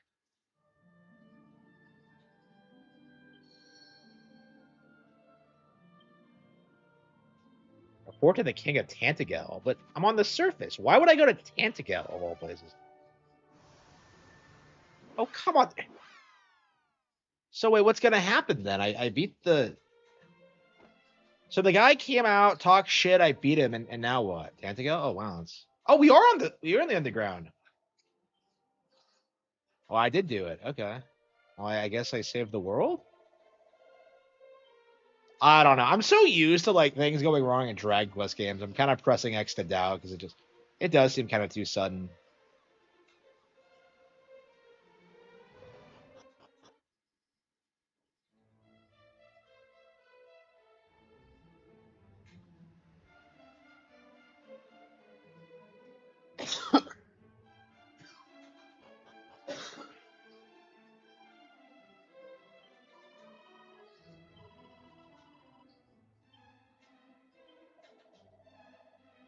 I think I like the original Dragon Quest more, honestly.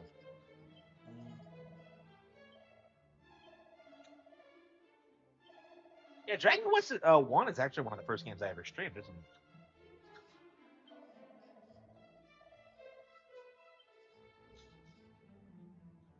Silent! News of thy deeds hath reached. Thou hast done well indeed in smiting dread Zoma, lord of the underworld. That thou art returned to us unharmed is a morning hath broken on To our the kingdom Almighty. at last. Wait, what? And all is thanks to thine earnest efforts. Wait, do we worship? Though it I seemeth thought we worship the that goddess. dread Zoma's demise hath sealed the doorway between our Alifgard must now take its first steps as a world in its own right. It must emerge, blinking into the dawn So the of its world's becoming. separated. Okay. All is thanks to thee, and thou art a hero. I do hereby bestow upon thee our kingdom's highest honor, the title of Erdrick, which meaneth dwelling land in the ancient tongue, a name befitting the land's chosen Okay, so hero. you came from another world, came here. Was that always the case? Because it seems like the setting in Dragon Quest 1 and 2, like the surface was more like 4, 5, and 6 because it had the dragon. Like, was the dragon always there in the original? I don't know. Thou shalt Like, be I'm known curious what to they all. added about this. The story of Erdrick's deeds shall take its place amongst the legends of our realm. Okay.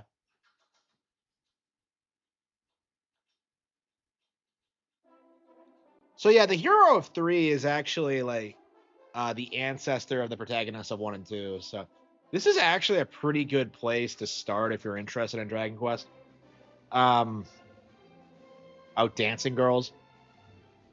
Wow, my female party members do not look pleased.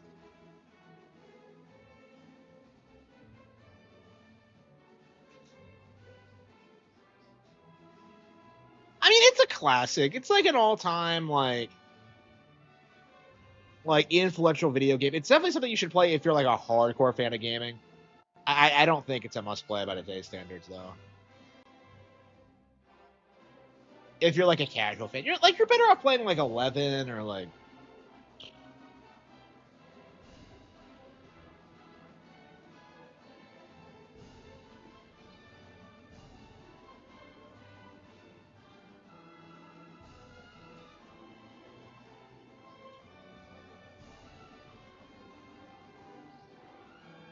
I thought there was some big plot twist about like Erdrick.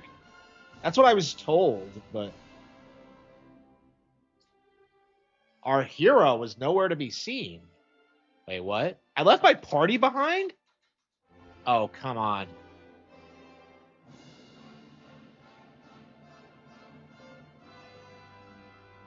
So he retires into obscurity, just like Ramza that came after him. but I didn't actually get the Sword of Kings though. Thus were the seeds of salvation sown. Yeah.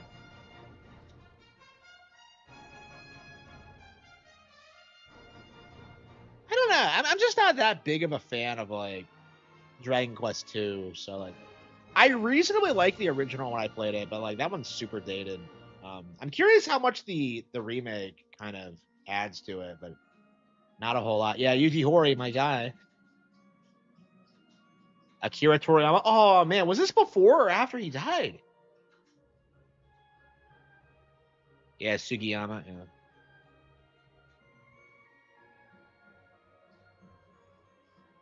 I think he was already dead when this came out, right? Yeah, when did he die? Sugiyama's definitely dead, but like, yeah, I still can't believe Toriyama's dead. That's just crazy to me. Oh, well, I gotta do my part to kind of live up to his legacy. I was watching some Dragon Ball clips today, and it kind of reminded me of like why I do what I do, is why I try to push myself to make the best material possible. I don't know. Like Dragon Ball win, like I don't know. I kind of feel like honestly that like my creative process is like really similar to like Bill Watterson's. Like I feel like he's like the creator I most resemble in the sense where like it's more about my artistic merit than like actually turning a profit or becoming successful. That's kind of my mindset about it at this point, is that like I just want to make things for the sake of it. I don't know. I kind of wonder that about people like Toriyama. Is it about the art or is it about commercial success? Is it about like, making people happy or like, I don't know. That's what he said, is that like I wanted to make boys happy, and that kind of resonated with me. But I don't know. I wonder how true that was. I think it was, but.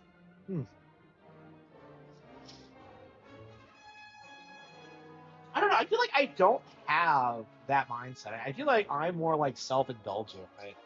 And I don't know if that's like really the best way for me to go about it.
Yeah, so like I definitely like the game, quote unquote. It has a lot of good things. I think I like the first half better than the second. I feel like, well, actually, no. Yeah, the last third was kind of disappointing because I feel like they didn't do a whole lot with the idea of there like being some like real final antagonist that you have to beat. Like it just feels like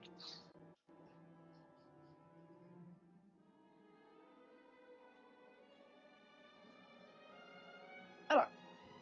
It feels like the entire thing is built around this idea that it had a twist ending, and like after the twist, it doesn't really do a whole lot with it. I mean, you see your dad, and it's really sad when he dies, but like at the same time, I don't know. It's probably just a product of its age, I think. I kind of said the same thing about Final Fantasy IV when I played it, where it's just like, man, I love this on DS when I first played it, but like playing the pixel remastered version today, it really is showing its age, and that game is like 30 years old now. So, yeah, Like RPGs are not a genre that age all that well. I feel like because so much of it is about the storytelling and the presentation and just like being with like with current trends and like I just feel as if like a lot of classic RPGs have not stood the test of time that well. Like I don't see anybody in the future playing Phantasy Star or this really. It's just it's nice that this got remade for those of us who are interested, but like it's never gonna be a giga hit, and I don't know.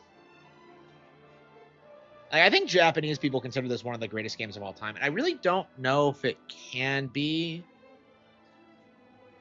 Like I don't know, it was an innovator. I think that's probably why it's held in such high regard. It's very difficult to like understand the culture when this came out because it's probably just like one of those situations where like you never really saw anything like this before, and that's what made it so mind blowing. Aw.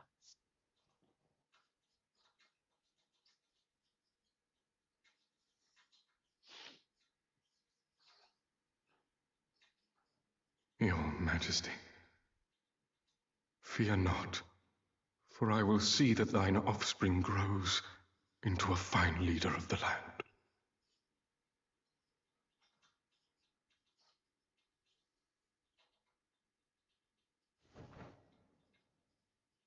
I promise, nay, I swear, upon my name,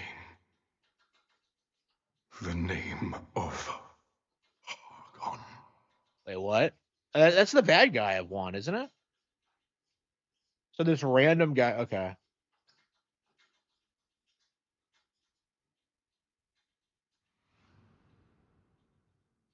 Oh, the high priest. That I was like, where's this high priest? Yeah, that was the guy looking after the dragon, wasn't it? Wow. Okay. To be continued in 1 and 2. Okay. So that's Dragon Quest 3. We finally beat it. After a couple of years. Yeah, 35 hours. Wow. Yeah, that is pretty lengthy for a NES game. Like, it's longer than Final Fantasy 6. I think Final Fantasy 6 is better paced though. For sure, for sure. I mean, I'll be returning to Final Fantasy 6 until I die, but like this, I don't know. I'm very. I really wonder if I'll ever come back to it. I don't know. I mean, I said the same thing about like 7 when I got that when I played that for the first time, and I mean, I'm getting the remake for that in February. It's been like 9 years since I played it. Definitely really anxious to play through it, but okay. Integrate. Okay. What do we have here? Have we decided on what the next game we're gonna grind through is? Okay. Tech. Metal Gear Solid. Wonderful 101. Inazuma 11. Man, I really think I should do Pokemon just because like the DLC came out and we still haven't played it. Uh.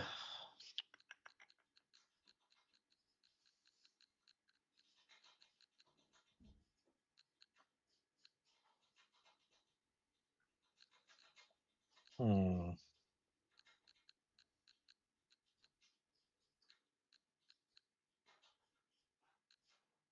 Great. So we're gonna get Dragon Quest 1 and 2 remake while we're playing Patent Kaido's 1 and 2 remake. Ugh, come on.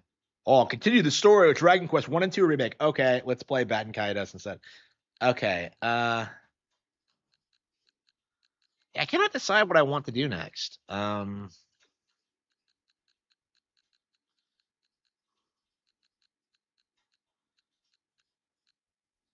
I don't want to do East 10 until we beat East 9, honestly.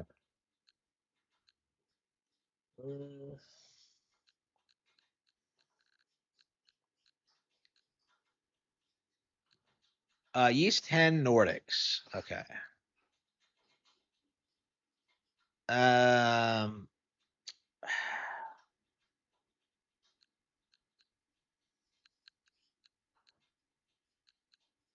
Yeah, we want to play all these games. So yeah, I think we are going to commit to Patent Kaido's Origins. We're like halfway through it anyway, so yeah, this is going to be the next game we grind through, I guess. Patent Kaido's Origins.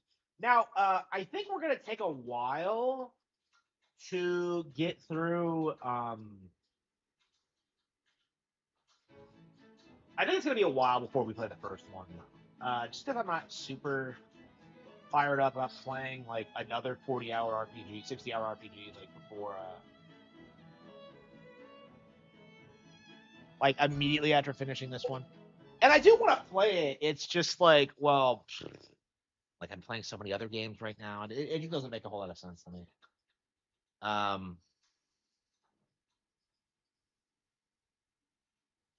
Yeah, I love how nobody bought the PC version for this. So for some reason, like Nintendo allowed this to get re-released on PC, and it's just like, why? It just, I don't know. It's,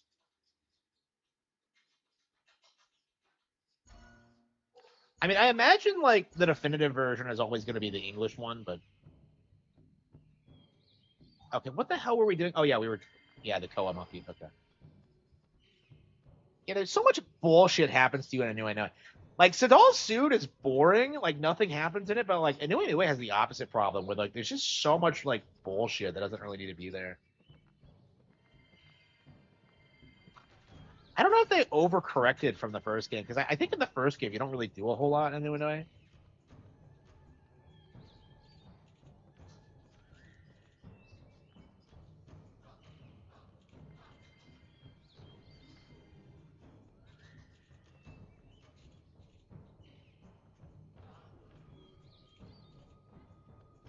Okay.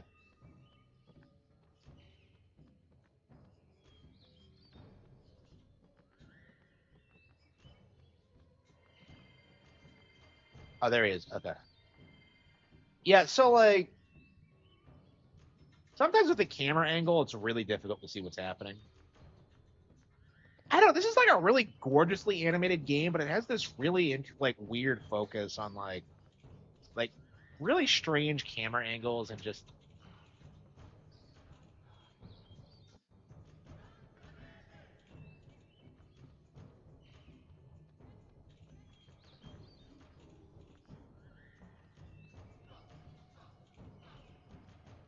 yeah, I love this game, but there can be times.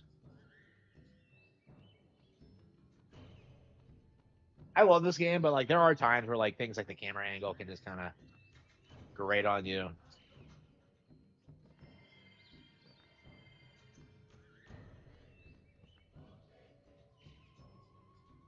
We lost it, but I keep grabbing it. Like, do you have to sneak up on it?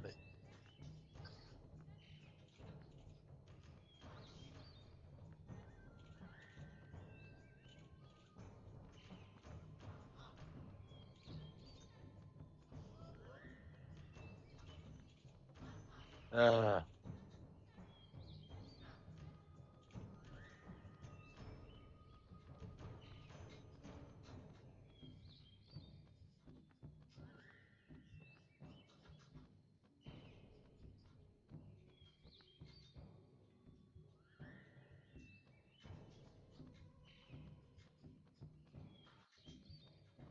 it's been a long time since I've gotten this far in the game.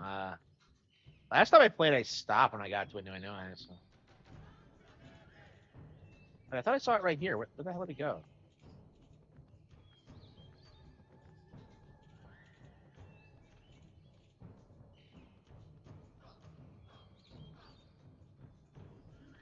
Caught it. Okay.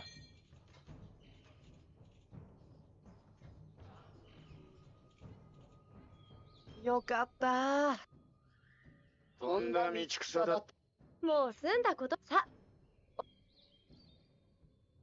So Lola was one of the better side characters in the game, as I recall.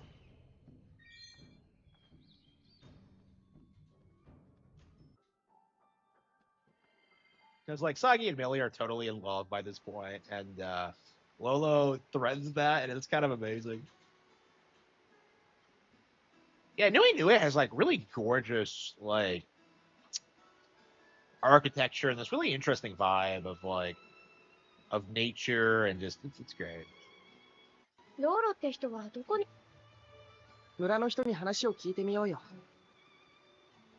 なんだあんたら。ええ、そうですけど。知ってるさ。けど変な注文しないでくれよ。We need her focusing on the water wheel. 何のことだ。そう。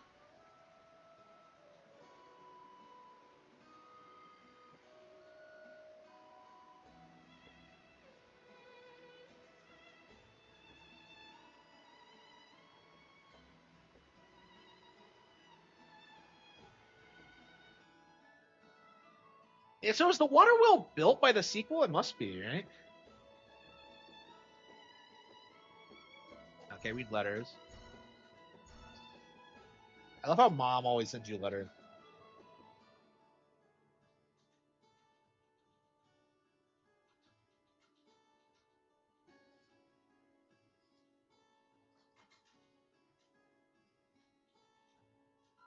Maintenance? Like, I don't get this. Like, they treat Gilo like he's a paramachina, even though he's, like, pretty explicitly not one. So I'm just very confused about, like, things like that. It just...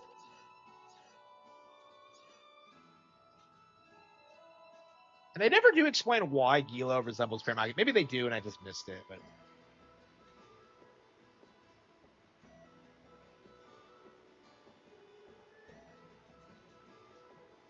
Ugh. ここだね。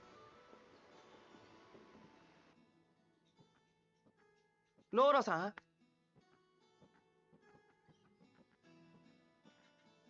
ローラさん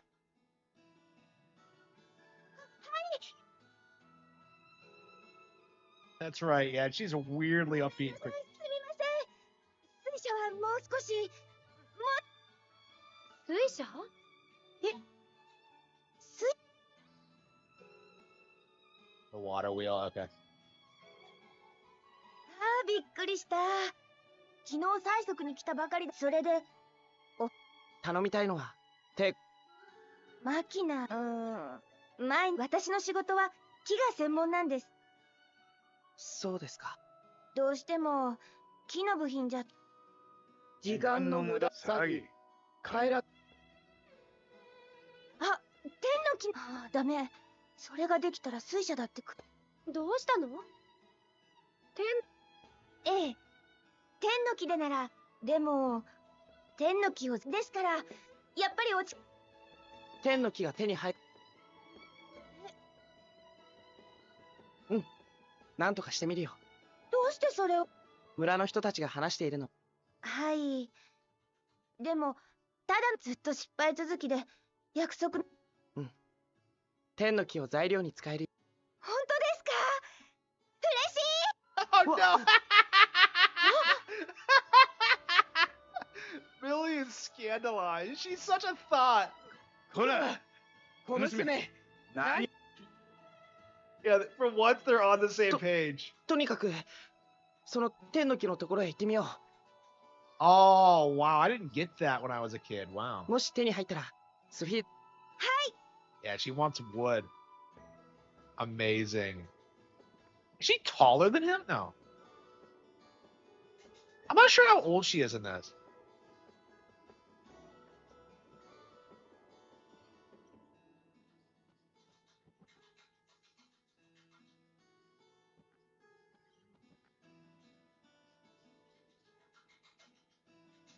It's weird how little I remember about the plot for this arc. Because as I remember, I kind of breezed through it. Because after the Holo Bird, I just kind of stuck with the game until I beat it.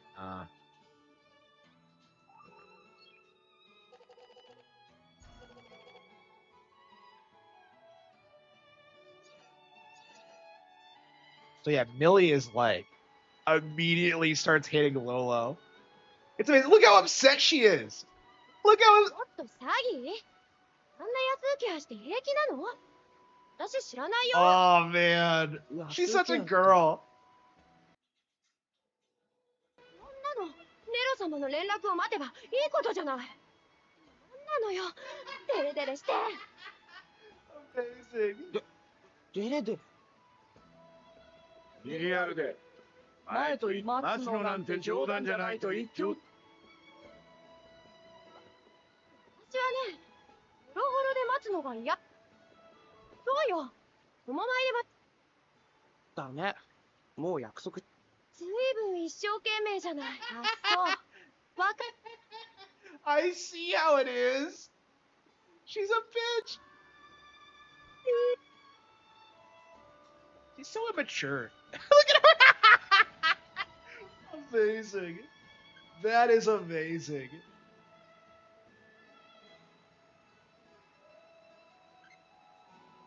not get it? Aw. He knows. That was phenomenal. Oh. So yeah, Millie does win in the end. I don't know. So like it actually is a bit of a love triangle because like Lolo totally is into him and like remains that way, but like yeah, he does go for Millie.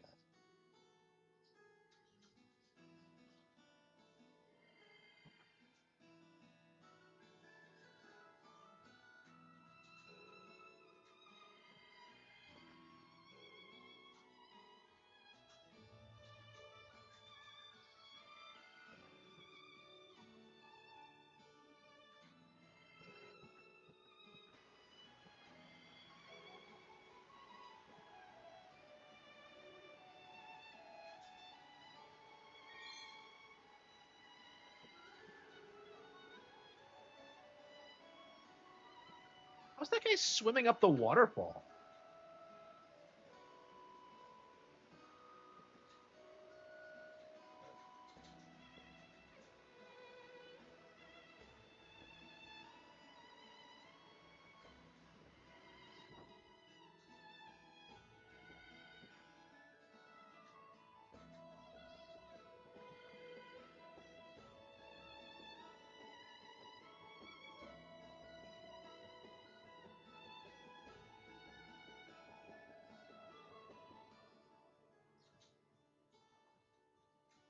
It's about a divorce.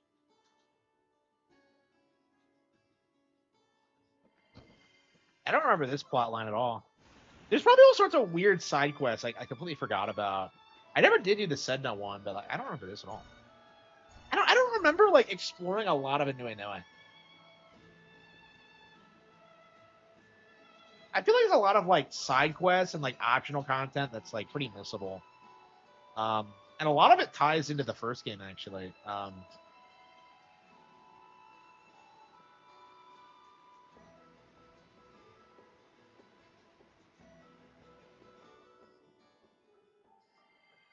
remember Lolo looking a lot younger. Like I thought she was like I don't know, like Laticon's age, but yeah, she looks about like I don't know. She might be older than Sagi. I don't know.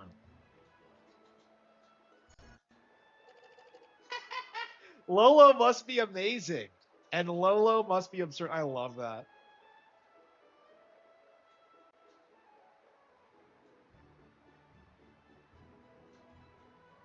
Who does that Lolo tramp think she is? Wow. Millie is pissed.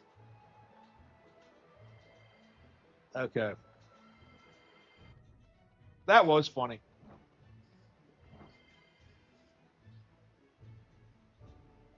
I don't remember Lolo's role in the first one. So that's actually one of the reasons I have to play the first one, because a lot of the minor characters in this play a way bigger role in the first game. So,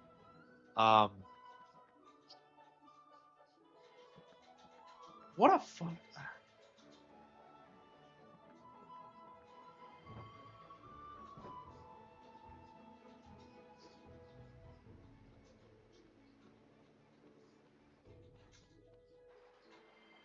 That was so funny. I just like.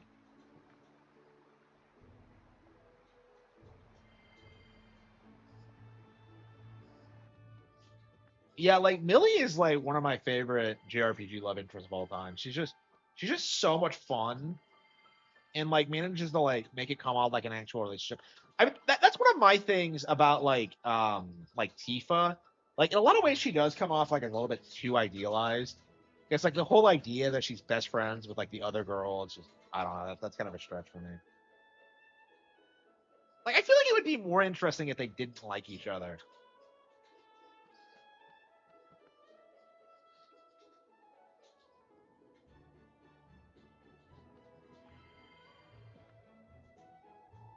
And like I feel like there was a point of contention with a lot of fans of like whether like Eris and Tifa were friends.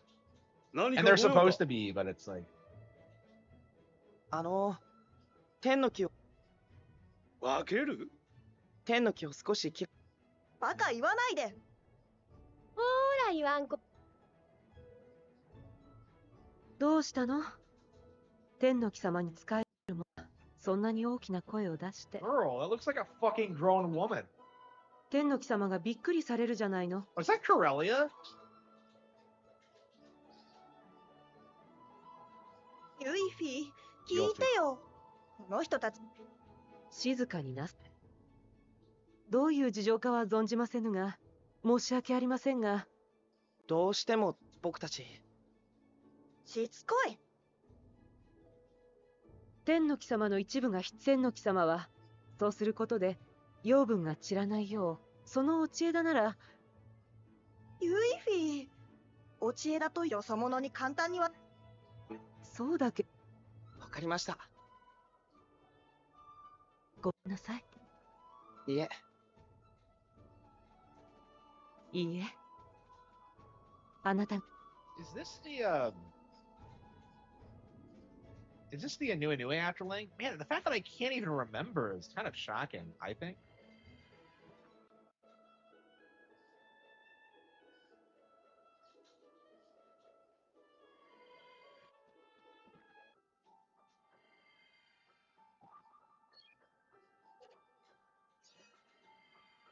Well, the queen wasn't there when we went.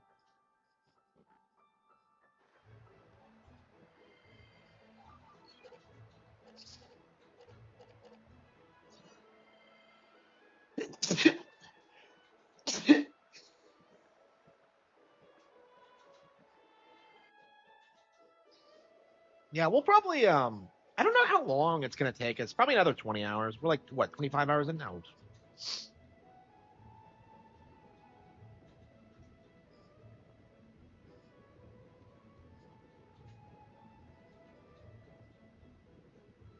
Wow, I know it has a proper military response. Like Diadem didn't do shit. They just let the captain get killed in Celsica.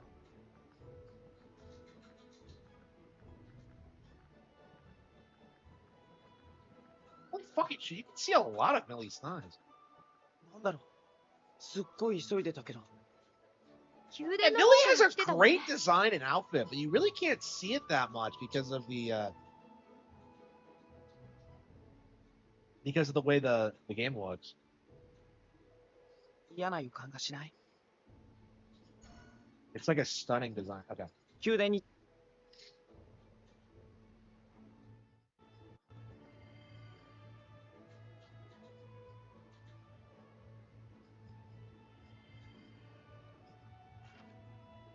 How long have we been playing? Yeah, 22 hours. Yeah, another 18 would probably do it. Yeah. We're probably more. Yeah, we're on disc 2, so we're about halfway through. これルイ様、こんにゃくの選挙は時間の問題。こんにゃくへの侵入を許すと。まさか、こんにゃくを直接狙う。大型のマキナが運び込まれて。第2衛士隊と第3衛士隊は先行している。私もすぐに向かいます。はっ。 They're being my lord, but she's a girl.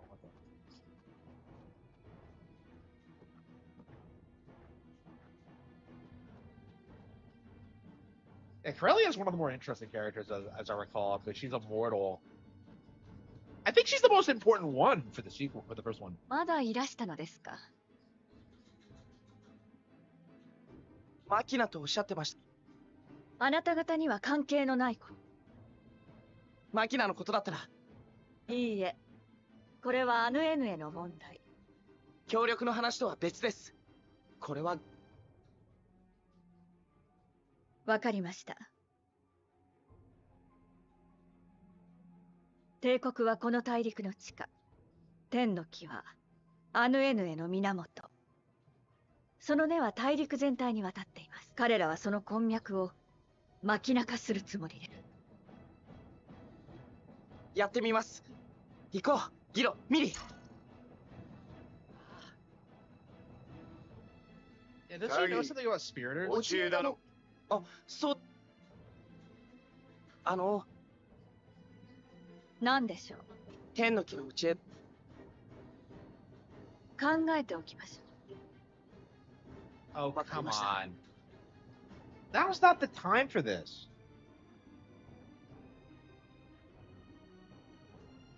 Yeah, so she freaked out about me being a spiritor. Why? よろしいのですか。それに、すでに使う。私はまだあのもの。なるほど。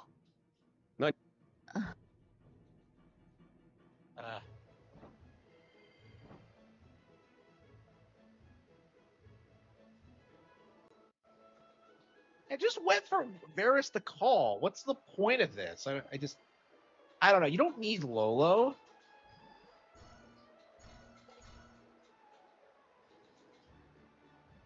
Like, where the hell is he? It's just, I don't know. It's just kind of contrived.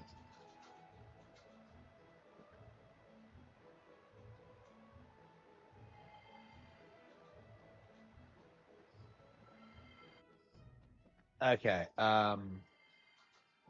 I mean, it's better than Sadal Suit. Sadal Suit just didn't have that much of an interesting setup either, but this is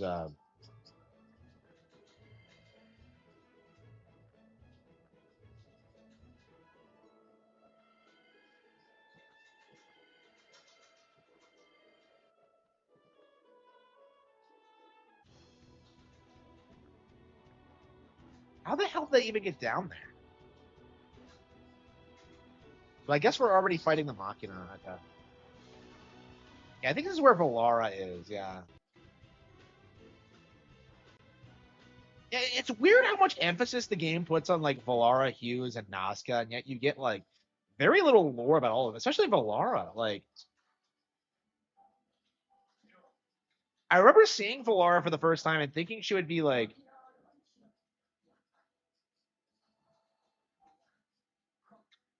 the way Valara is set up, it's like she's supposed to be the main antagonist or something, or like a major character or something. But like no, like Shanath is, Balehyde is, like it's like there's so many other characters like Geldo Blame. Like every other character feels like they have like critical roles to play in like the future, except for Valara. And like she's the one you see like before any of them. It's really strange.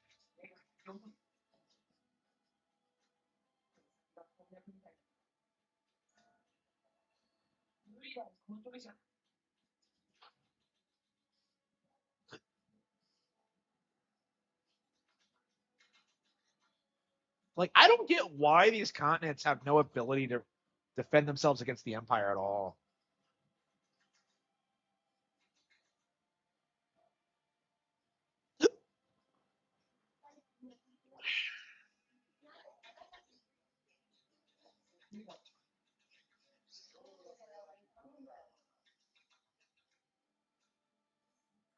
Let's go back to Opu. Oh, come on. What is with us backtracking on the... she spurgs. Oh, the pimp walk. What a bitch.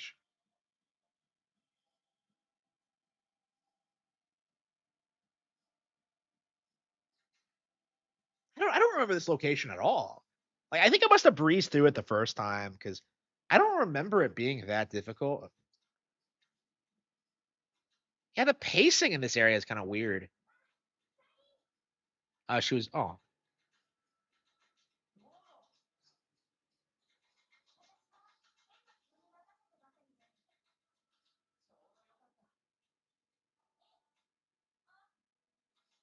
Oh, come on.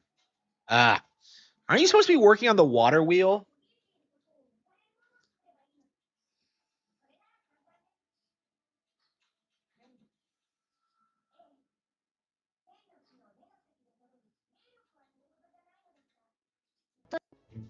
Wakata.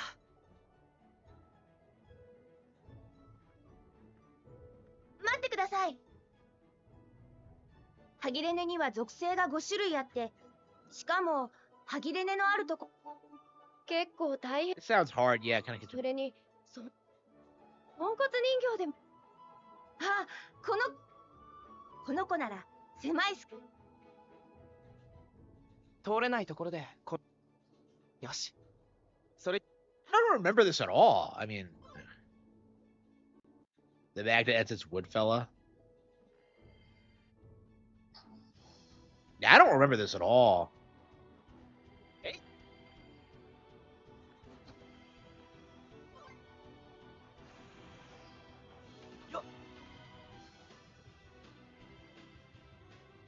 Yeah, there's probably quite a lot about the second half of the game that I don't remember.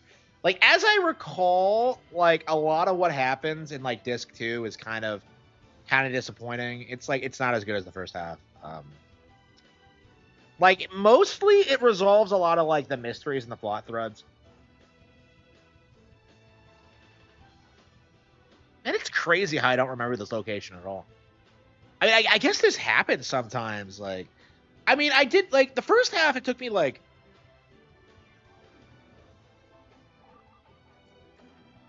oh, I vaguely remember this, actually. Wow. Yeah, this is what I remember, because there's nothing else in the game like it. My parody.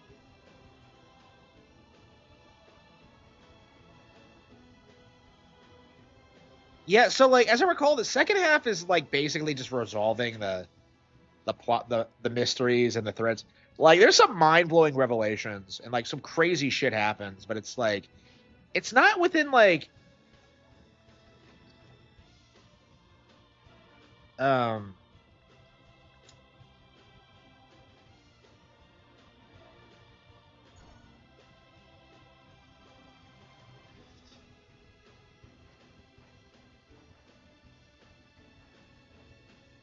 yeah, as I recall, it's, like, typical JRPG, like, backtracking fare, where you, like, you go through the plot twist, have, like, insane powers, and you just beat all the bosses you couldn't beat, like, the first time. Oops.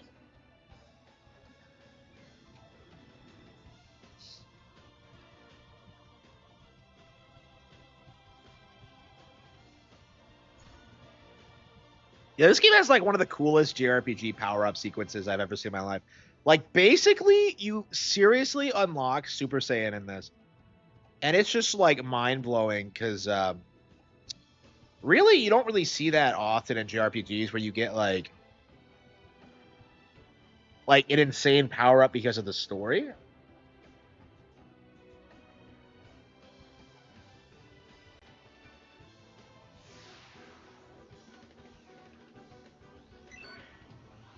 Yeah, I can kind of see why I don't remember this. It's kind of basic.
Yosh. Okay. Yosh.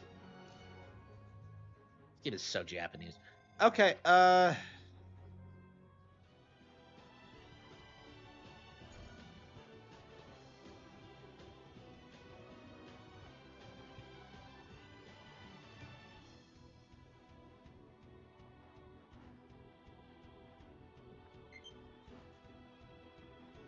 want to watch Tales of Graces. Oof. Yeah, I don't think we're gonna play Tales until we beat this.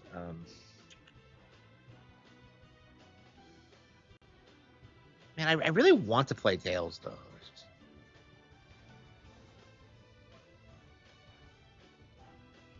Yeah, all in all, I still feel like this is my all-time favorite RPG. Because like I can like talk about how like the plot doesn't work in some cases and how there's like these weird like you know things like that, things like this where it's kind of doesn't stick out in your mind, but it's like generally speaking it's this like extraordinarily well paced like RPG with unique features and mechanics, and I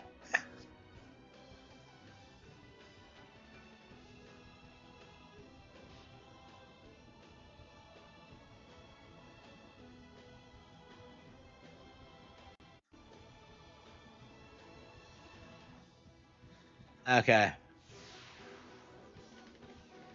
Yeah, it's been 6 hours. I think I'm gonna call it quits and watch a movie or something.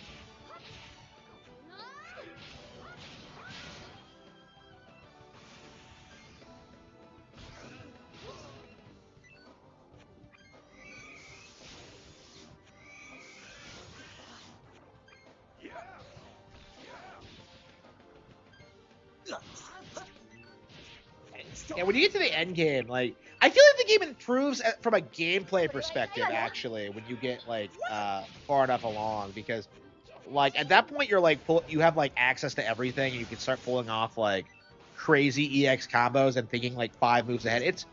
It's insane, and like optimizing your deck and stuff like. I think I do have way too many cards.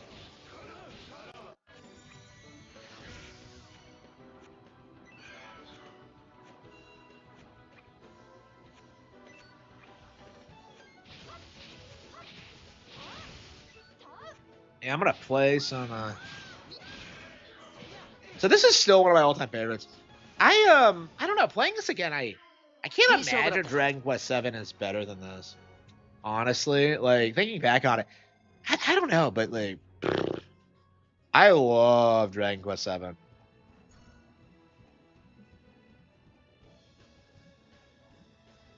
Yeah, it's interesting to think of like, have I played any JRPGs that are better than this? And like, I don't think I have. This is still my all-time favorite. Like, I like Tales of Vesperia, and I like Dragon Quest VII, but I don't think anything else even comes close. Like, this is my all-time favorite. Like, I don't know anything that like has this addicting of a gameplay loop and like this good of a story. Like, usually it's like one or the other. Like, Final Fantasy Tactics is a really good example. Like, Final Fantasy Tactics has an amazing story, but like the gameplay is like weirdly grindy and just doesn't really feel like it needs to drag on that long. Like, you know, Final Fantasy VII is too casualized and like kind of falls off after Aeris dies. Like, I mean, like there are lots of good RPGs out there, but I can't think of any that are like as good as this. Truth be told. Yeah, I think I want to play something else now.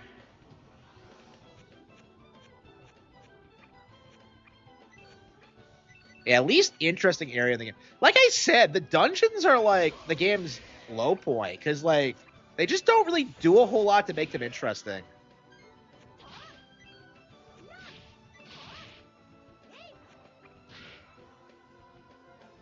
Why are there goblins? Yeah. What do you mean goblins?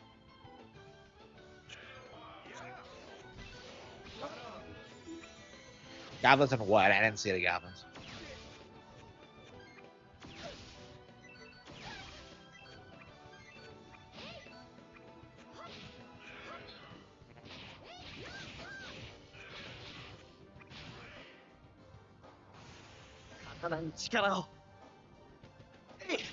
The guy in chat, I wasn't paying attention. Hey man, I live in the grass. I was molded by the grass. Here we go.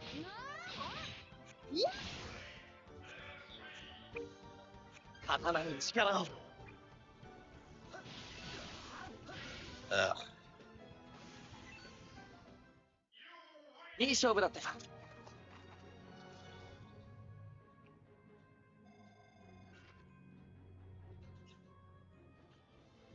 Okay. Yeah, I think we're gonna play something else. Yeah, I love the game. Definitely gonna finish it. I think this is gonna be the next RPG we grind through. Actually, now's actually a really good time to grind through it. Actually, because we're in the halfway point. We're past all the annoying parts. I don't believe there's a lot of dungeons after this point. I think the last one's kind of annoying, but that's not until like after we get through all the fetch quest stuff. And get to like do all the plot revelations and all that. So yeah, we'll get back to it. I think tomorrow. Yeah, what else do we have to get through? Defending expedition being woke. I don't know. I haven't seen it. Like it's only a matter of time until people start spotting the woke shit because like so many people came out when it won game of the year like oh ho ho ho this isn't woke at all and it's like the wokest thing ever. Just look at it like.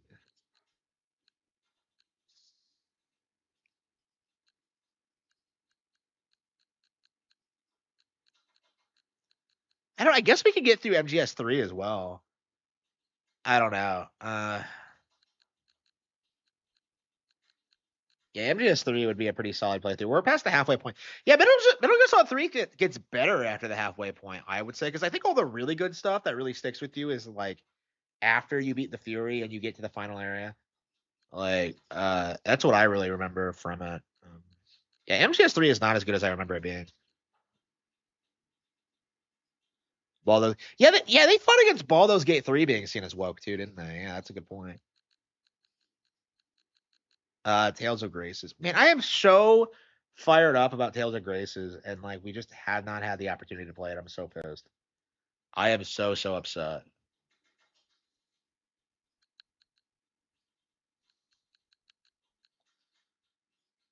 Rido, Monster Hunter Stories, Valkyria Chronicles.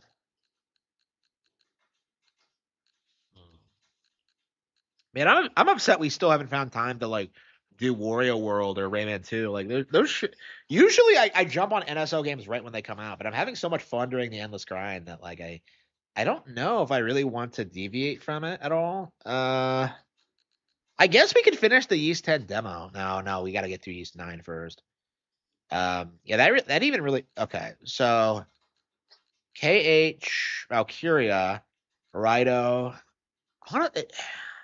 Rido, I think we can play after we do SMT5 and Persona 5. Monster Hunter Stories 2. Tsukihime. Honestly, I'm not even really interested in Monster Hunter Stories 2. I want to play it a little bit more. What's with these garbage rock, paper, scissors systems? Like, I don't understand why all these kids RPGs try to have discount Pokemon, like rock, paper, scissors style, like gameplay when it never works as well. It really makes you appreciate just how much better Pokemon is than this slop, but okay. Tsukihime, Inazuma. Yeah, honestly, we probably should be man, I don't even know what I want. I can't play that in Kaidos, but I don't want to commit to another RPG before we beat it.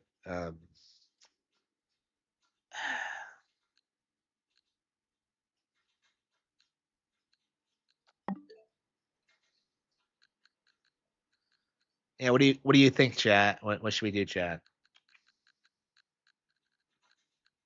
Oh, has it not been downloaded? Really? Okay, well, we have enough room on it for now. Yeah, Touch Detective, I think we're gonna get through like immediately after we finish the Great Ace Attorney, actually. And then we'll do Ace Attorney 4, 5, and 6. Okay.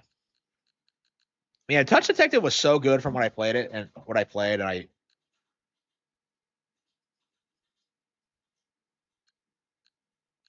I miss when games like that got made. Tactics Ogre Reborn, Bayonetta. Yeah, we should just pick something and just do it. Okay. Yeah, I keep saying that like, oh, I want to play more of Monster Hunter Stories too. So let's do this, get it out of the way. I think Monster Hunter Stories is garbage. I hated the original Monster Hunter Stories. Never finished it. Never played. Like, I will say, like, 2 is a huge improvement over it, but it's still pretty bad. And honestly,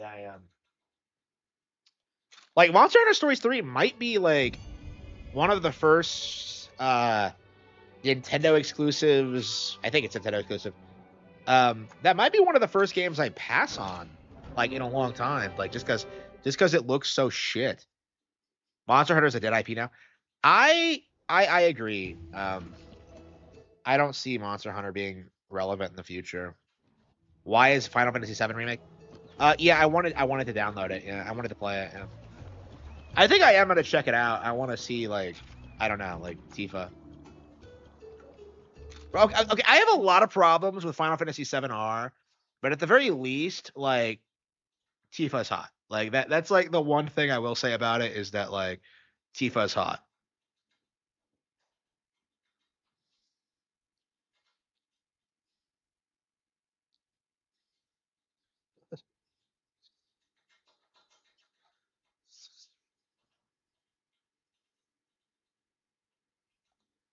You're insane if you like. You're insane if you like Eris War. Yeah, you're insane if you like Eris War. Insane if you like. Yeah, you're insane if you like Eris War.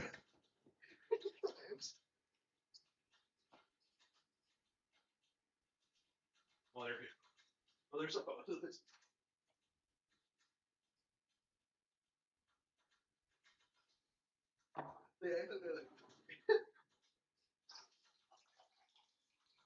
they really do act like they're.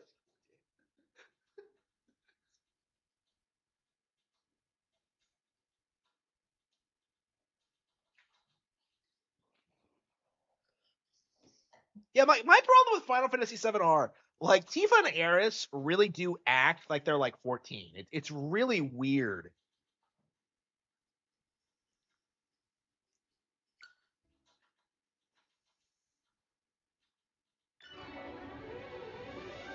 Monster Hunter World is how the game sold a lot. That's it. Yeah, like, that's the interesting thing about World is they put this, like, all this effort into selling it to Westerners, and then, like, none of those people came out for Wilds, and now they're, like, completely fucked because they alienated their core audience. Yeah, it's interesting that, like, Wilds failed the way it did, because this might be the situation that kills Capcom. And I actually predicted this would happen back in 2018, but back when that was first confirmed. But okay. So what I don't understand, why do people say this is like some great Monster Hunter RPG? Because it's not. Like, it's a piece of shit. It's not even as good as mainline Monster Hunter, first of all. Like, it fucks with the tone. Like, I would love, like, a fully fledged RPG set in, like, the actual Monster Hunter universe, but this isn't. This is some weird discount spin-off, like, kids anime version.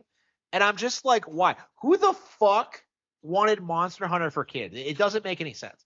Like, they were clearly targeting the Pokemon audience, but I'm just kind of like, bro, just make it for the mainline audience, you know? Like, make it a traditional JRPG.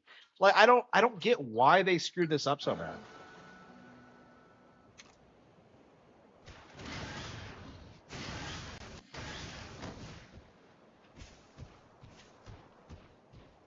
Yeah, I don't know. The more I play this, the more I hate it.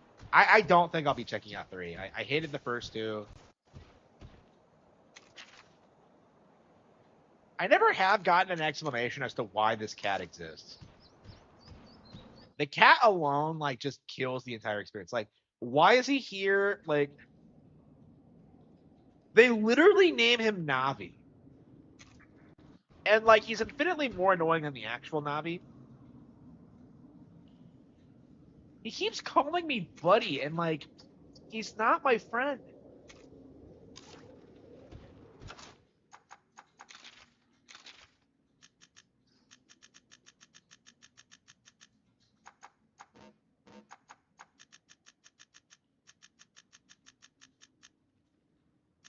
We don't have any blue mushrooms to make potions, dumbass. Morgana's cousin, yeah. This guy is worse than Morgana. Morgana's kind of funny with, like, okay, so Morgana's actually kind of funny because he's such an asshole.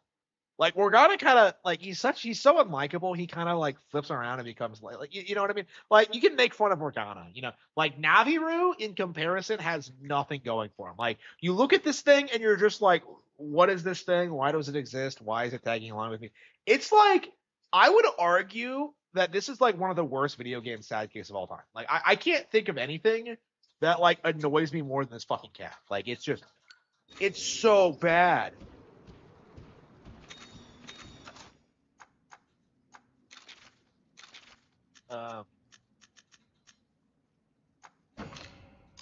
Diva's still hot. It's like, yeah, because I'm not a fucking retard.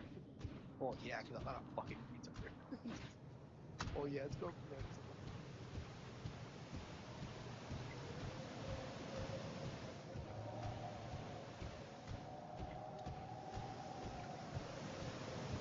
Yeah, this was made for the Switch, too. I don't believe this has been ported to any other consoles, so. Like, the reason it looks so shit is that they made this for Switch, too. Like, the narrative always is that, like, Switch can't run these games, when in actuality, they don't put any effort into it. Yeah, fucking. Yeah, the on thing is just embarrassing. I just. Like, why would you simp for on? She's like the definition of basic.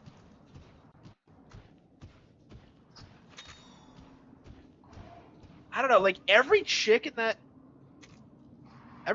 game other than like Makoto is just pure garbage. Like just pure shit. Like they belong in Expedition 33, they're so shit. Like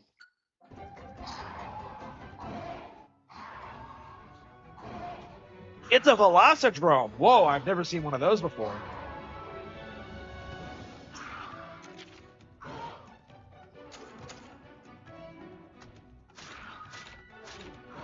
Okay, speed beats power, technical.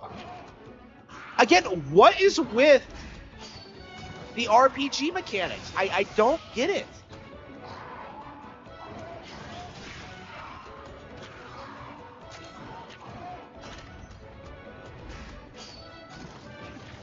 Like, I don't understand why this combat system's supposed to be fun. Like,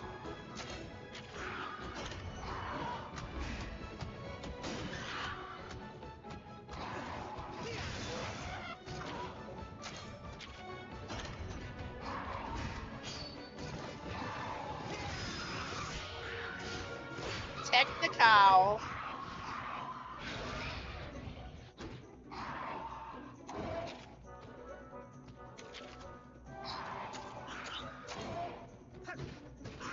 What's the point of writing your monster? I just... Velocicrush.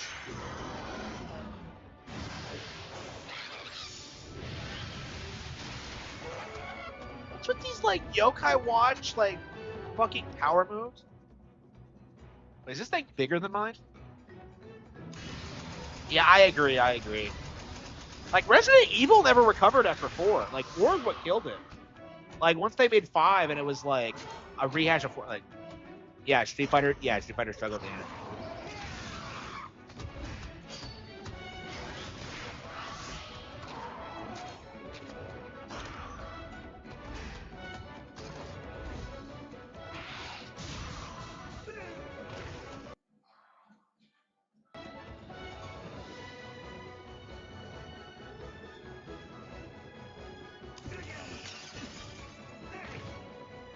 There's only one of us.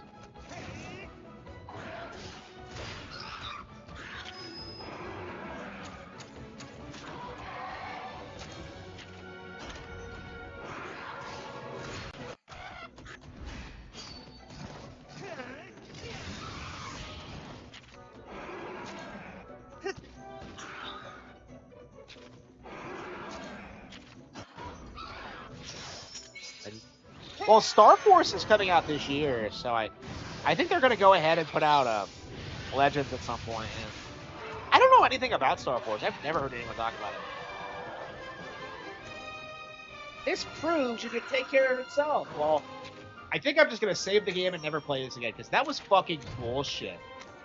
Like, that was unbelievably lame. I don't understand people who say this game is, like, amazing, because I've...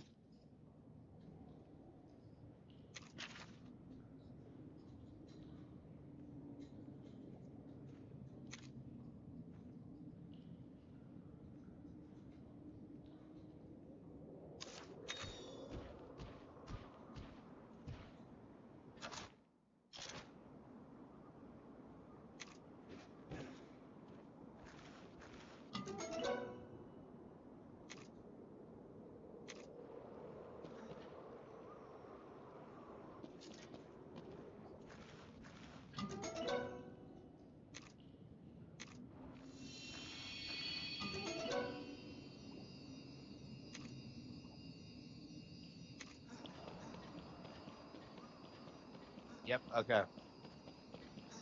The Power World fans, yeah. Well, I mean, this was before Power World came out, so like there is like this was kind of like, yeah, this was back in like the Temtem times, yeah.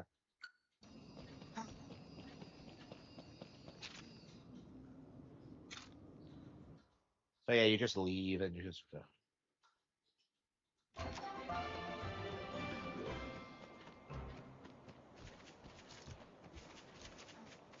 I don't know. I just don't understand the gameplay of this. Like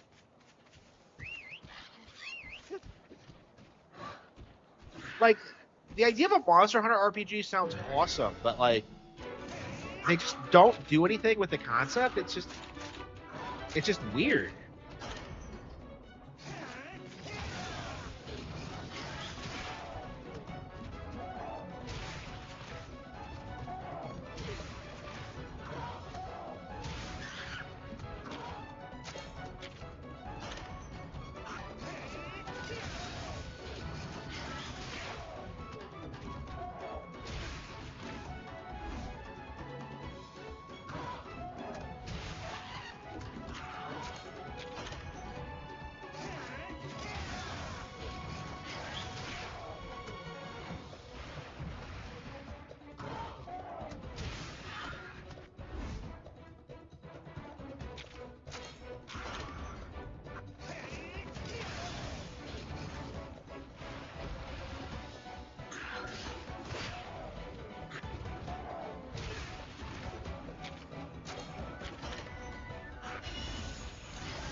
Yeah, I don't think I'm interested in playing this one.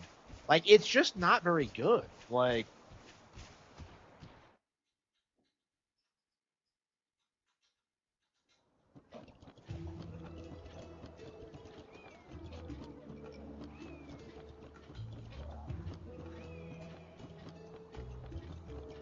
wait, which one's my house?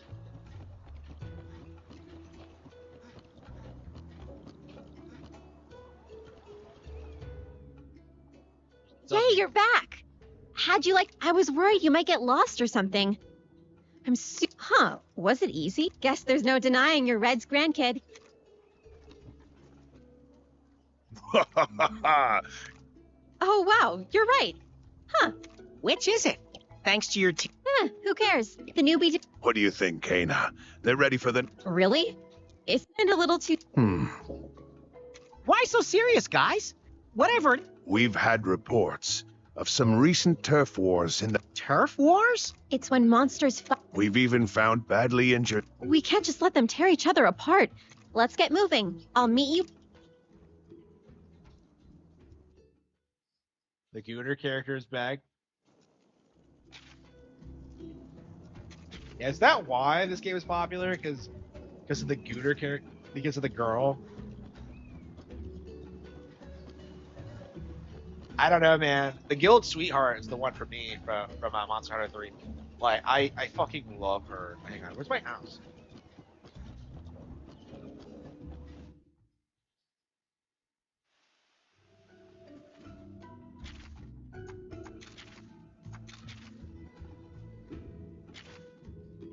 Okay. 2 hours already. Oh wait, no, is that the time? Yeah, I think it's the time. So that's not how much time I'm always so confused by that. Well, anyway, yeah. So yeah, it's pure slop. Like maybe one of these days we'll slog through it, but like, because I am kind of interested in seeing like what they do with it, like from a pure novelty standpoint. But there's just so many other RPGs I would rather play instead that I just don't think it's gonna happen. Okay, so we're done with that. Let's see, ZA. Yeah, we need to play more ZA. Sure. Tales are remastered F. Okay.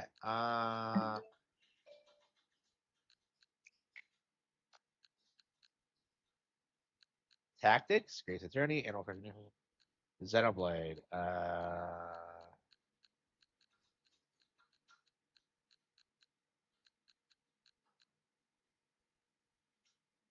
I knew Dead Rising. Now it's a dead IP. Like Dead Rising was never alive to begin with. Let's be real. That's like the very definition of something that was propped up by like Xbox fanboys. I like the original Dead Rising, but like I would not say it's some like hidden like gem or something like that. Honestly, I kind of want to play through Agent Imprisonment. Honestly, we'll do Calamity first.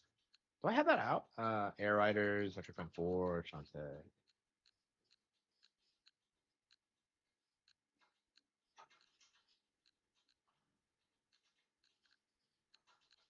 Last Remnant. Okay, I never actually played those, so yeah, I bought this on sale because Square keeps re-releasing all their old like PS2 era stuff, and I've been picking them up like casually. But I think there's a lot of examples of that. Yeah, because like Kiwami 2.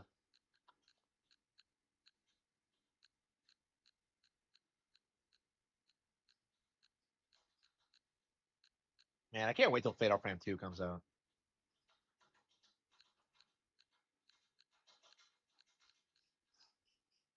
Trails in the Sky.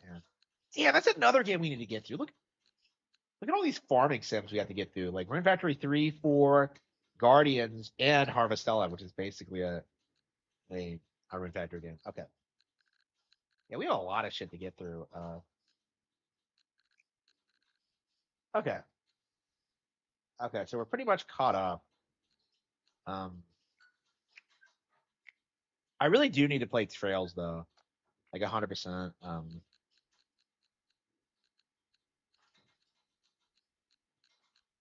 Okay.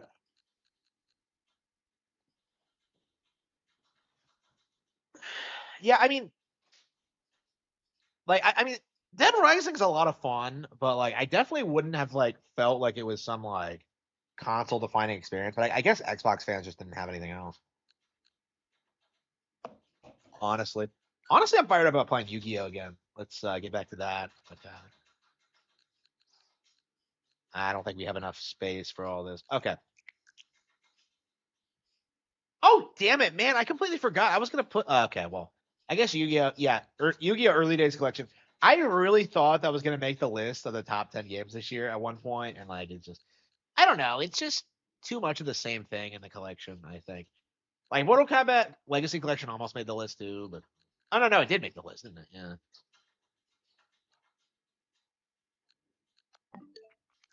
Okay.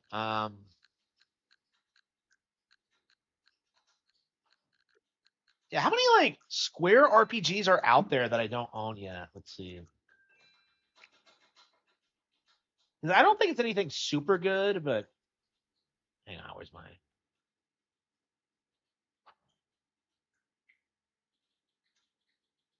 Yeah, Square Enix. Okay. Okay. Final Fantasy Tactics. Okay, based. Got that. Octopath Traveler 0. Okay, wish listed.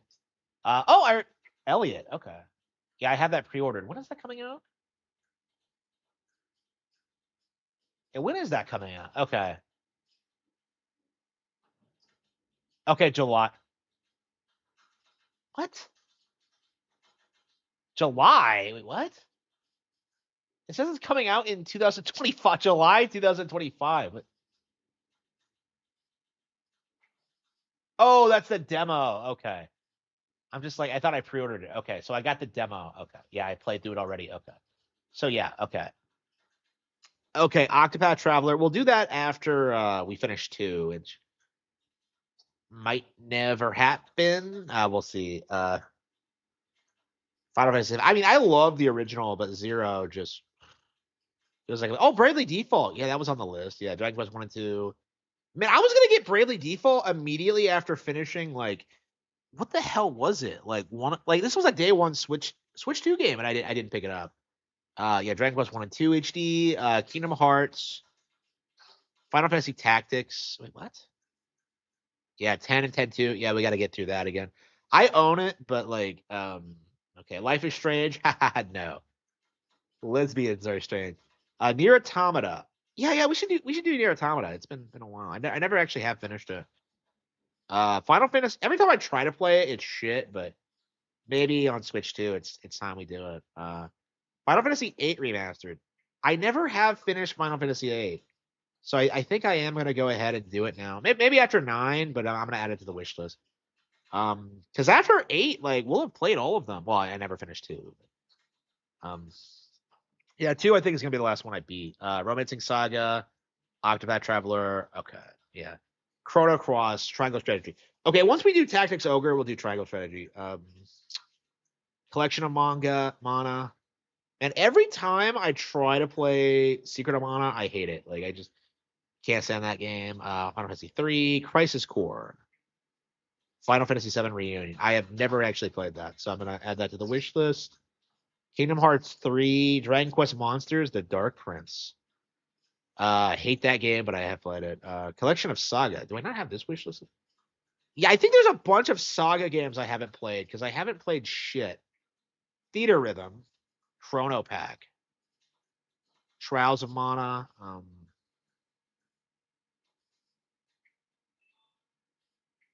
That's a remake of. That might be a good one to start with actually, because it's the last one they. Oh no, they made the new one. Yeah, and this did really well, and of course they made the sequel PlayStation exclusive, which bombed and killed the studio. Yeah, okay. Yeah, well, we'll check out Trials of Mana. I never did check it out, but Theater Rhythm. Let's see, Panorama Site, Star Ocean. Okay, the second story. Okay. Yeah, supposedly Star Ocean 2 is the only good one. So yeah, one of these days I'll try to get through the first.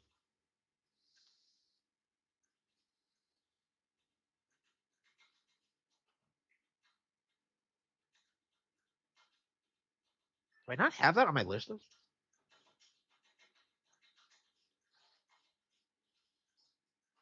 Kingdom Hearts Melody of Memory. I'm such a huge Kingdom Hearts fan. Little Goody Two Shoes. No, not this gay shit. Okay, Saga Front 2.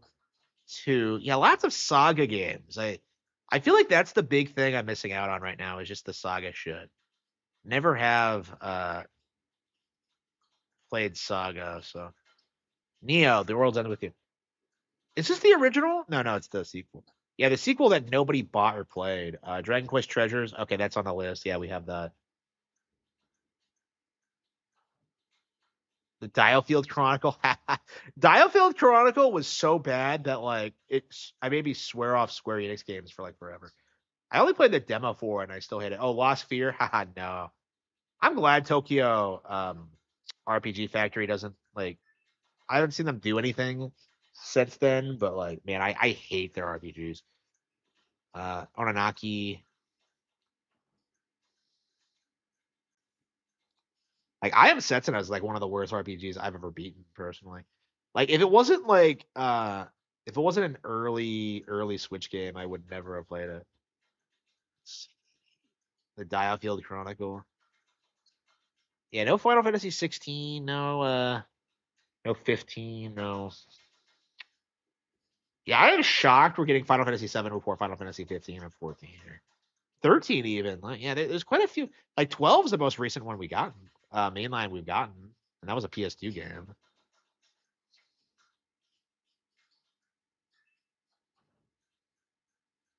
Yeah, so what's the deal with Saga? Because like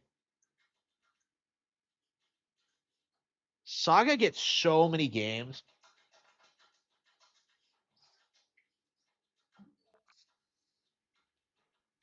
Okay.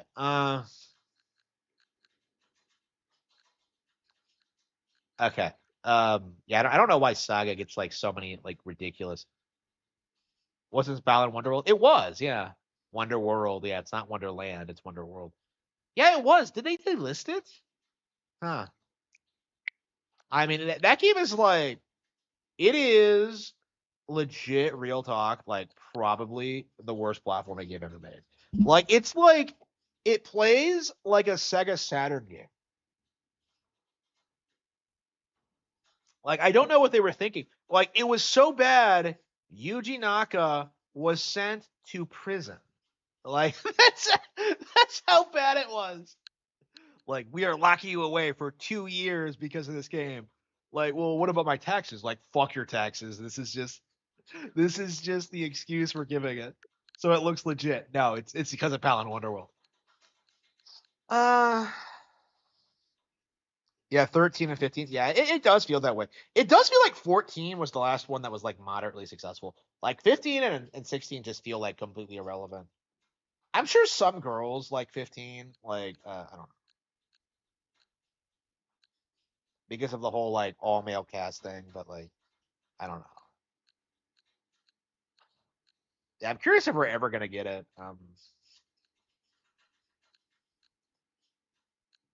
Yeah, I think it's old enough now where I kind of want to play through it, just for the novelty of it.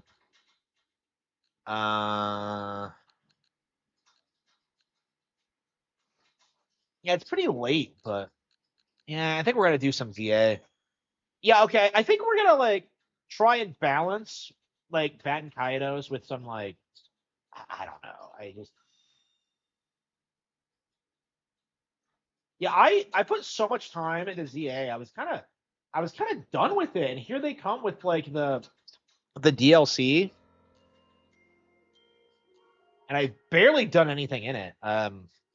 I actually only started playing it because I needed footage for the Mario's, and like that's the only reason I actually had it downloaded, and I started playing it, and it's like it's a really good DLC, and it's like I don't know when I'm gonna get around to playing it because I'm just so busy like with other things. Like I don't know.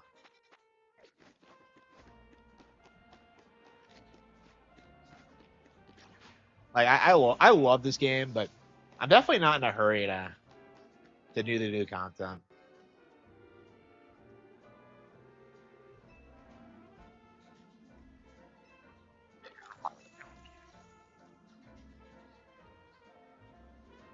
How dare? Give me gold coins. How do you evolve it?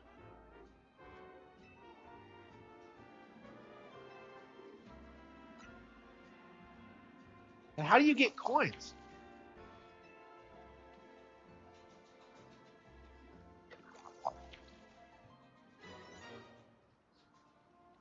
Neglected, yeah, completely ignored. So like for Air Riders and for Metroid Prime 4, the cope was that like they came out too late in the year, which wasn't true, especially for Air Riders. But like this came out in October, so like the fact that this wasn't nominated when it was like way bigger and better than like Expedition 33 is just laughably stupid. Like and it really should be called out more often. Because I was saying this when like Legends Arceus came out too, where like you're telling me that Game Freak and the Pokemon Company are putting out like the best RPGs in the industry consistently, and they keep getting an award. Like these are games that should be winning awards. Is my opinion on it. Like this definitely deserves to win Best Music. It's way better than anything in Expedition 33.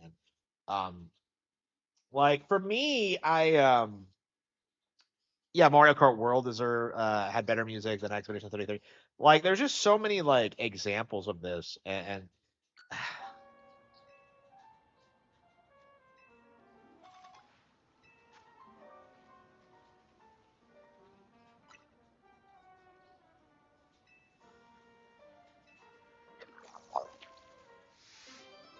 let's go. So like I have no idea.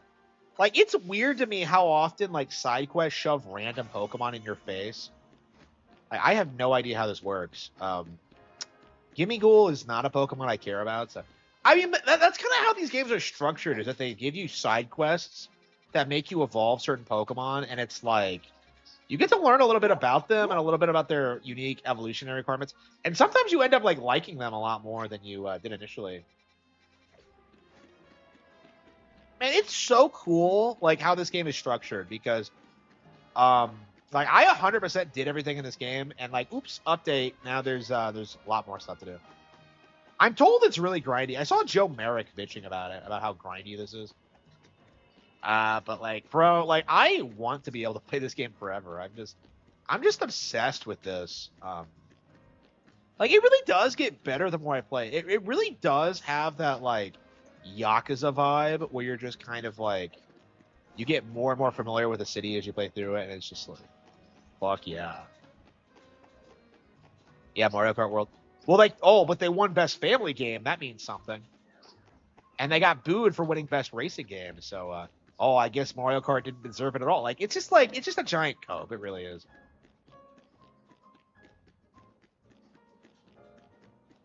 But yeah, this is like one of the better games released this year. Better than Prime 4, in my opinion. And actually, I think that's a fact because like it's way longer, has better characters. I would argue better music, and like just has more content in general. Like I don't think Metroid like really hit the was innovative enough to really compete with it. Like, it really sucks, like, talking about Metroid Prime 4, because, like, every time I talk about it, I tend to, like, gravitate between, like, it feels like both the people who love it and the people who hate it are both, like, retarded. Because, like, there's plenty of things you can talk about with that game that do make sense and, like, you can criticize it for, but at the same time, it's, like it's really, really good. And, like, I don't know, people do glaze it too much. Just because it's Metroid.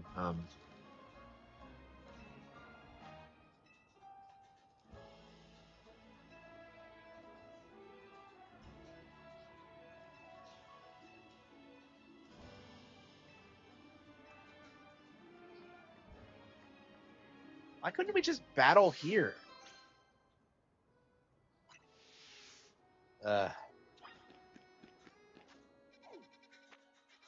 Like, I don't know. Like, I do think the Pokemon Company do need to find better writers because, like, as much as I like this game, it does kind of struggle with like giving exposition and like developing the characters further than like their core concepts. Because like there's so much to like about like Gwyn and like Ivor and like um Laban and all these characters, and if they don't really do like Corbo, like they don't really do enough outside of their like initial concepts, and it's just very, very, very frustrating that they're not able to do more with it. Like it's more of a problem with Detective Pikachu, where it just feels like it's very corporate and safe feeling, very sterile. Like, and they do need to figure out a way to like, kind of balance the two, because I love the tone and the vibe, but like it just feels like for me that they needed to do a lot more with the characters. And they definitely have been improving a lot with the Legends games. Like they get better and better all the time, but I don't know. It just feels kind of flat in a really very specific way. Prime 4 was a disaster. I mean, like, I think like it was in the sense because like Prime 4 was supposed to be the biggest Nintendo game released this year and the one that would like usher in this glorious age of Nintendo producing mature Western games for Western gamers. Like that was what was supposed to happen. And like when that didn't happen, which it never was, like of course people are gonna see it about it. And like I don't know. I am glad we're past Metroid Prime 4 because, like, for the past several years, we had a lot of these people coming out and saying that, like, oh, yeah, I don't care about this. I just want to hear about Metroid Prime 4. And, like, there was a lot of people. Like, I remember RGT85 saying Prime 4 would be the last major game on Nintendo Switch. You know? Like, it's like stuff like that you just kind of roll your eyes at and just like, bro, Metroid is not that big of a deal. Like, it's really odd how people treat the IP. It's just...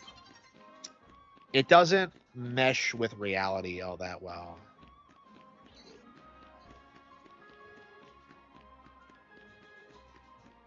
I really should be calling it quits. I'm really tired, but like I just love video games so much. I want to marry one day. Okay. Okay.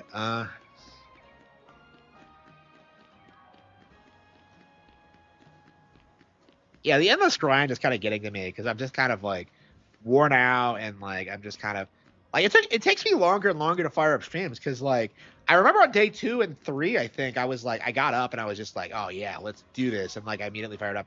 These days I'm like taking time, like doing other things, like doing chores and stuff like that. Like I worked out today and I'm really happy I did that, but at the same time I'm just like, bro, it's supposed to be the endless grind. I'm supposed to be like grinding at all these RPGs for like day 1 I wanted to go for like 18 hours, right?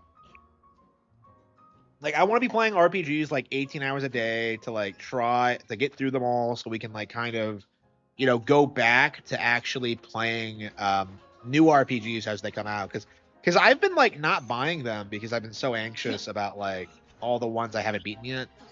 So I missed out on the new Tales, on Dragon Quest, on like a bunch of Square Enix ports. It's like Romancing Saga. Yeah. Like there's so much stuff I missed because I'm just kind of like, well, I don't have time for that. So yeah, we have to like get through this and start like playing through RPGs in a reasonable time frame. Like we have to get through the RPG backlog. And we got through like 2 like big games in the past couple of days. Final Fantasy Tactics and Dragon Quest 3. So you know, both of which I've been putting off for years. So I'm definitely very happy with how the Endless Grind is going. I don't know, maybe the viewers don't agree because I don't know. My analytics have taken a shot, but this is what I really want to do. Oh, I thought that was the Halucha girl.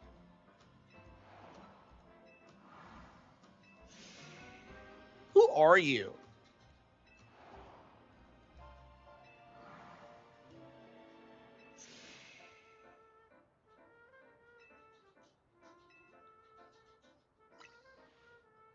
Multi-strike moves aren't that good.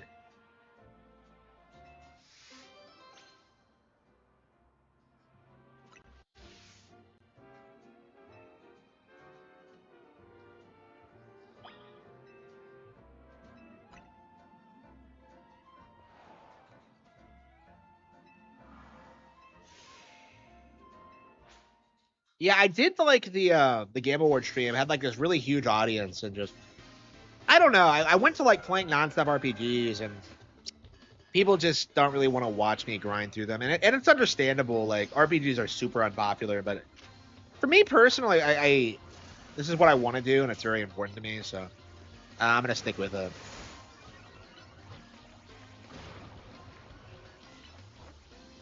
It's nice not having to worry about the money because I'm making so much from books, and I'm pretty financially stable. It's actually like the big thing that's driving my my channel right now are the 3D prints.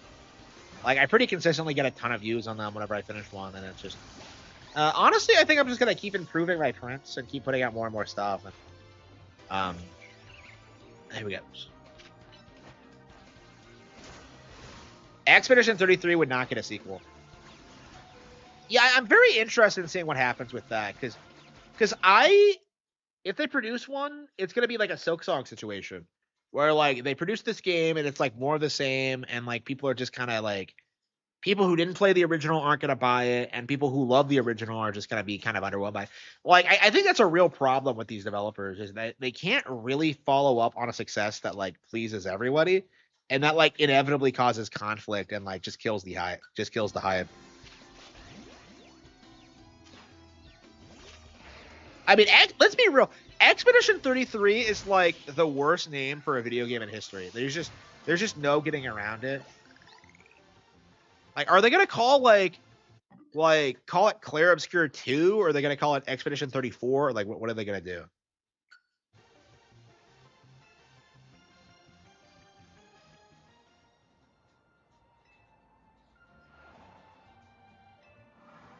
What's with these goofy random characters have so much personality in this?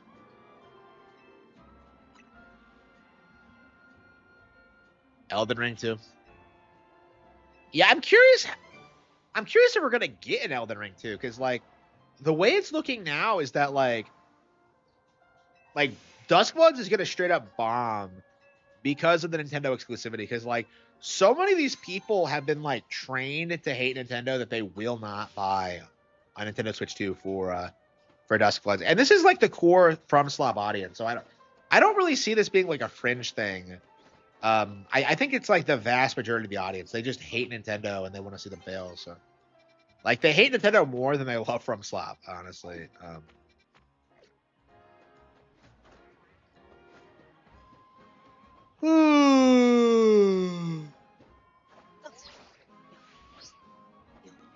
It'll be interesting seeing like the Duskbloods trailer.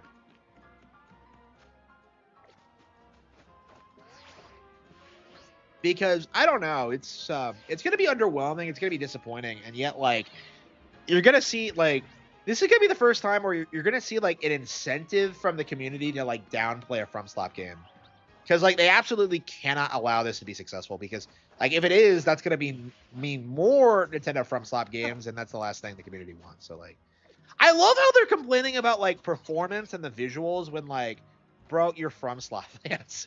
Your games look and play like shit. Like it's like it's so cringy how they pull that stunt.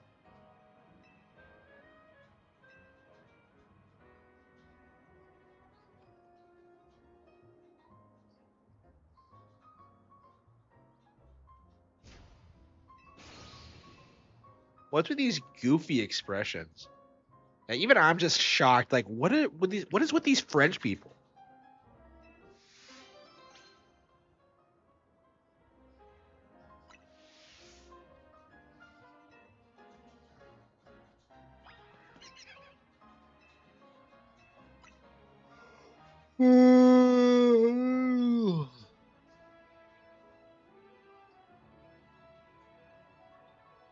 Yeah, we're gonna have to get through Bad and Kaidos. It like breaks my heart to like not to not finish this, but like until we get through like Bad and Kaidos, I don't know if we can justify playing the DLC. I mean, we'll have all of next year to get through the DLC. We already have part 2 anyway, so like I don't know. I guess we could just casually play it. Like I don't know. I love Pokemon DLC, but with like I don't know. Considering how much time I put into the base games, it's like when they come out, it just makes it feel like radically different.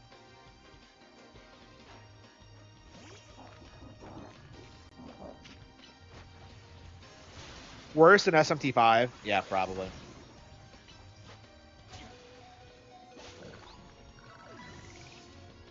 Like I don't know. It's like SMT5 got hit pretty hard with like the hate stick, and like that sold 1 million. So like I think it's reasonable to assume like Duskbloods will sell like a couple million. But you just know people are gonna see it and say it would have done a lot more if it was like if it wasn't exclusive to Nintendo. So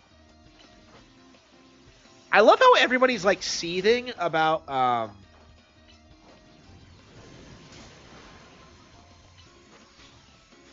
Nintendo exclusivity. It's just kind of remarkable. They're still trying to convince themselves that like it's gonna get ported to other consoles. Like FromSlop owns the IP, yeah, just like Game Freak and the Pokemon Company. Like that doesn't mean anything. They signed an exclusivity contract. Like Platinum owns, Sega still owns Bayonetta, and like 2 and 3 are still exclusive. Like it's not gonna happen.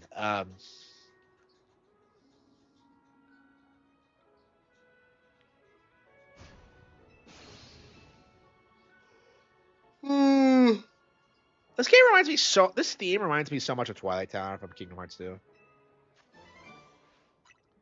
Man,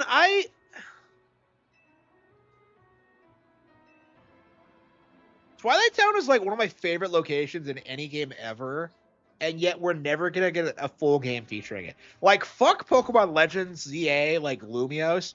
Like I want Twilight Town like Legends. Like I want to explore the urban legends. I want to get into fights with like Setzer. Like I want to like I don't know, like hang out at the usual spot. I don't know. Twilight.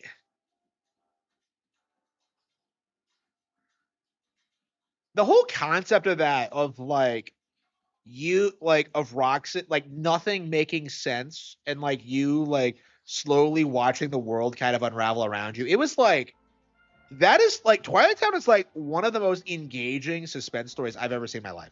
Like the first 3 hours of Kingdom Hearts 2 are like a masterpiece. I actually really want to play it again so I can kind of demonstrate this. I actually really hate the rest of the game because it's nowhere near as good, but like the tutorial for Twilight Town is just phenomenal. Duskbloods will be on PC. Yeah. Yeah, you still haven't even gotten Duskbloods on PC, and yet you think that like a Bloodborne on PC, and you think you're gonna get like Duskbloods? Please, it's such a cope. Yeah. Hang on, what were we doing? Okay. Hyperspose Lumiose survey.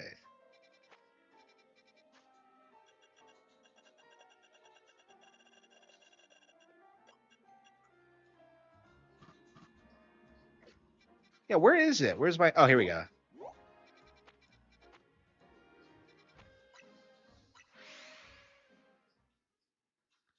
So this game is like really odd as a... Okay, so supposedly what you're supposed to do, you're supposed to go into hyperspace.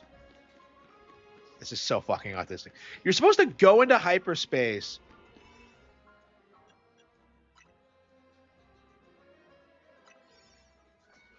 And you're supposed to just do random achievements over and over again, and that'll somehow, like, survey it. What does this remind me of?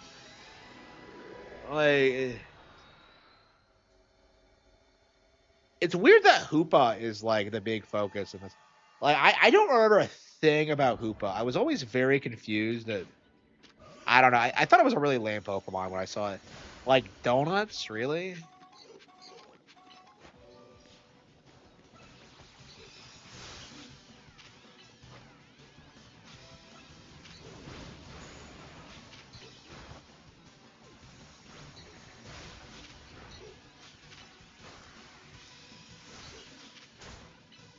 You can't set up multiple Pokemon here either.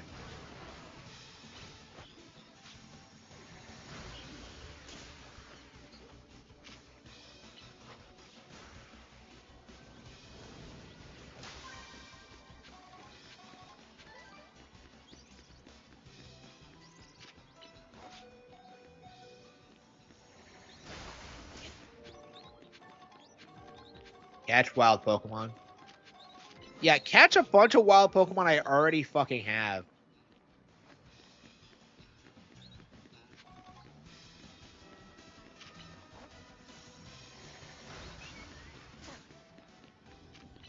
I can't understand. I don't understand why Pokemon are like higher than level 100 in here. Like, can you get your Pokemon over level 100? I just feel like it's not really a thing. This reminds me of Mario Galaxy with like the dumb hyperspace look. Okay. A teleport pad.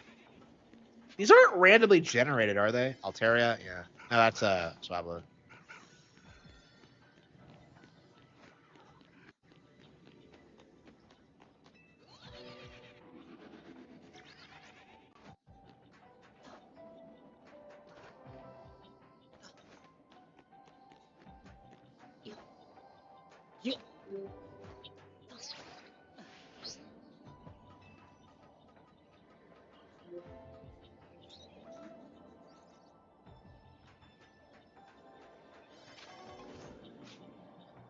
It's a fucking idiot.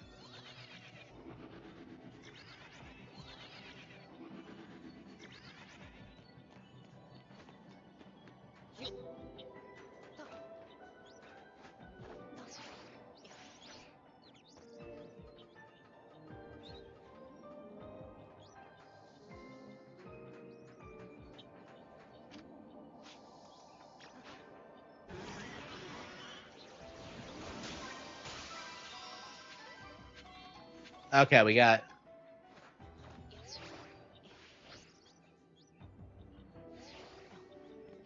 So you just go around trying to, like, figure out the... I don't know.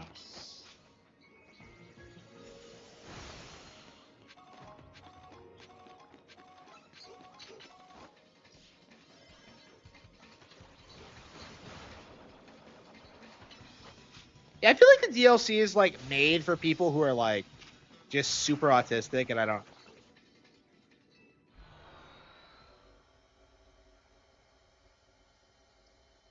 Yeah.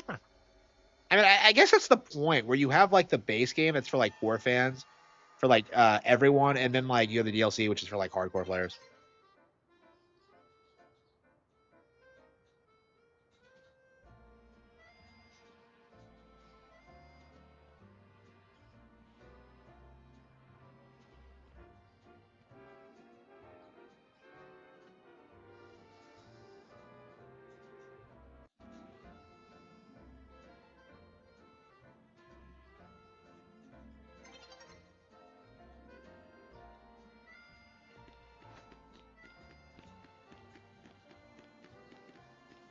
Yeah, Vivek is crashing out at Christmas again. It's becoming a trend. Is the race for governor not over? How long do those last? Like, I'm just like, I feel like he's been running for the governor of Ohio for like 2 years.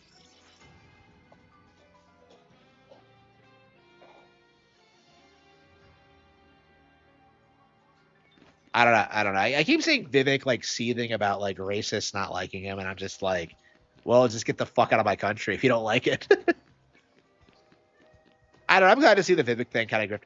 Like, honestly, we do need to get in that mindset. Like, yeah, we don't want you in our country. No, we don't care about your accomplishments. No, you can go back to India. Like, no, you don't belong here. Like, hopefully Vivek is like the beginning of the end of that, but I don't know. It feels like we have a long way to go before that happens.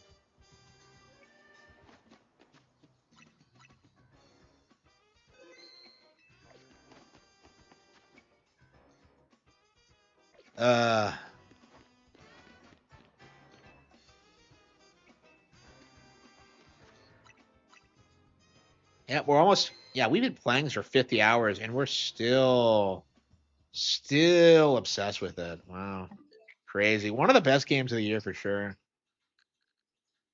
Like with DLC, it might be the best. I don't know. Bonanza has really good DLC. I don't like judging a game with DLC because it just seems so unreasonable, especially when it comes out like into next year. I don't know. Like Nintendo DLC is kind of hit and miss right now, isn't it? Because like the Octopass expansion was the Splatoon DLC, the Splatoon 2 DLC was Kino and like one of the best that I've ever seen, and then Threes was like incredibly disappointing. Like I never even finished Threes, if that tells you anything.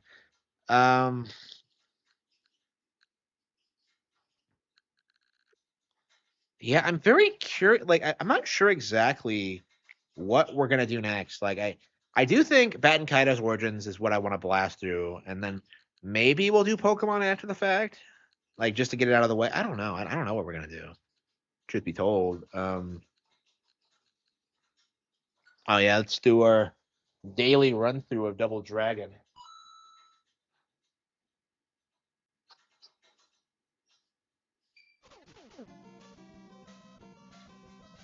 Yeah, I think it's safe to say this is one of my favorite NES games. Like, I feel like it's a really controversial opinion because like so many people will say like Mario 3 or like or like shit like that, but like I really think this is one of my all-time favorites.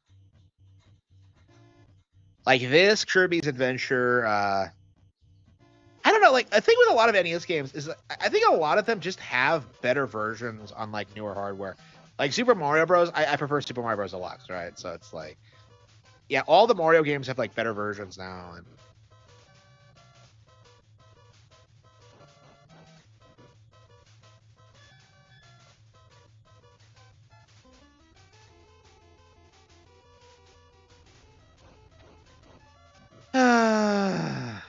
I should.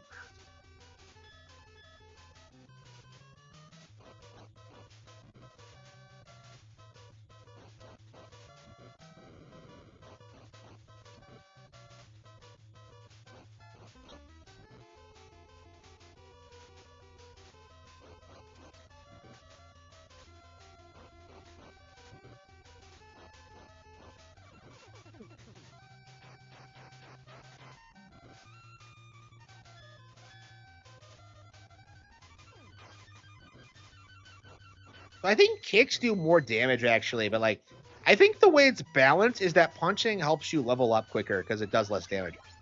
I think that's how it works. Because like leveling up is based on points specifically, so the more hits you do, the more points you get. This game never stops being fun. It's like, yeah, I really want to grind through this and like get to the point where I can beat it consistently. Like that's kind of my mentality. Yeah,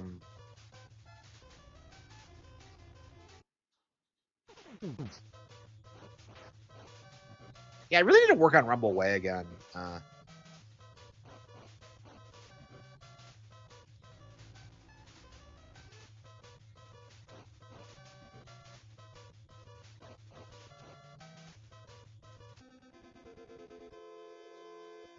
Like, how can you ever get tired of that? It's just nonstop, like really cool imagery and badass moments, like all throughout. It's just really good. Like the fact that you can't beat it only like exemplifies how much you love it, I think.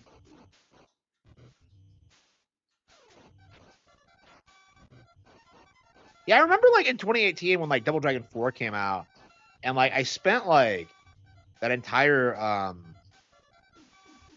I bought it for $8. I was like freezing cold. This is before I had my heater installed. I'm like sitting here with like nothing else to do, and I just like play that fucking game over and over again until I beat it. It was like, you know, actually, yeah, we should play Double Dragon 4 again. It's been a while. Well, okay, maybe after we do too. I mean, that's the problem with Double Dragon 4. Sometimes, like games like that, is that like, well, if I'm not super intimately familiar with the first ones, what's the point? Like, I have beaten Double Dragon 4 before, but it's been so long, I don't think I could do it again. At least not without practicing. Yeah, it's weird. Like, that game is like 10 stages long or something, so it's pretty brutal, and it forces you to go through the entire thing. It's great.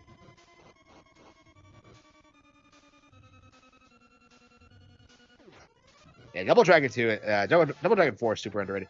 It's probably like the best modern game in the series, I think. Not probably River City Girls, honestly, is probably better. I don't know. River City Girls, I understand why it's so popular and why people love it. I have a very hard time like saying it's better than like other like Double Dragon or things like that. It's weird. It's like good in a different way. It's so like millennial humor and like just ridiculous. I mean, I kind of like the fact that it's so different, but at the same time, it's not really what I like to begin with. I don't know.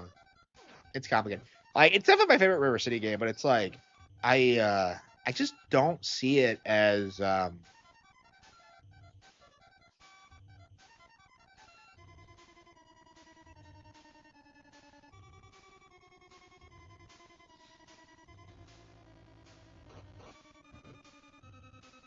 I love how the boss here is just some random enemy. It's not even an Abobo. And does this guy have like some deep, complex lore to his character? Like, why is he the boss? Like it's usually Abobo. It's like 2 of them in stage 3, and then like the final one has like this entire swarm of guys. So this guy is like, he's a boss, but he's like a minor enemy. He's just a bitch.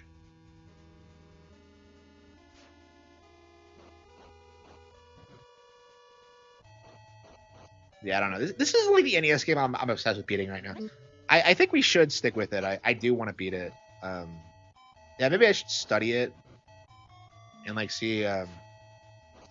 Like I've beaten it before, if you didn't know. But I think I used save states or something, or like I got lucky. It was something like that. I think it was save states. So like I can't do it consistently for sure. So yeah, I really should. Like getting through Ninja Gaiden and like being able to beat it is like this amazing experience. Like I was like playing through it over and over again just to prove I could do it, because I couldn't believe it to myself that I could like beat Ninja Gaiden.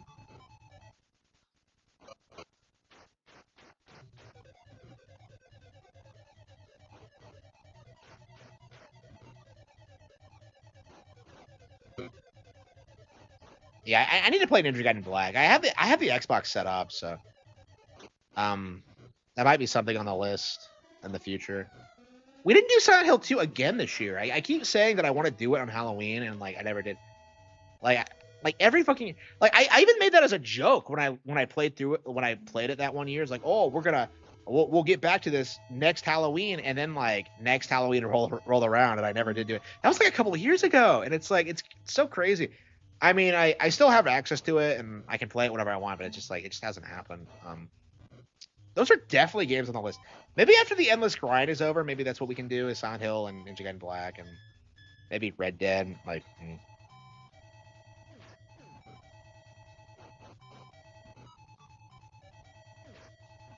yeah, I really want to make like a delinquent like action series like this, or like Cobra Kai and like Bully and stuff like that.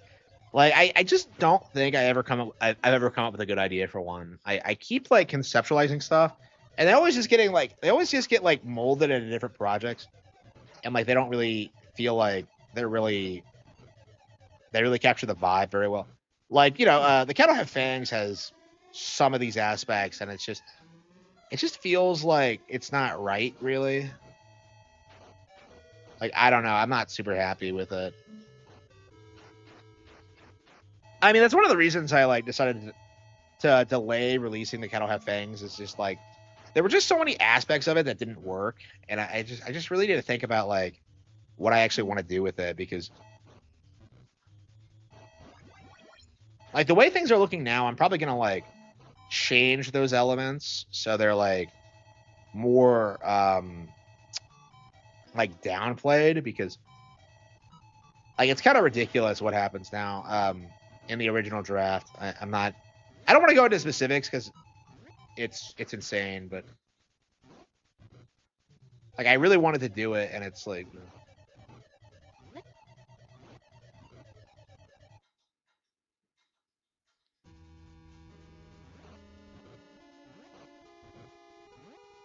yeah, everyone says to do the elbow strike against the Abobos here, but it's like I don't have the fucking elbow strike. Like I think it's like 6 or 7 where you get that. So I always end up using the jump kick, which seems to work, but it takes forever, and I always get killed at least once because like I can never get the timing perfect.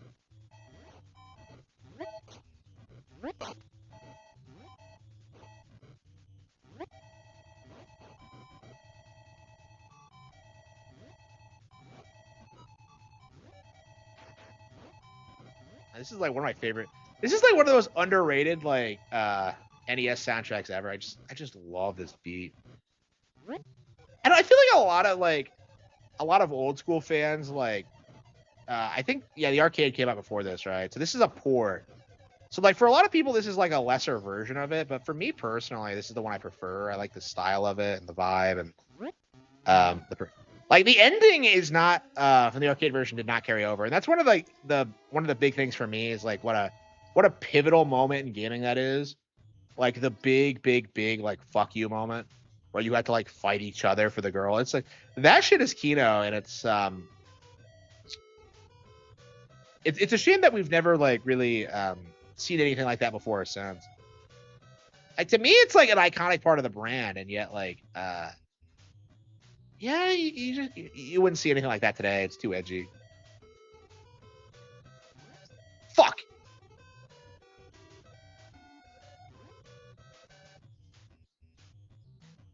I completely screwed that up.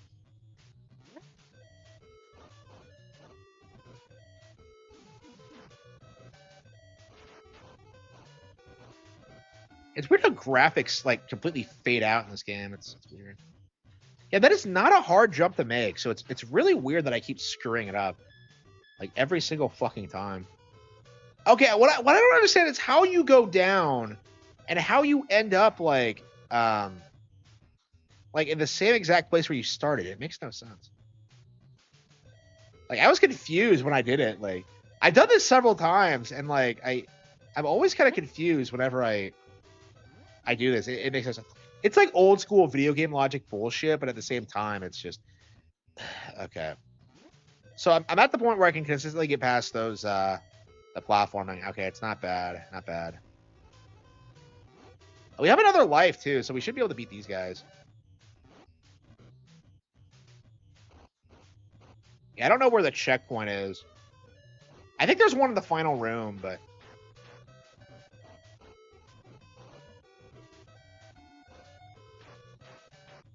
like this is like I feel like they should make more games like this, where they just have like four stages, 3 lives, just pure Kino. I just it's just a style that we don't really see anymore.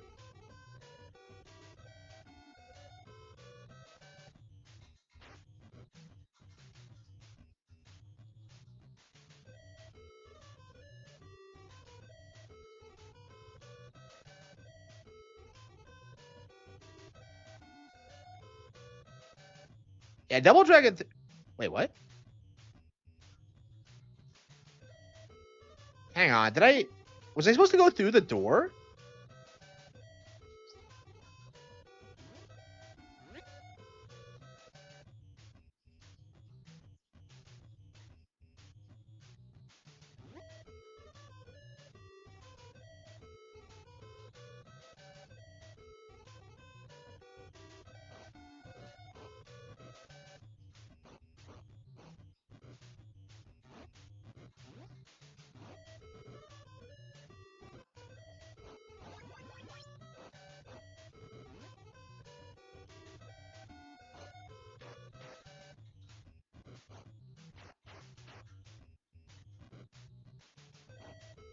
Damn it, he got me. Okay, so this is a checkpoint. Okay. Yeah, I think the game's pretty generous with the checkpoints, actually. The main problem is that you only have 3 lives, and the final area is kind of brutal. Yeah, I think where most people get is, like, the moving blocks, and they're, like, pretty impossible to predict. There is a pattern to them, but it's not, like, super obvious. Okay, you were supposed to go in here. Okay. Okay, this is the farthest we've gotten. Yeah, it's crazy, like, the older you get, and you start, like, beating these games that were, like, impossible when you were younger. Like, it's weird that you constantly get better at games, because in a lot of ways, it feels like you don't really. Like, I know, like, Justin Wong and, like, FGC players are, like, constantly talking about that, like, oh, I can't react like I used to, and I'm just like, is it your reaction time, or is it, like, just the fact that you're going up against players that are, like, training to beat you, and are, like, have just, like, kind of, you know, competing with you, you know? That's kind of how I feel about it, is...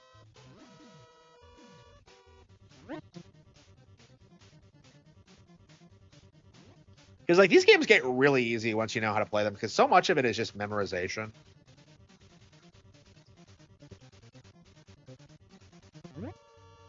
Oh, yeah, I'm a really big fan of the Super Nintendo one, actually, the River City one. Like, that's a really good game. I'm a big fan of it. It takes, like, 10 hours to get through, and we haven't played it in a while, have we? I don't know. It is weirdly paced, though. Like, I don't understand why these guys are, like, so hard to beat in it. Like, just, like, no, I beat the shit out of you. You should stay down. It's like, I don't know. Like, I feel like I'm doing something wrong almost, but I don't think so.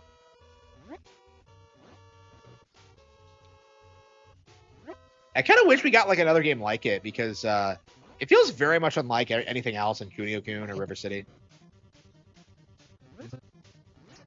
Like, it's weird. I like the idea of Kunio-kun, and yet, like, the games themselves don't, like... I always see them as, like, really, like, you know, power fantasy-ish, like, dark, like, delinquent dramas, and they don't really do that. They tend to, like, go for that, like, kind of, like, idealized, like, fantasy world where, like, nobody grows up, and it's like, I don't know. I don't really... That's not really what was appealing to me. I mean, that's one of the things about, like, Rebel Way, like, the way I conceptualized it, is that, like, oh, yeah, the characters don't grow up because they're, or change because they're in purgatory. And that's why, like, all this crazy shit happens all the time. Like, that was kind of my conception, like, my thinking when, like, I conceptualized it. And, like, okay, that's the farthest I've gotten.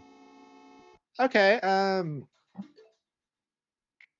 yeah, I think I'm gonna have to study how to beat Double Dragon, because, like, I don't know. This is the furthest I've gotten since I started playing it again, and I don't know if I can beat it. I really don't. I'm definitely getting better and better at the game. I'm sure I can get at the very least to, like, where I've been, but, like, getting to the final screen of the game, I think is kind of getting past that is kind of rough. But yeah, I'd really like to play through this in Double Dragon 2 again. So, like, Double Dragon 2, I have beaten it before, but I barely remember any of it. Like, every time I go back to it, it's like with Ninja Gaiden, where, like, well, I haven't mastered the original yet. But yeah, we are going to play some Double Dragon. I'm very fired up about it. So yeah, thank you all.